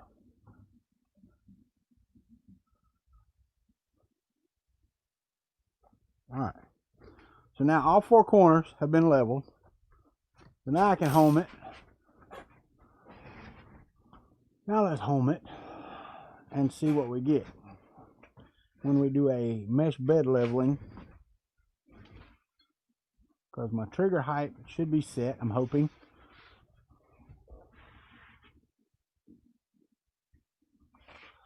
Mine is at 37C. I'm going to raise it right now. We're going to hit it to 50. But no, I'm just going to do it right now. I can run it. Run mesh bed compensation. Let's see what we get here. I want to see what my offsets are. 2, 2, 2, 2, 2, 2, 2, 2, 2, 2, 2, 2, 2. I'm seeing like a 0.2 deviation tops right now. Before, I mean, you could see it. It would go from 2s to 3s. Oh, there's a 1.9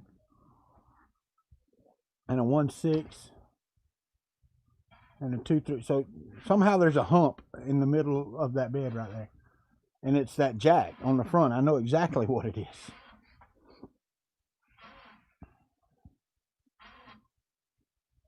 And that's a problem. I mean, really and truthfully, that is a problem.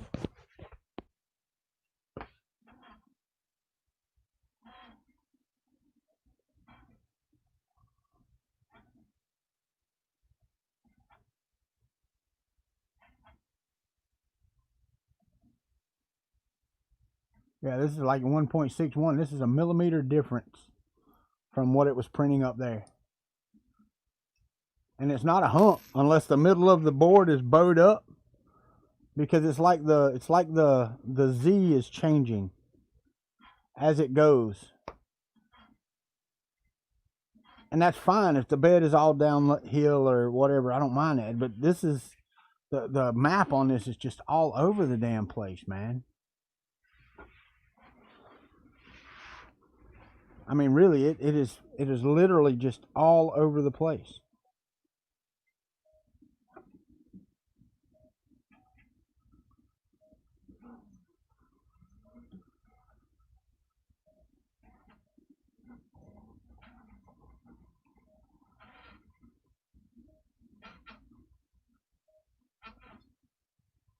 Yeah, see, I'm almost to the point where I use this regardless if it finishes printing or not.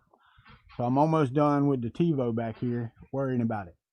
Because if it fails now, at least I have a base to screw things on and my tabs to hold it to the frame. So that's really all I gotta have. And I'll figure out how to mount that other piece when it gets here. That'll take my 9-volt battery completely out of the loop, which is fantastic. And then I have my touch sensitive switch on the front in the frame. I may just build a little plastic piece that fits down in there that clips into and slides down in the frame, and you just touch the corner of the frame. All right. So yeah, the mean error there was 0.755. The maximum error, yeah, maximum deviation was 0.755. So that's not bad. It's not bad at all. But I want you to look at this map here. Let me do a screen share and then transition. Oh, yeah, wrong screen. Hold on, let me pull this down. Is it that one? Is that right?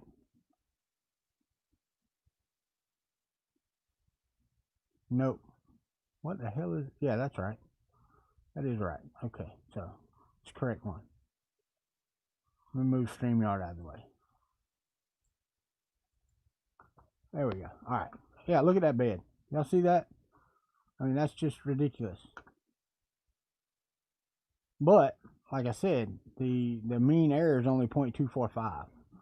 So it could theoretically do that.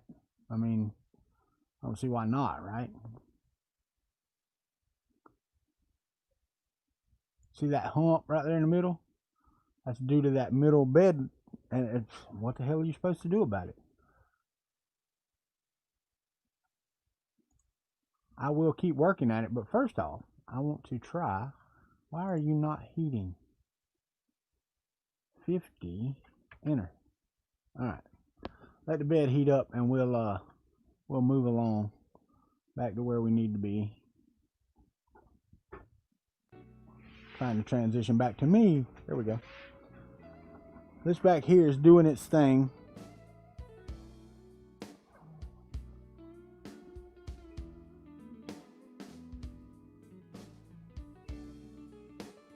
Filling in the top layer there. Okay, now let's move you back up here so I can watch that. So it'll be ready when I'm ready. Move this back over here. There we go. That's right, Jesse Foreman. You know that's right. And I could actually touch it right. I'm not going to though, because I'm in the middle of turning it on. Now you can see the little red light, Jesse. I don't know how long you've been here. See up in the on the right hand side, there's a little red glowing light right there. That's a capacitive touch switch I put on this thing. You tell your wife, man, that makeup she did the other day, that was badass, dude. I liked it on Facebook, but it, you know, that doesn't convey how badassery that was, because that was some badassery.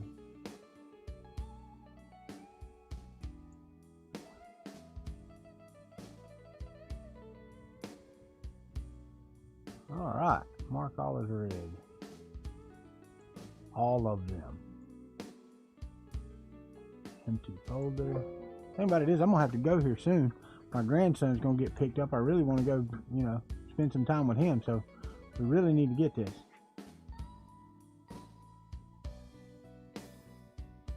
Yeah, I know.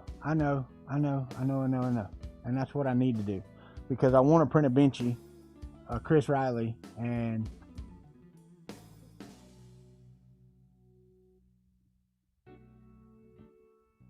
yeah, no, dude. I like I said, when you click like or love or whatever on Facebook, I mean, it's a click, man. Y'all move your ass down here so I can actually go see you and say, hey, that was badass. That's what you need to do. Move your ass down here in a real state. All right. We're almost there. Let me do that. Let me see if I can move to here. Let's go to G1 X250 Y250. Hit go. And let's zero the middle of the bed. Dashboard. Let's put this right here on the middle of the bed right there. And go Z-5. Alright, so we're good there. That's at 1.86, so if I go 0.5, that should still be good. It's still good right there. And now I can go 0.5 again. I'm at 0.3 now, which is still good. I go here, boop, boop, boop. I'm at 0.21. That's good. Still move the nozzle really good under there. 0.12. I can just start feeling it. I'm at 0.01. That is perfect right there. That is perfect zero right there. There is no better. I mean, that's just fantastic right there. So I should be able to go home all. Let's just try a Chris Riley instead. I'm going to put it on the bed. Let's go back to here, delete this. Yes. I'm going to add the Chris Riley to the bed. I'm going to add the Chris Riley. I'm going to repair said Chris Riley because they always come screwed up.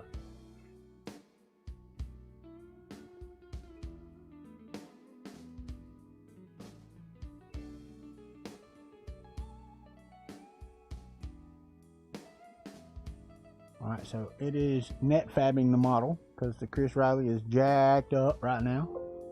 It says it's good. So let's 45 it because that seems to be pretty good. Make it close anyway. Alright, I can't. Let's undo that. Let's turn this so I can see what the hell I'm doing.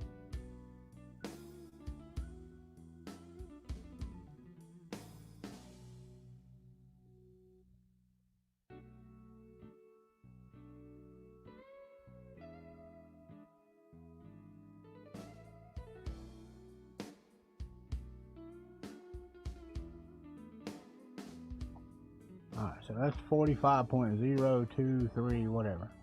Center and range. Let's go to printer settings. Everything should be good there. All good. Let's go to the infill. Make sure that we are rectilinear. We are 20%. Hit slice now.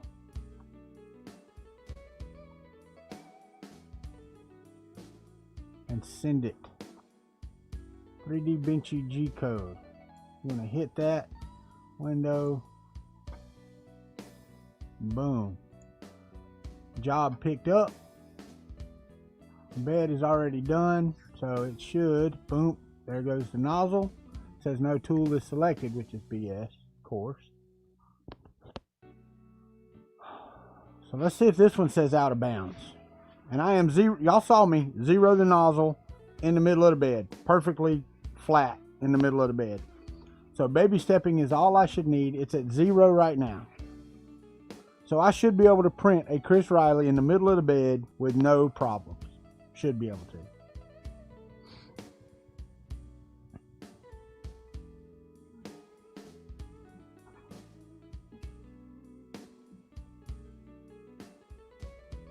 Still heating.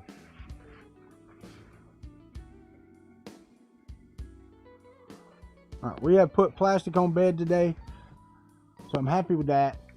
But god dang, this thing is a bitch to level. And now I got to take it back off. I've got to take the bed completely off of it.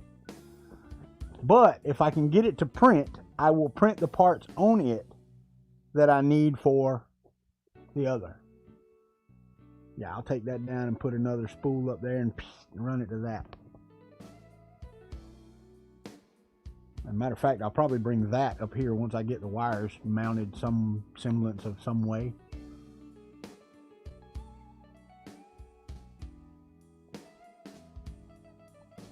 Alright, so give me my plastic tweezers right here so I can grab some plastic off of there. Alright, so my purge line, here, let's transition back over here. Purge line was great. We're not sticking to the bed, so baby stepping, we need to go down.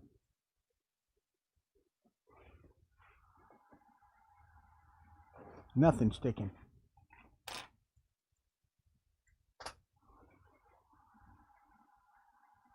Nothing.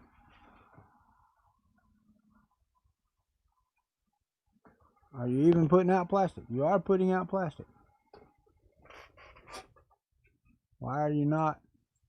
I mean, I had it perfect height. I've got nothing. Still nothing. Am I too high? Too low? What do y'all think? Give me this off here.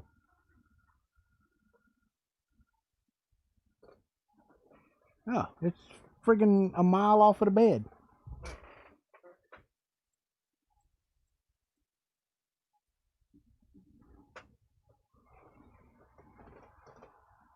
It is absolutely too high off of the bed, I think.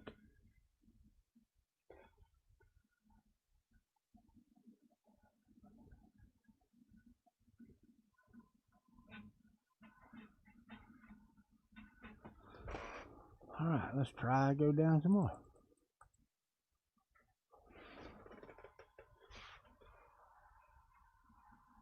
Are you doing anything? No, you're not.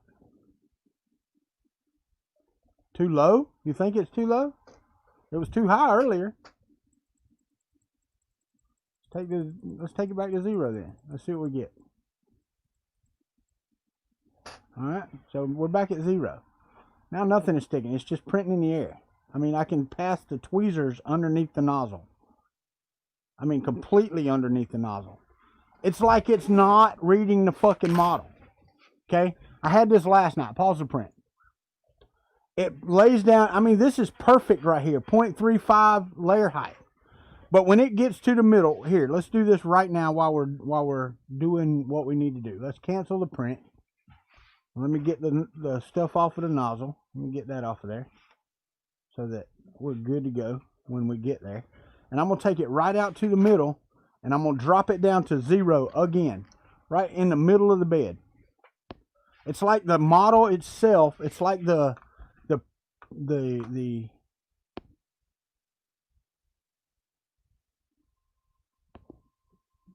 I can try a different filament. I don't think that's it, but I can try one. Here, all right, so let's go to G1, X250, Y250, enter. Oh, insufficient. Why? I do a G28 at the cancel. Why is that not sufficiently honed? I'm seriously about to go back to 2 dot whatever on friggin' RepRap because I didn't have this shit with the other one. Send it. Now let's see where we're at. When it says I'm at Z5. So if I do a Z -5 and bring this up right there. All right. I'm a mile off of the bed. I just friggin' set that. Just like 5 seconds ago we set that, remember? All right, so now I got to do an M564 S0 enter. Not SO, S0. So that I can go below the height of Z. And I've got to go down. I'm going to go down, what, 2 millimeters? Yeah, I just went down a millimeter right there. A -1. And that's perfectly level. So let's do a G92 Z0. Enter. Oh, not you. That won't work. Z0. All right, so we've got that. So now Z is zeroed. So now let's move up 5. And let's do a G30 S -1.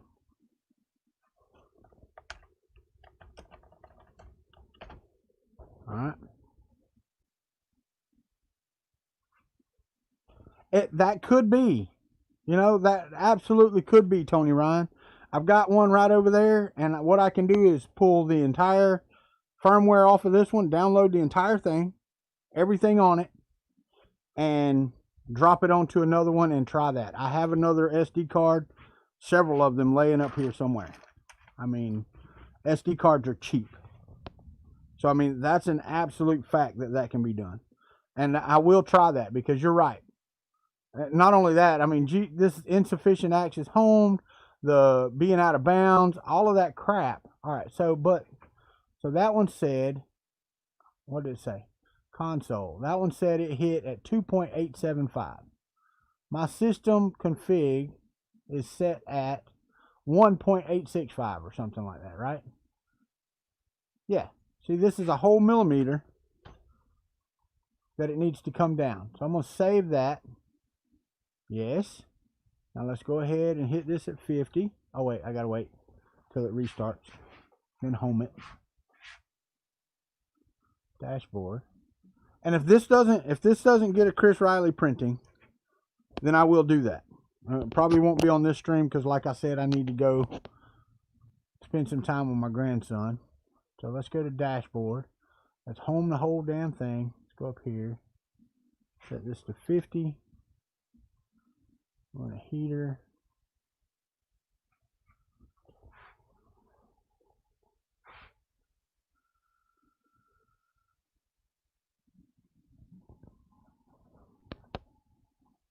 It's just freaking aggravating. I mean, it should not be that damn hard. Get that done up. Let's go to the jobs. Let's select the benchy and hit yes. Let the bed go ahead and start heating up like it's supposed to. Yeah, I just got another Duet in the mail, the whole board, which has a firmware on it. I'm not going to keep that firmware, but I can absolutely take this card right here. It's a cheap Chinese card too. It's no big deal. I mean, hell, push comes to shove, I'll just go to Walmart and buy a new 32-bit one or 32 gig one and put in there. That way I don't have to worry about running out of room for files. That's what's in it. 32 gig. And it's a, what, PNY or whatever the hell they are. I mean, it's a decent one. Here's a 16 right here. A PNY. So I don't even have to do that. Let's take this one and see what's on it. What's on here?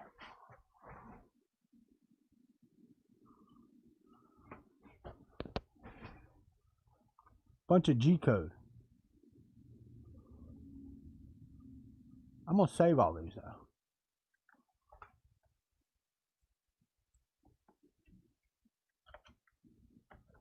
Let's go to documents. I got a G code folder. Make a new drive, new folder called old G codes. Because these go on my, I'm pretty sure these go on the country bow down there. Why are you not printing? Come on, man.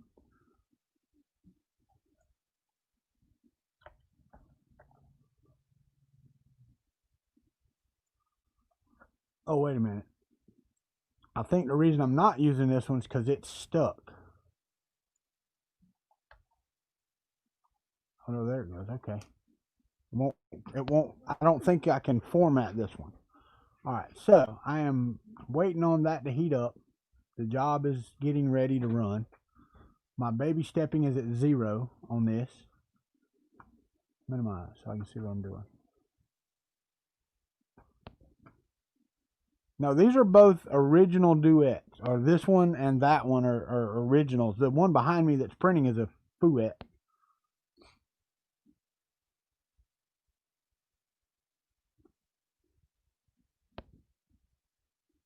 And I might do that. I might reseat the card itself.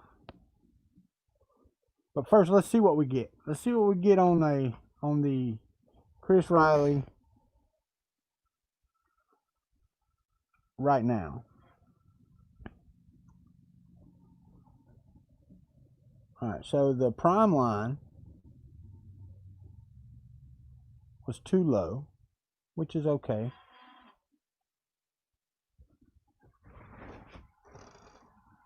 But the Chris Riley is still a little low, so we can go up one.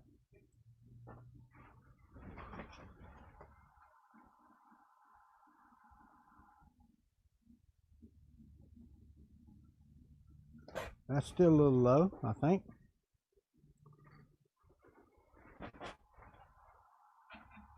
Alright, so it's tearing itself off of the bed. It is printing. Alright, so let's pause this. Let's cancel. I'm going to clean that nozzle off better. Get all this out of the way. I did have to move it up some because it's a little low. But it is better. I mean, I can actually see it did the brim right here really nicely, actually. And then it started ripping itself off the bed. But it's just a little low. So I'm going to home this. Cancel. My video's choppy again.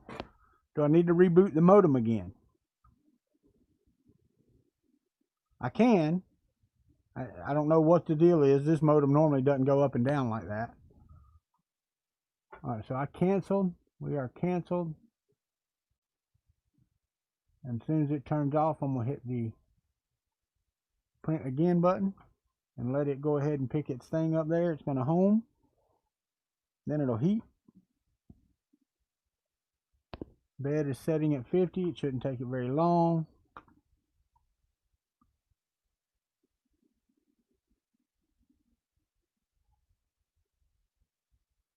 Yeah, I should be able to just drag every file in the system directory over to this card and be good to go. Should be able to.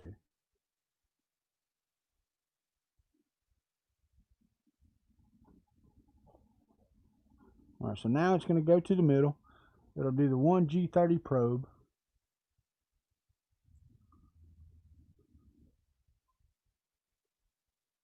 Then it'll come to the front and do the prime line.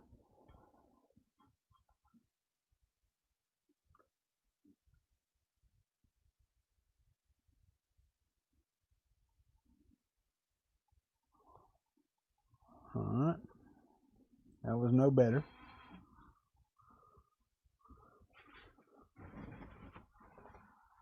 That is better. That is not. That is not friggin' putting down any friggin' filament whatsoever. I mean, it's putting it down, but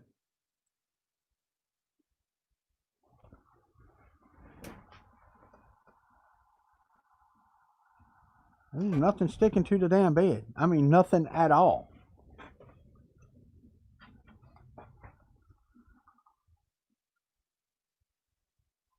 Are you too high? No, you're not too high. It must be too low. Gotta be too low. 1, 2, 3, 4, 5, 6.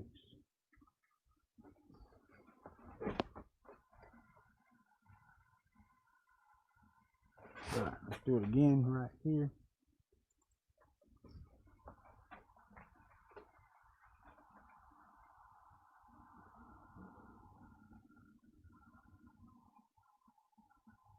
All right, it's still too low. It's wiping itself off.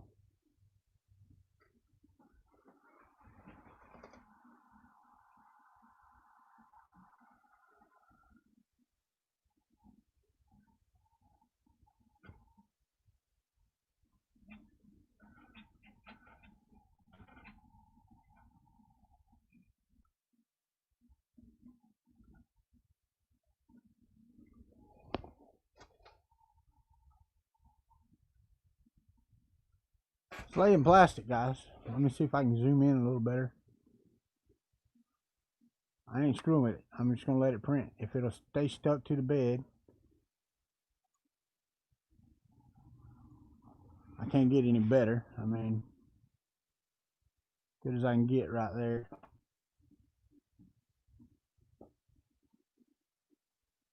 Is the bed greasy? I hit it with alcohol. I mean, I don't know why it would be greasy.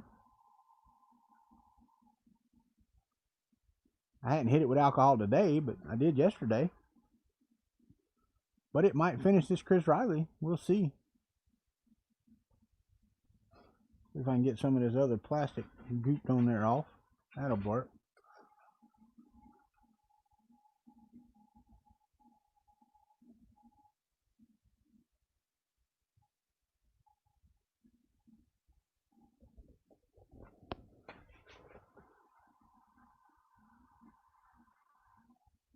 Alright, so I didn't get a great first layer, but it looks like I'm getting freaking fantastic layers now.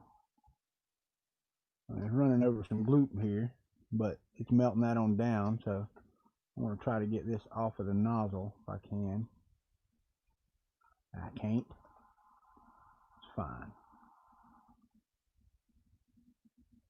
I'm going to let it run for a little bit and then we'll see.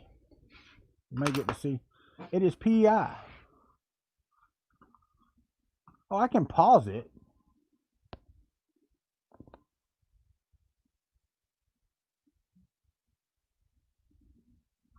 Modem reboot. All right, I can do that. Let's go to 192. Maybe it won't do the 92. Let's go down here to 2. No, not 2. I need 3.1. Backspace 3. Enter. All right, let's go to settings. Pop in the username and password, log in, and I am going to go to system, reboot. Hit the reboot button, and I'm going to reboot in 5, 4, 3, 2, 1.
Better? Let me know. Let me know. You know what? I think I can get this a little closer, maybe. Let's see if we can get this any better. I don't know if I can or not, but we'll try. Watch yourself if you get sick.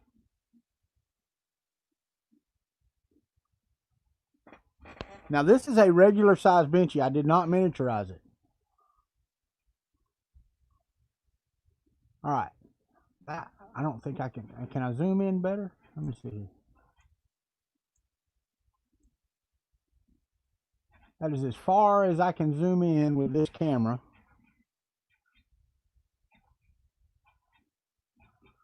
But that is a regular size benchy in the middle of the bed. And yes, all of the camera shake is me touching the table. So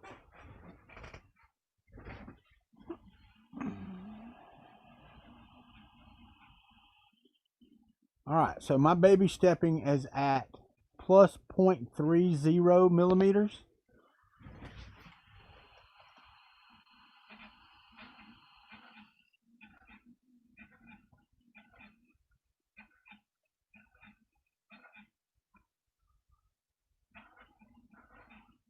I have this at 100 millimeters a second, by the way. That's my print speed right now. It's 100 millimeters a second. The 45 really does help. Not as much on a Core XY, but it does help with the infill on a benchy for sure.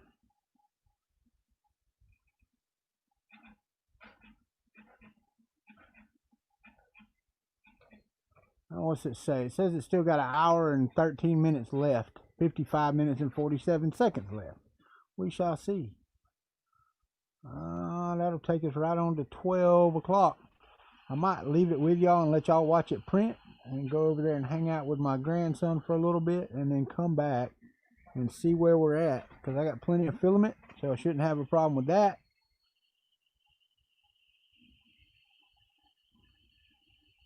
and haven't had any of the stupid out of range thing. I don't know. I think Tony's right. I think a lot of it may be this card. I mean, the card is 2.5 years old. It's been in that printer over there for a while.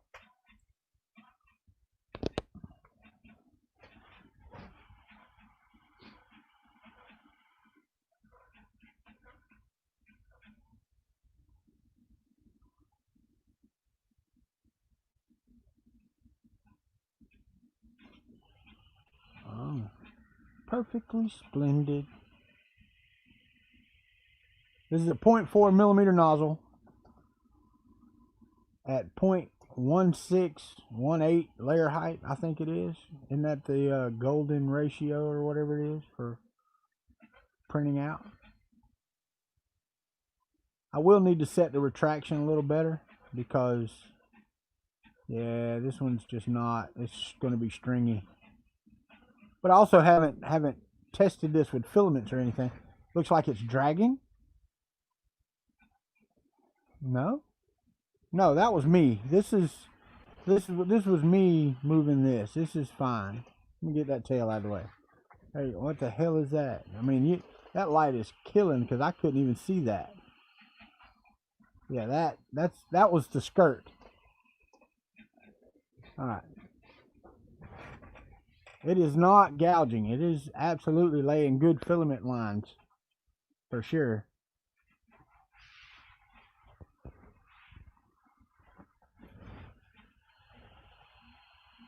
I hope my son-in-law catches this. It is, this was his printer. He had it for over a year and never laid plastic with it. Then I had it for a year and never laid plastic with it. This is the first print, other than trying to level the bed, that this has ever done in 2 years of being around.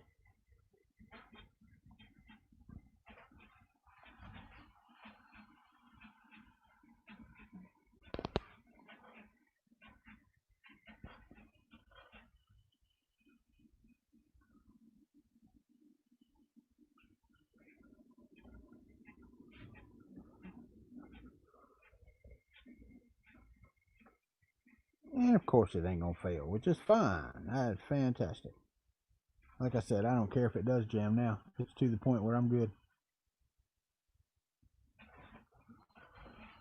No, it's absolutely printing fantastically right now. Only got it doing a two layers, 2 outside layers. Is the picture still pixelated, really? Or is it just I'm zoomed in that far? Or is is my upload speed really that bad today? Because I've got 3 bars on the machine over there. But it could be crappy. Yeah, that's what it is. Hold on.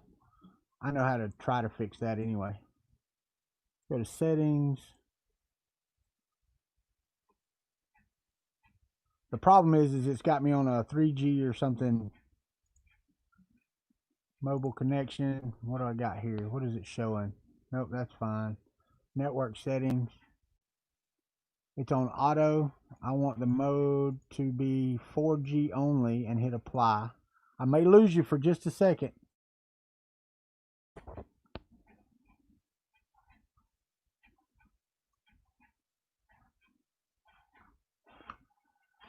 No. It says that it's good.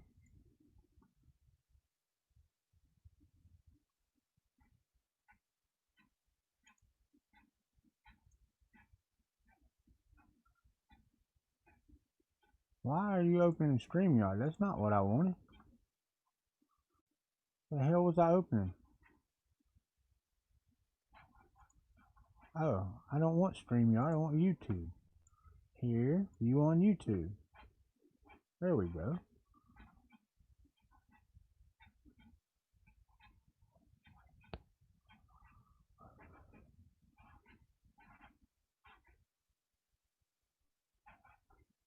Videos froze. It's weird because looking at it on StreamYard, it looks fine. And on here, it is froze. But it's not frozen. My upload is shit. I don't know what's going on with the upload.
Yeah, I don't know if I broke it or not. Let's see. That's better. Still not great, but it's better. Ah, there we go. Alright. So I'm probably just going to leave it running. And go over there, like I said, and visit with my grandson a bit before he leaves. Because this has got over an hour. So that's what I'm going to do. I will be back. Y'all watch it print. I'm going to go maybe grab a bite to eat. It's 11 o'clock.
Why y'all tell me? Why y'all tell me the hold on, the benchy come off the bed? Y'all could have told me. I mean, really. Now I gotta pause and cancel the print. See, I actually started printing something, Saxton. See? Oh man. Here, let me I don't think I can do it, but let me zoom out right there. You can, hey, if you want to, Saxton, you can walk back over there.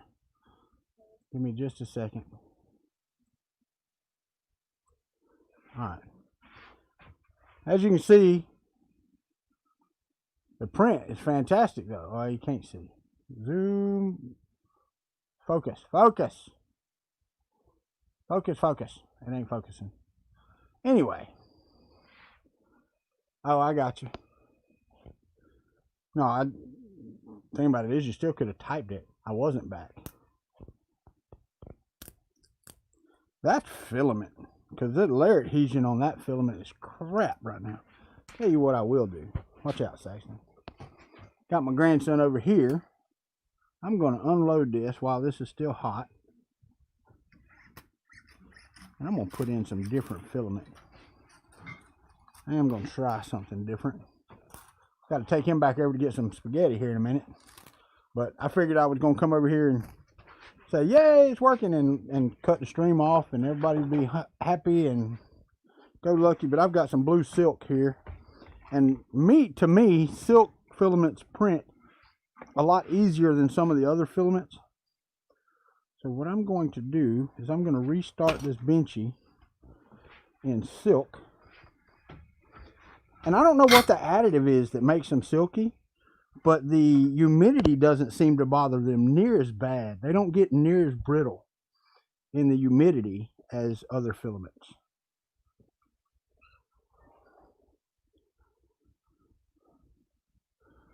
But I do got to take him back over to get some spaghetti. Let me get this restarted, and we'll see what we've got. Hold on just a second, Saxon. We'll go, buddy. Okay. Uh-oh, I turned it off, dummy. Which that's fine. My fan's back on now. All you cleaned off? Yeah, it's all cleaned off. All right, reconnect. You think so? I didn't scuff it at all. Let me hit it with some more alcohol. Right in the middle, especially right here in the middle. Now there's a damn good sight of alcohol right there. All right, so now that should be that. Let's do the auto home up here, and let's try to start another one. Make sure I've got all the filaments off of there. We're good. Let me start this up, Saxon. Hold on.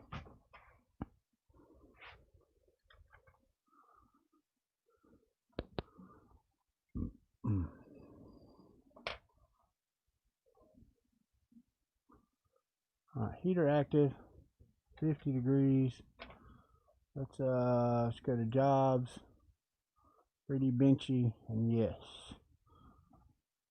All right.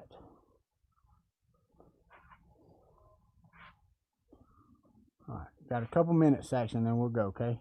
Or you want me to open the door and I'll watch you walk back over there.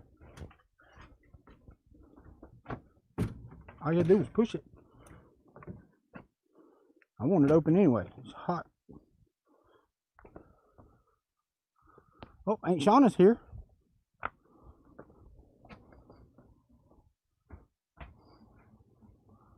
I'll be back on stream in just a second, guys.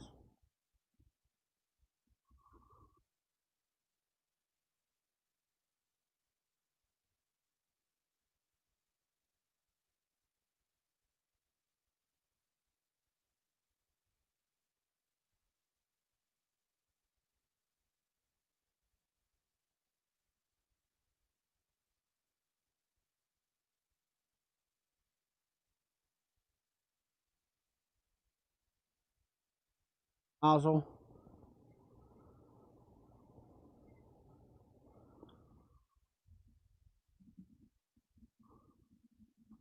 to see what's my baby stepping on this at 0, and I had to go what, +3, I think.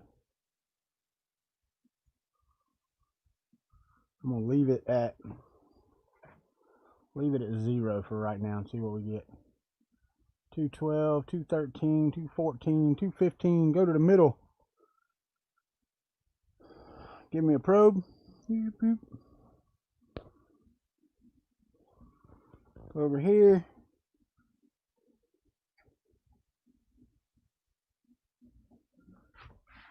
That is too high.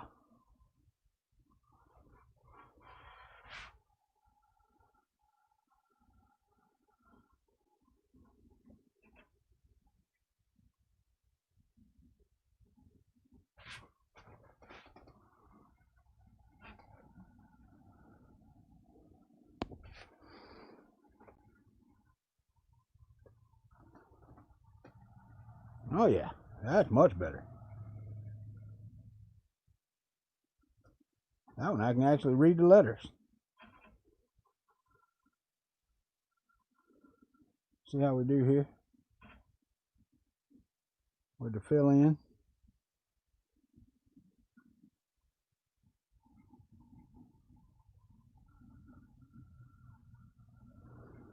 All right, we're doing the infill. I will be back.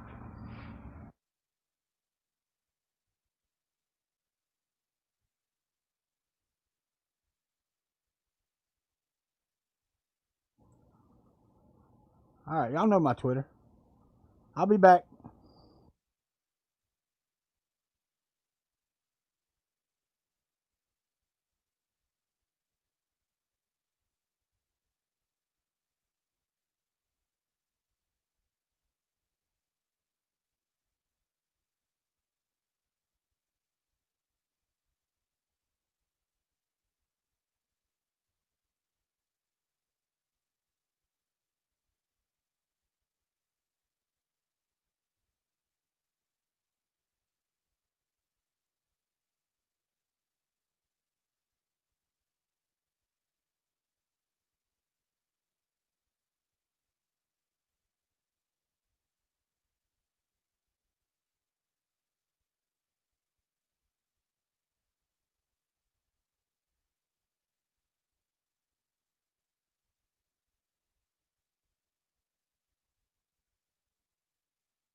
I just kicked the power cord.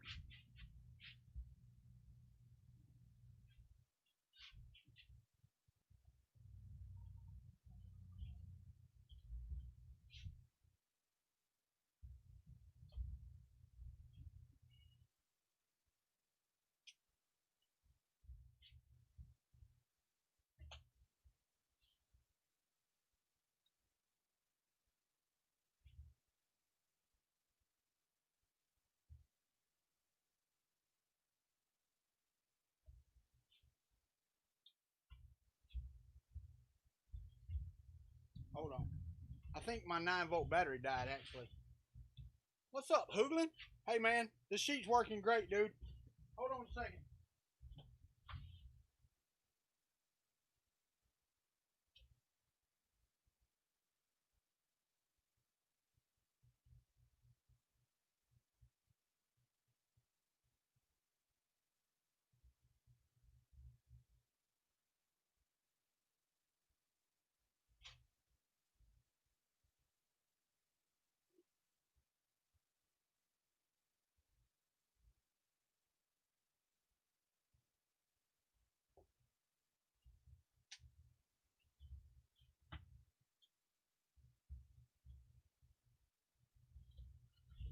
It was not the 9-volt battery. Now let's see if I can resume.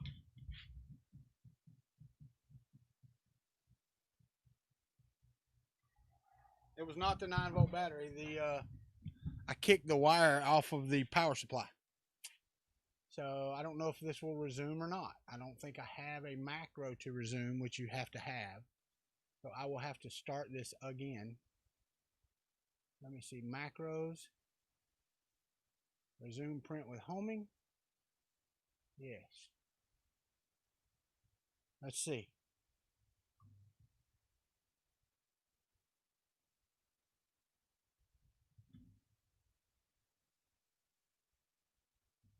See what the status is. Okay, it's heating up. So let's see what we get here. Let's see. My offset was I down, right? I was down a little bit, so it shouldn't matter. Let's see. Yeah, Timothy, I appreciate the sheet, man. I appreciate the discount. I need to get a textured one as well. I'm gonna knock my camera off. Let's see if the friggin' restart works. And 47.7 on the bed. Sorry about the microphone. I took my other one off because I was actually just gonna let this run until it finished. But you know, power off, resume. I gotta find my alcohol. That's what I'm looking for.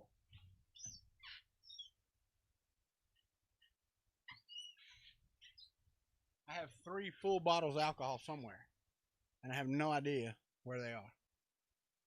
We're at 49.2. The nozzle is heated, so basically waiting on that. So it'll have a melted glob there because it doesn't lower.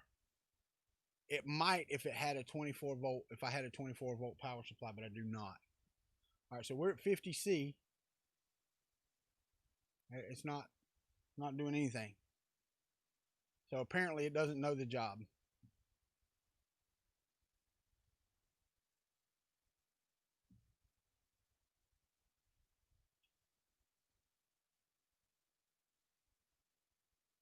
Yeah, it doesn't know it's supposed to be doing a job right now. I'm gonna leave it just to make sure. But yeah, it melted the shit out of that music. But the cool thing is I should be able to start that again and just see because I think this one was actually at 0. I might have set it down just a little bit, but it wasn't much. All right, so we're at 213. Yeah, there's no job started, so we're gonna jobs. Let me clean this bed off, and I'm gonna start it again. And I'm going to end the stream. Oh, shit. It did restart. God dang it. Let's see. And it would have friggin' fit. And I was too. All right, pause print. It didn't let me know anything. God dang it. All right, so let me clean this off and I'll start it again. Y'all will get to see it tomorrow morning, though, because I'm going to end this stream right now and do what we got to do. But anyway. Thank you guys for watching and what is the deal? What is going on here? Okay, we're starting the benchy. No, I hit the pause button. That's right. Then you have to hit cancel. So I have to wait. Now I'll clean the bed off. Damn. If I just waited a couple more seconds, I would have saw the resume work. The problem with not having the 24-volt bed and having it lift up, I mean, it had a significant melt spot. Significant one. But hey, Robbie Mac, how are you, buddy? Layer adhesion much better on this filament, by the way. All right, hit print again. Before my bed gets too cool, let it go ahead and home, and then start heating the bed. And the bed is active. And this is still really floppy. That's crazy how floppy that is. But the infill looks good. Everything, the extrusion looks good. I'm going to try and measure the extrusion again. I did calibrate it somewhat, but I need to make sure.